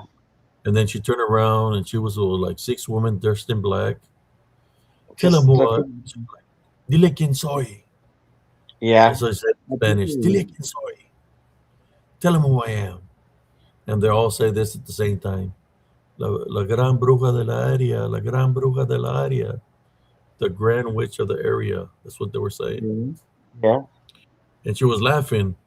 And she said she was going to place a hex on me. And I told her, look, I don't care if you're the wicked witch of the West. Uh, don't try to hex me because it's going to go back to you because I'm protected. They all go over there and they start chanting something or trying to hex me. So I pray against them. Uh, so the week we it passes. When I go back the following week, I found out that that old lady passed Died. away from a brain Yeah. aneurysm, and the women that were chanting with her, all of them got cancer Oh God. because they were wishing bad towards me, and it went back to them seven times fold. I think a lot of them lost their breast. They yeah, because of cancer. They were all older women. Older women. Wow. But she was saying she was the grand witch of the area. What would a grand witch be considered? Like the person in charge of the territory? Yeah. Yeah. Or like in most uh when there's a bunch of well, I would say a coven, um, the main one that would be like their grand witch. So there had to have been more. Yeah. Just put it this way: she was so old that if I would have been with her, I would have been like LeBron James. The powder would have just come out of her. That's how old she was. Yeah. Real old. She was nasty, Oh real God. ugly. Yeah, fugly, real old lady. But yeah, like I said, I run into some crazy stuff. My sister's been there to witness it. Yeah. She witnessed the when she was out there messing with the damn Ouija board when she was young. Oh She witnessed Lord. Here we go. she witnessed that guy. You can say the story, Beatriz. Go ahead. Yeah. I'm like Steve Kafka. No, but share Well, the story. it How, wasn't how him. did you get this Ouija board? Anyways, you were like how old? I was young. We were all, we would go riding around and stuff, and a whole bunch of us got together and went to go to the to the dirt road. We were in a. Uh, I'm asking where did the Ouija board come from? Because that was We all got that was made out of wood. we all got together, and one of them had a Ouija board. There was a whole bunch of us who went like to a dirt road, and there was like a little canal, and we made like a little fire and stuff, and we were all sitting around there. We were just talking, and stuff, and somebody pulled it out and he says, "Have y'all ever messed with a Ouija board?" We were like, "No," and then they started doing it, and they were asking all these questions and stuff, and they all got scared because we started hearing like sounds. It was all dark, dirt road, And then it was getting closer and closer, and everybody got scared, so we left. And he was like, "Oh no, I don't want the Ouija board. Can y'all hold it for me?" And nobody So, wanted to do nothing. And nobody wanted to hold it. And he said, "Oh," I told him that I would, I'll hold it. And so he says, "Oh, you can have it or whatever." And that's how I got it. And it was like, oh, and then I started, messing with it a bit. I didn't believe in it because I would so like what make fun of noises it. were you hearing? It was like a howling noise, and it's like all fields. It was fields all around us in the dirt road, even. And except for the But canal, and then, was it the dirt road by the palm trees? no, not over there. Like if you go all the way down on King Street, where Yeah. at Guy's mom used to live, all the way Who? straight. Guy's mom, you know where Guy's mom used to live? Yeah. Okay, you keep on going all the way straight, and you hit the Take a right. sign, the little sign, and you take a right. And Yeah. then the very first road that you hit, you go in and there's like across the road, you take a left, and you go down a little bit, and there was a canal somewhere around there, I think, or The maybe main, further the main, down. the main Yeah, canal. yeah, and that's where we were. And you could hear, um, I don't know, like howling and like noises, creepy noises that we've never heard. What other noises did you hear besides the howling? Yeah, like a woman crying and stuff like that. And we all left. We all got scared and we left. I was with And Anita. did it sound Huh? close? Did it sound Yeah, close? yeah, it was like far, and then it started getting closer and closer. And there was nobody else because you could see if there was a car coming or something. And everybody got scared. It was about 10 of us, and we all left. Around what time frame was it? It was at night, bro. Like probably like at maybe I want to say 12 or 1 o'clock. After one, maybe. I don't remember who else was there. I think Nelly was there. I think I mean it was just a lot of friends that were there, but I don't remember. But yeah, and we started hearing noises, and um they just got all scared. And that's how I got the Ouija board. I don't remember whose it was because it's been such a long time. When you were messing with the Ouija board, you said that it brought my name up. It would always bring your name up, and I Oh, What wouldn't would it ask say? that it didn't like you, especially when you would come in the room. It would get real pissed off, and it was you would see it the way it would move. Well, I only seen it one time. That time that I came from work, where the plant kit was moving by itself. I mean, I It didn't was the see last it. time. The only time I seen it move was that time, and that was the last time because I burnt it. Yeah, and it was. He would talk about Abraham all the time, and it would get really pissed off, and it would start moving super fast. And it wasn't me; it would actually move. wow. So, what do you think about that, Sister Brenda? If the planchette is moving by itself that way, there's gonna be Well, some pure evil around. yes. Yes, it was evil, but it would like I was the only one playing with it, and it would like ah man, like super fast, and then like I knew what it was gonna say, because I mean, it would move. Like I wasn't moving it; I just had my hands on it, and every time that Abram would walk in, he just that he would say that he hated him and he wanted to kill him and stuff like that. Oh And I my. would say, yeah, he hated Abram, but he would get the thing would get mad at me too because I would like throw holy water on it and stuff like that. Because I would make fun of it. I didn't believe in it, and it would get pissed off.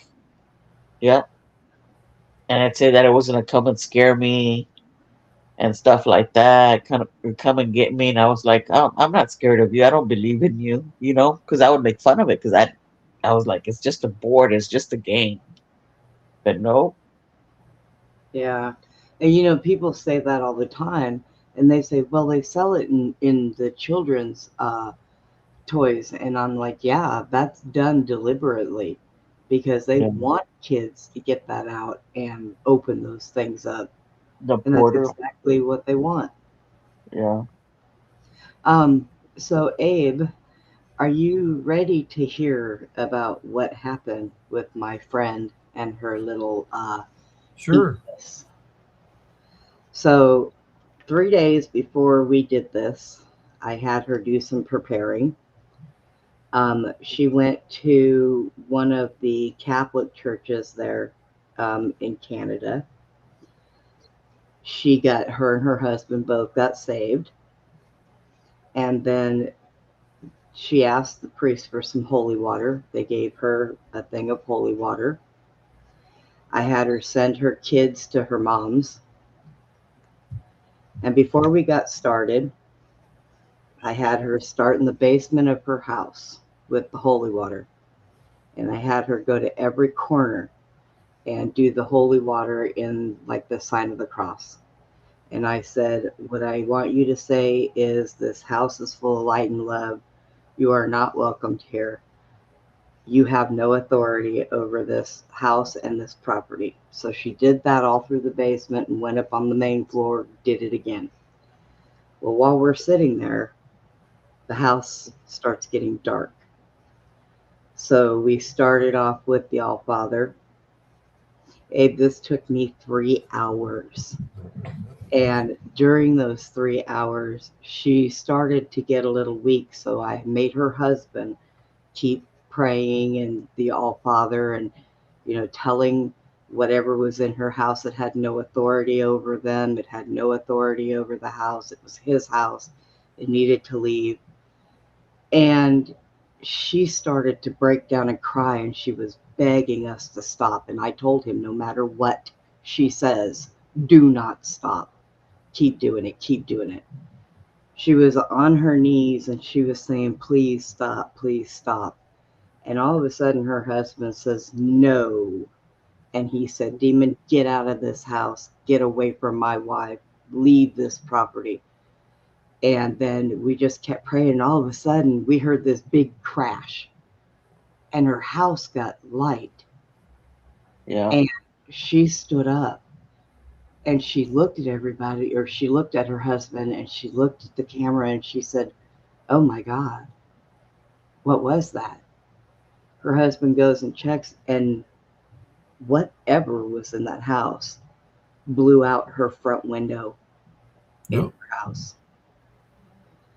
So after she was done, because I also had them go get a whole bunch of small crosses, they went outside the house and they put those crosses, they said a prayer and put those crosses every corner of the house outside and all the way around the front and the back.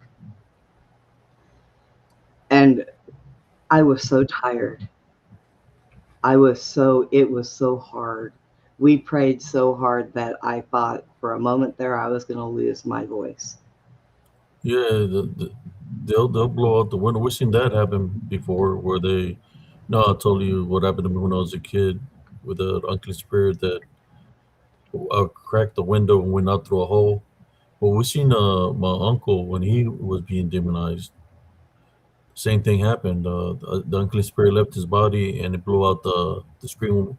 It blew out the screen, but you said it broke a window. Yes, it broke the whole window pane in the front.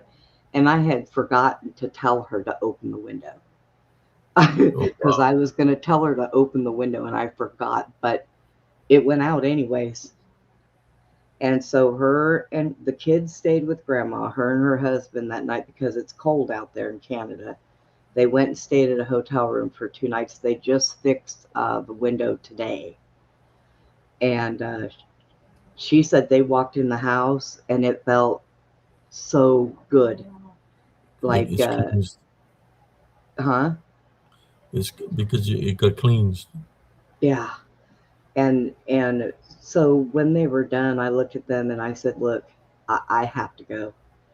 I have to go and I have to gain my strength back and I need to rest because that it sucked half of the life out of me, for real.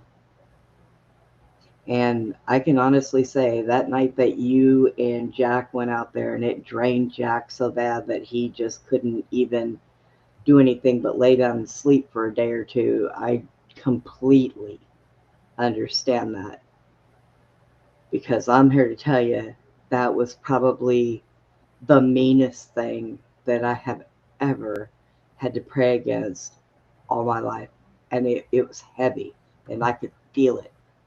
And I was on the computer with them. I had them on their phones going through the whole entire house. And I could see everything they were doing, and they were praying, and they were doing all kinds of things. And so today she messaged me after they fixed the window, and she's like, Brenda, thank you so much. She said, my house feels like I feel like I moved into a new house.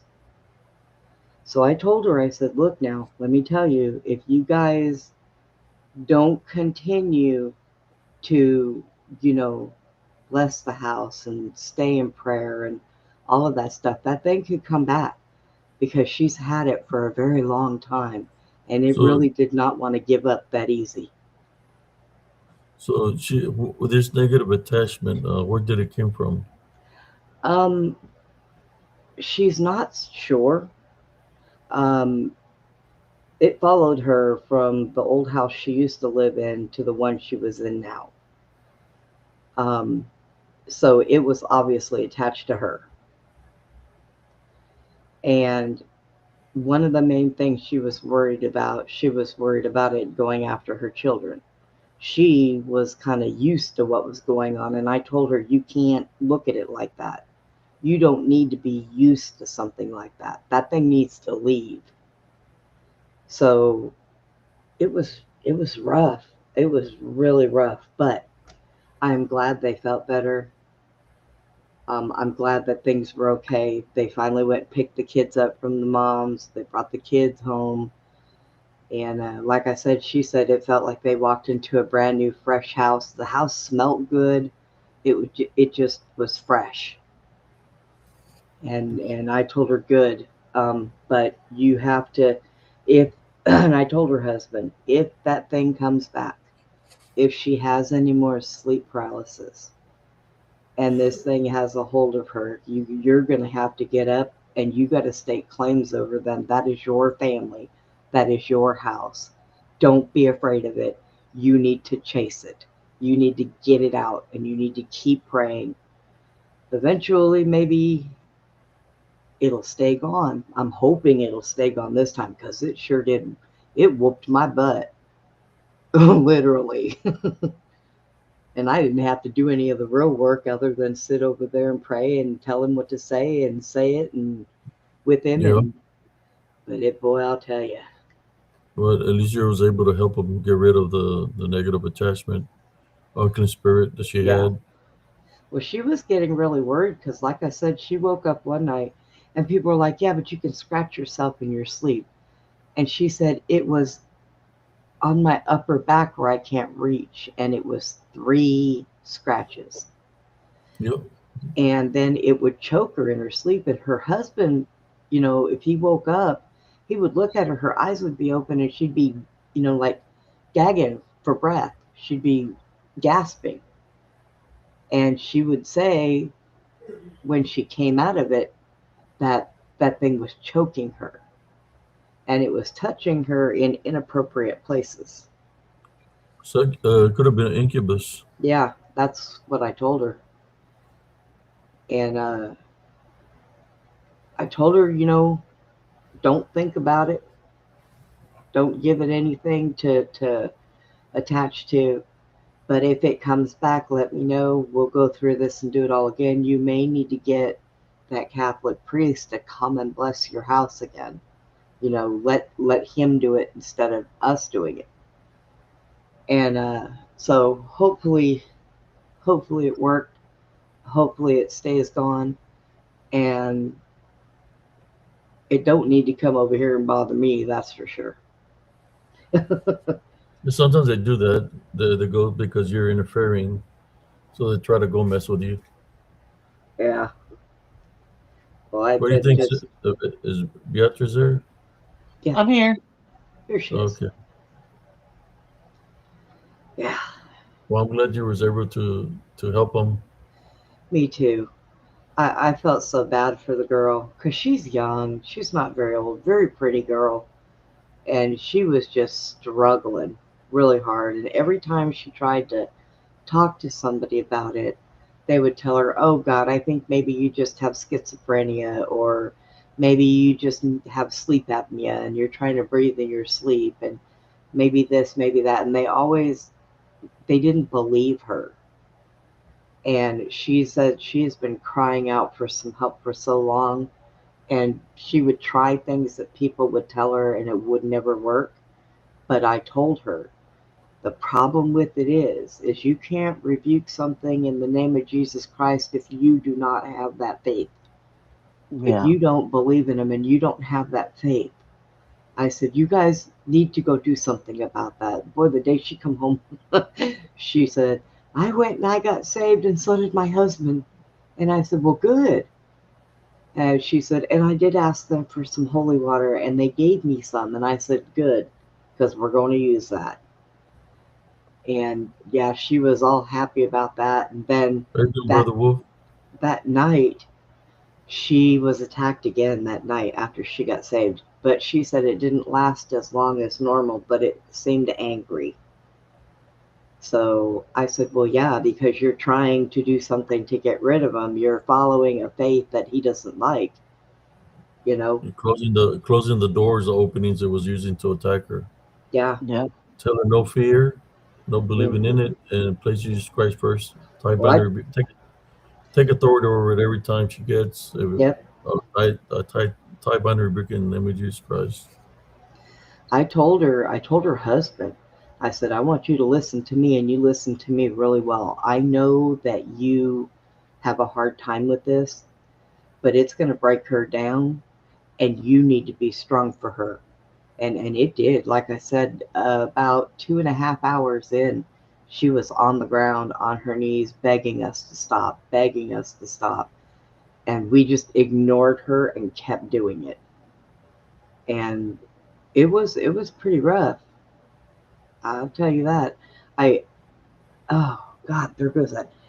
You know, last night, or well, the night before, I was sitting here and I got a real deep ring in my right ear, and to the point where it hurt the side of my head.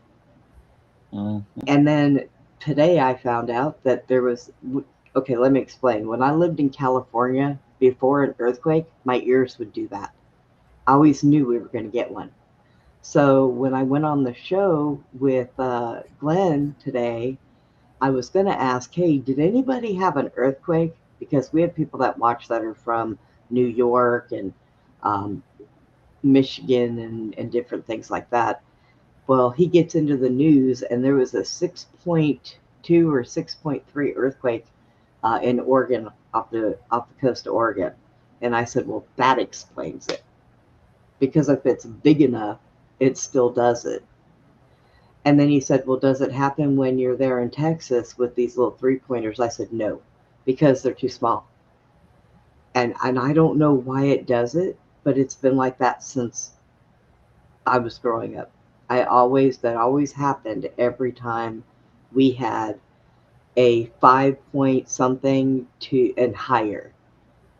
Um, and it's just weird. So, but that about knocked me down last night, and I've just been resting and trying. Matter of fact, I was watching PRT tonight, and I was sitting here listening, and I fell asleep. And I just woke up at like three. What did I? What was it? 3:15 or so. I woke up and I was like, oh. I'm looking around. I'm like, why am I awake? But yeah, I've just been resting. It's been kind of rough.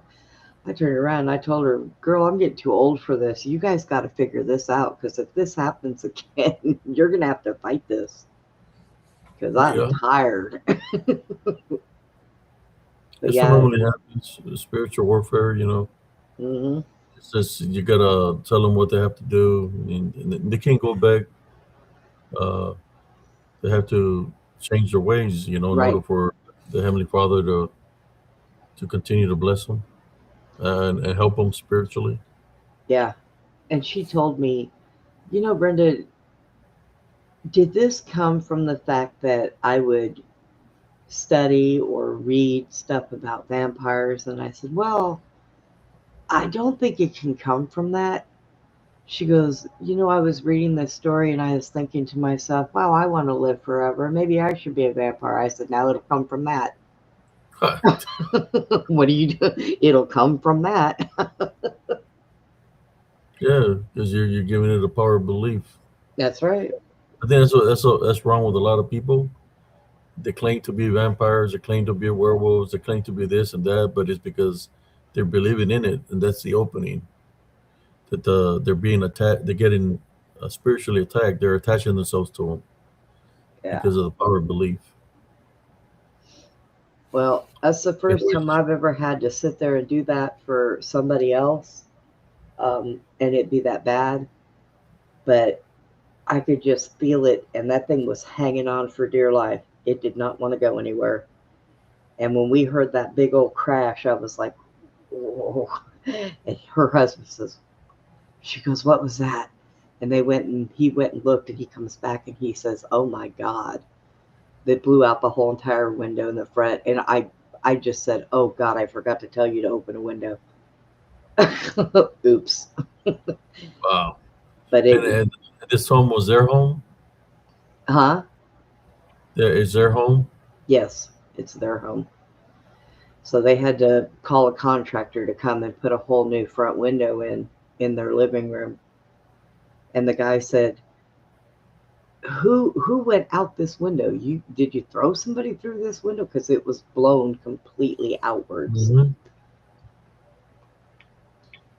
She said, no, the kids threw a ball through it or something. She was like trying to come up with a reason why her whole entire window just blew out. Wow. Yeah. What do you say? What do you say to the guy that comes, the contractor? Oh, a demon flew out that window. You can't tell him that. Oh, you seen? I used to see them. We used to see them. I used to see them all the time when I was a kid. DDN when with my uncle. Tell him the story about our uncle Beatrice. Do you Esteban? What When happened we to him? went, I remember that he Praying, was climbing on the wall, crawling on the really walls. crawling on the wall like a All freaking of lizard. us, like, we went to go pray for him because he was acting all weird and stuff, and there was a whole, and we were praying and praying. He was like mad, and but he was climbing on the wall. I remember that, and I was young, and it Oh, took us a while, right? And after that, we finished praying. He was different. It was different. He stopped climbing on the walls. How do you climb on a wall? yeah, How do you crawl on a yeah. wall? He's literally on the wall. Sister Brenda sticking out his tongue like a lizard, Oh, jeez. Yes. and we're praying and we're telling the to get out of him. We're praying the Our Father and other prayers. We're praying, and next thing you know, you see the unclean spirit leave his body. As soon as he leaves his body, my uncle drops to the bed. Uh The huh. unclean spirit goes. This is in their bedroom. He goes and takes a left out the window and blows out the window. Yeah. He took Yeah. out the whole screen. The unclean spirit flew out the window. I was small, but And I remember. I remember he just was start. acting, but before the unclean spirit also had taken off, he was acting like a rooster, pretend like he Yeah. was like crowing on the bed like a rooster, and we seen the unclean And spirit come out of his body and blow out the window. It went out the window. When that happened, uh, he became better. Well, I But he was remember. being actually attacked by an unseen force for about 2 weeks. I would see what was attacking him out there. Like I said, I had the ability to see. He was standing in the in the street, and he said, "I'm not afraid of you." And he had his guards up, and I could see what was attacking him. He couldn't see it because he was getting hit by an unseen force, but I could see it. Right. What is that Greek mythology being? Uh, what is it? It was pretty big. It wasn't like a goat, but it was like a, what is it? The one that's like part horse or Oh, Yeah, centaur? Is it a yeah, centaur? yeah, centaur. Whatever that was, it was as big as that, and it was charging him, and it would duck his head like a ram. Did he have And horns? yeah, yeah, like horns, and it would hit him. And my Oh, uncle would fly 4 or 5 feet, and when he would be on the ground, he would be stomping on him with his hooves. oh man. So bruises were coming out of nowhere and blood where he was getting hit, but nobody could see anything that was hitting him. So I would yeah. go up to that thing trying to push it, but it wouldn't budge. But yeah, that's when. Then after that is when he got demonized. They I possessed remember him. his eyes were super red. Well, I'm really glad because I think it made her weaker, which was okay, um, because they had gone and they had gotten saved and baptized or everything. So I'm glad they did that first because that really helped. I think that if we would have tried to do this with them not believing or not accepting Jesus or anything like that, I think it would have been probably pretty bad for me, but probably would have been worse for them. So I think by doing that, it helped weaken. And then we did it right away that evening. And so it worked out okay, or that early afternoon. So it worked out okay. I I'm glad that they felt better when they got back into the house and everything was fixed, and it was just crazy. I mean, it was crazy. I've not ever really made an attempt to do anything like that, so it was uh it was tiring, boy. Yeah. It was. I was like, oh God, okay, yeah, I got to go lay down. Yeah, I'm glad you was able to free her from that bondage. What was attacking her vessel. Yeah, me too. I just hope that it stays gone because I think that if it comes back, it's going to be twice as bad and it's going to be really pissed. So I told her, you have to really stay in prayer. She said, well, we're going to start taking the kids and going to church, and I said, okay, well, that's a good idea, you know. So, and I had told her before we do this, get the kids out of the house, take the kids to your mom's. That way, it has limited spots to jump if it wants to, and the kids will not be harmed. Just take them out of that because they're all small. So, but we got everything done and prepared. And when she got a hold of me and said we're ready to go, I was like, okay. 3 hours. I was like, oh my god, it was crazy. I don't think I've prayed that much in so long that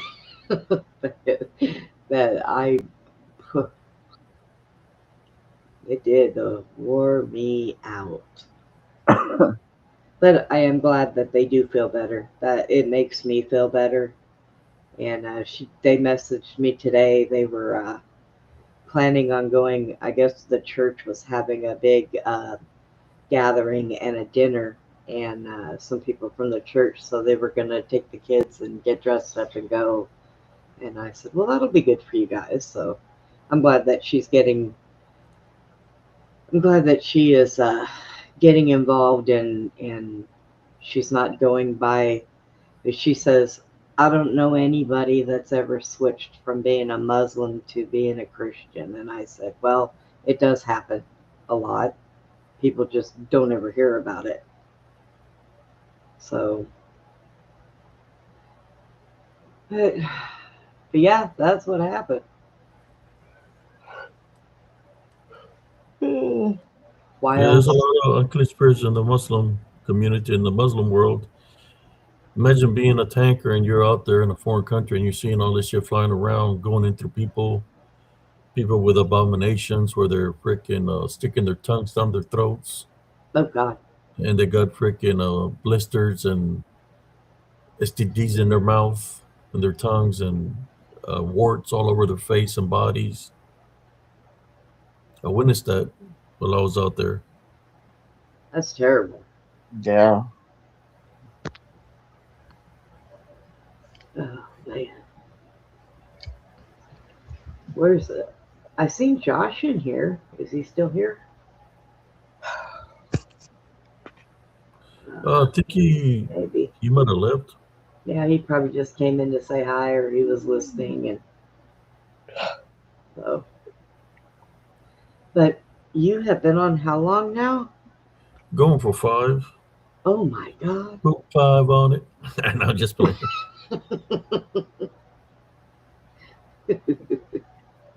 I mean, we're just chatting, but I'm gonna have to get me some rest in a Yeah. few. Maybe Oh hit the yeah. Yeah, I 5 o'clock know. or call it a night. Well, we got about. I can go another. Give me a little bit of rest because I gotta go look at some homes tomorrow. Oh. Yeah, I'm taking I gotta have the dogs at the groomer at 8:30. I have a 12:30 appointment for me at the nail salon, and then I have a 3 o'clock appointment on video with the doctor, and then I have a show tomorrow night. So I have a long day. I really could have stood to stay asleep, but apparently I was not meant to. But yeah. Well, Huh? I think I'm gonna go because I'm already falling asleep. Okay, I Uh-oh. guess we'll call it a night, or I can talk a little bit more, or I might call it a night too. Like, I gotta get me some rest. Yeah. Is there anything you would like to say to the viewers of everything that we're talking about here tonight? Beatrice. Brenda?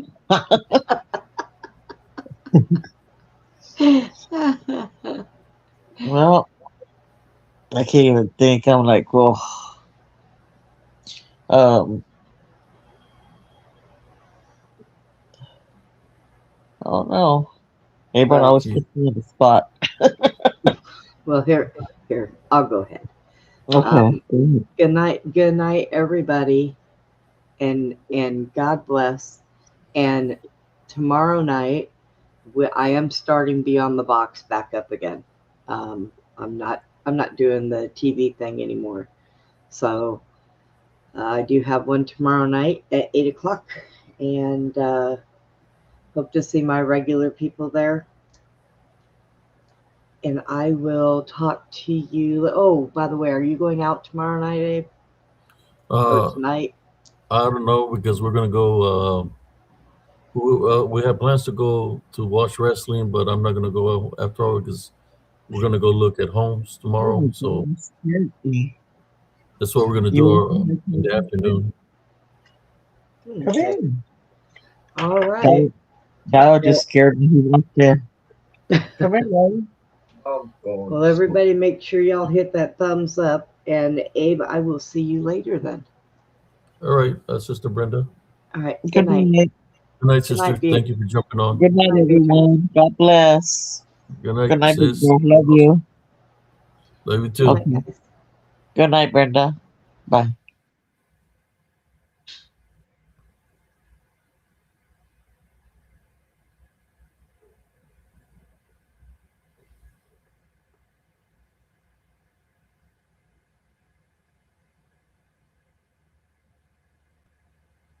Well, there you go, folks. Uh, Going to call it a night. Thank you for those that tuned in here on Spiritual Encrypted Encounters. I just want to say one thing, brothers and sisters, before I go. Always maintain your heavenly love foundation, no matter what the situation is. You know, Uh, trust in your spiritual instincts. Place Jesus Christ first, and the works that you do. Again, can't be believing in other things that are openings when it comes out to the spiritual aspect of things. For example, things that are demonic in nature or other beliefs. If you want to believe in something, believe in Jesus Christ because He's the only one that can help us spiritually. Is our protector and our savior and our avenger. So we have to continue to maintain our faith and believe in Him.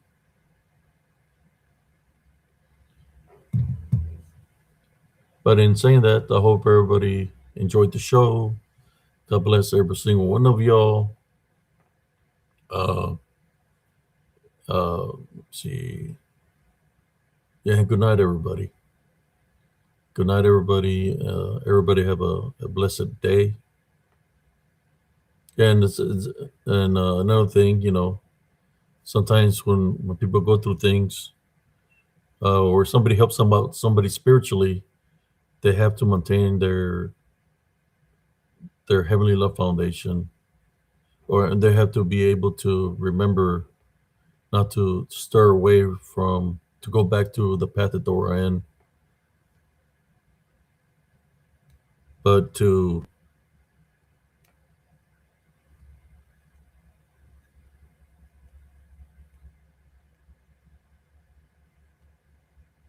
there you but to remember to watch their any spiritual openings that they might have.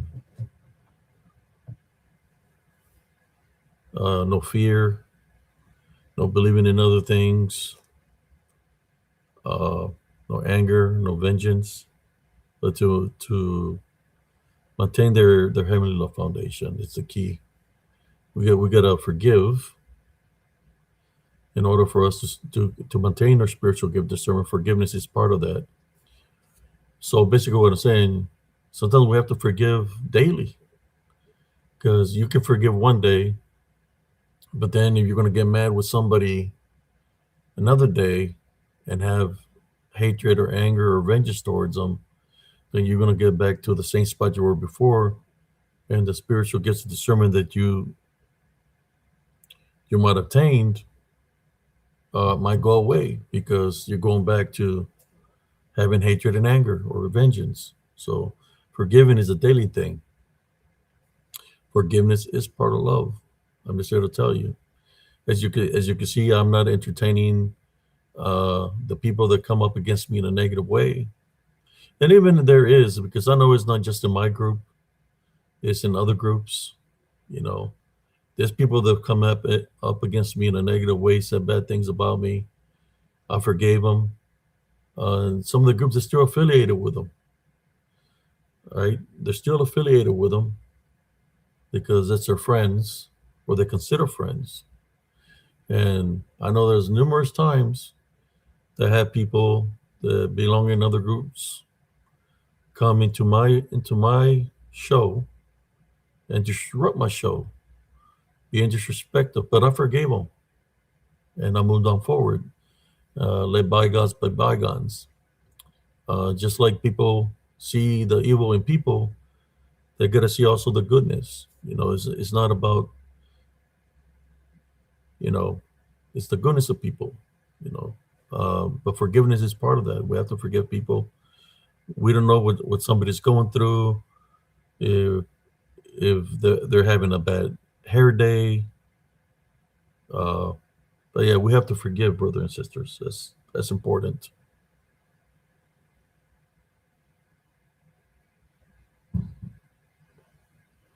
I just heard the door bang just now, right here, as soon as I said forgiveness. Yeah, I don't focus on things. I mean, I can talk about things of the past, but I don't focus on still having hatred towards people because that's not a heavenly love foundation. That's that's putting yourself in a situation if you still have hatred. Like all these people that were kind of against me, I done forgave them daily because it's not going to affect my Heavenly Love Foundation. I'm going to remain with my Heavenly Love Foundation. People want to associate with me, that's fine. People don't want to associate with me, that's fine too. But one thing they're not going to affect is my Heavenly Love Foundation, my vessel. I got to maintain my Heavenly Love Foundation. But it's saying that, brothers and sisters, I want to say good night to everybody. Shout out to everybody that tuned in here tonight, even though we're here for a little bit. Shout out to everybody, and I wish the best for everybody. Love, light, and blessings to all the viewers here on Spiritual Encrypted Encounters. And saying that, this is Brother Abe Cias, Soren Cias signing off. Good night, everybody, and God bless y'all. Hit the like button before you leave. Peace out, everybody.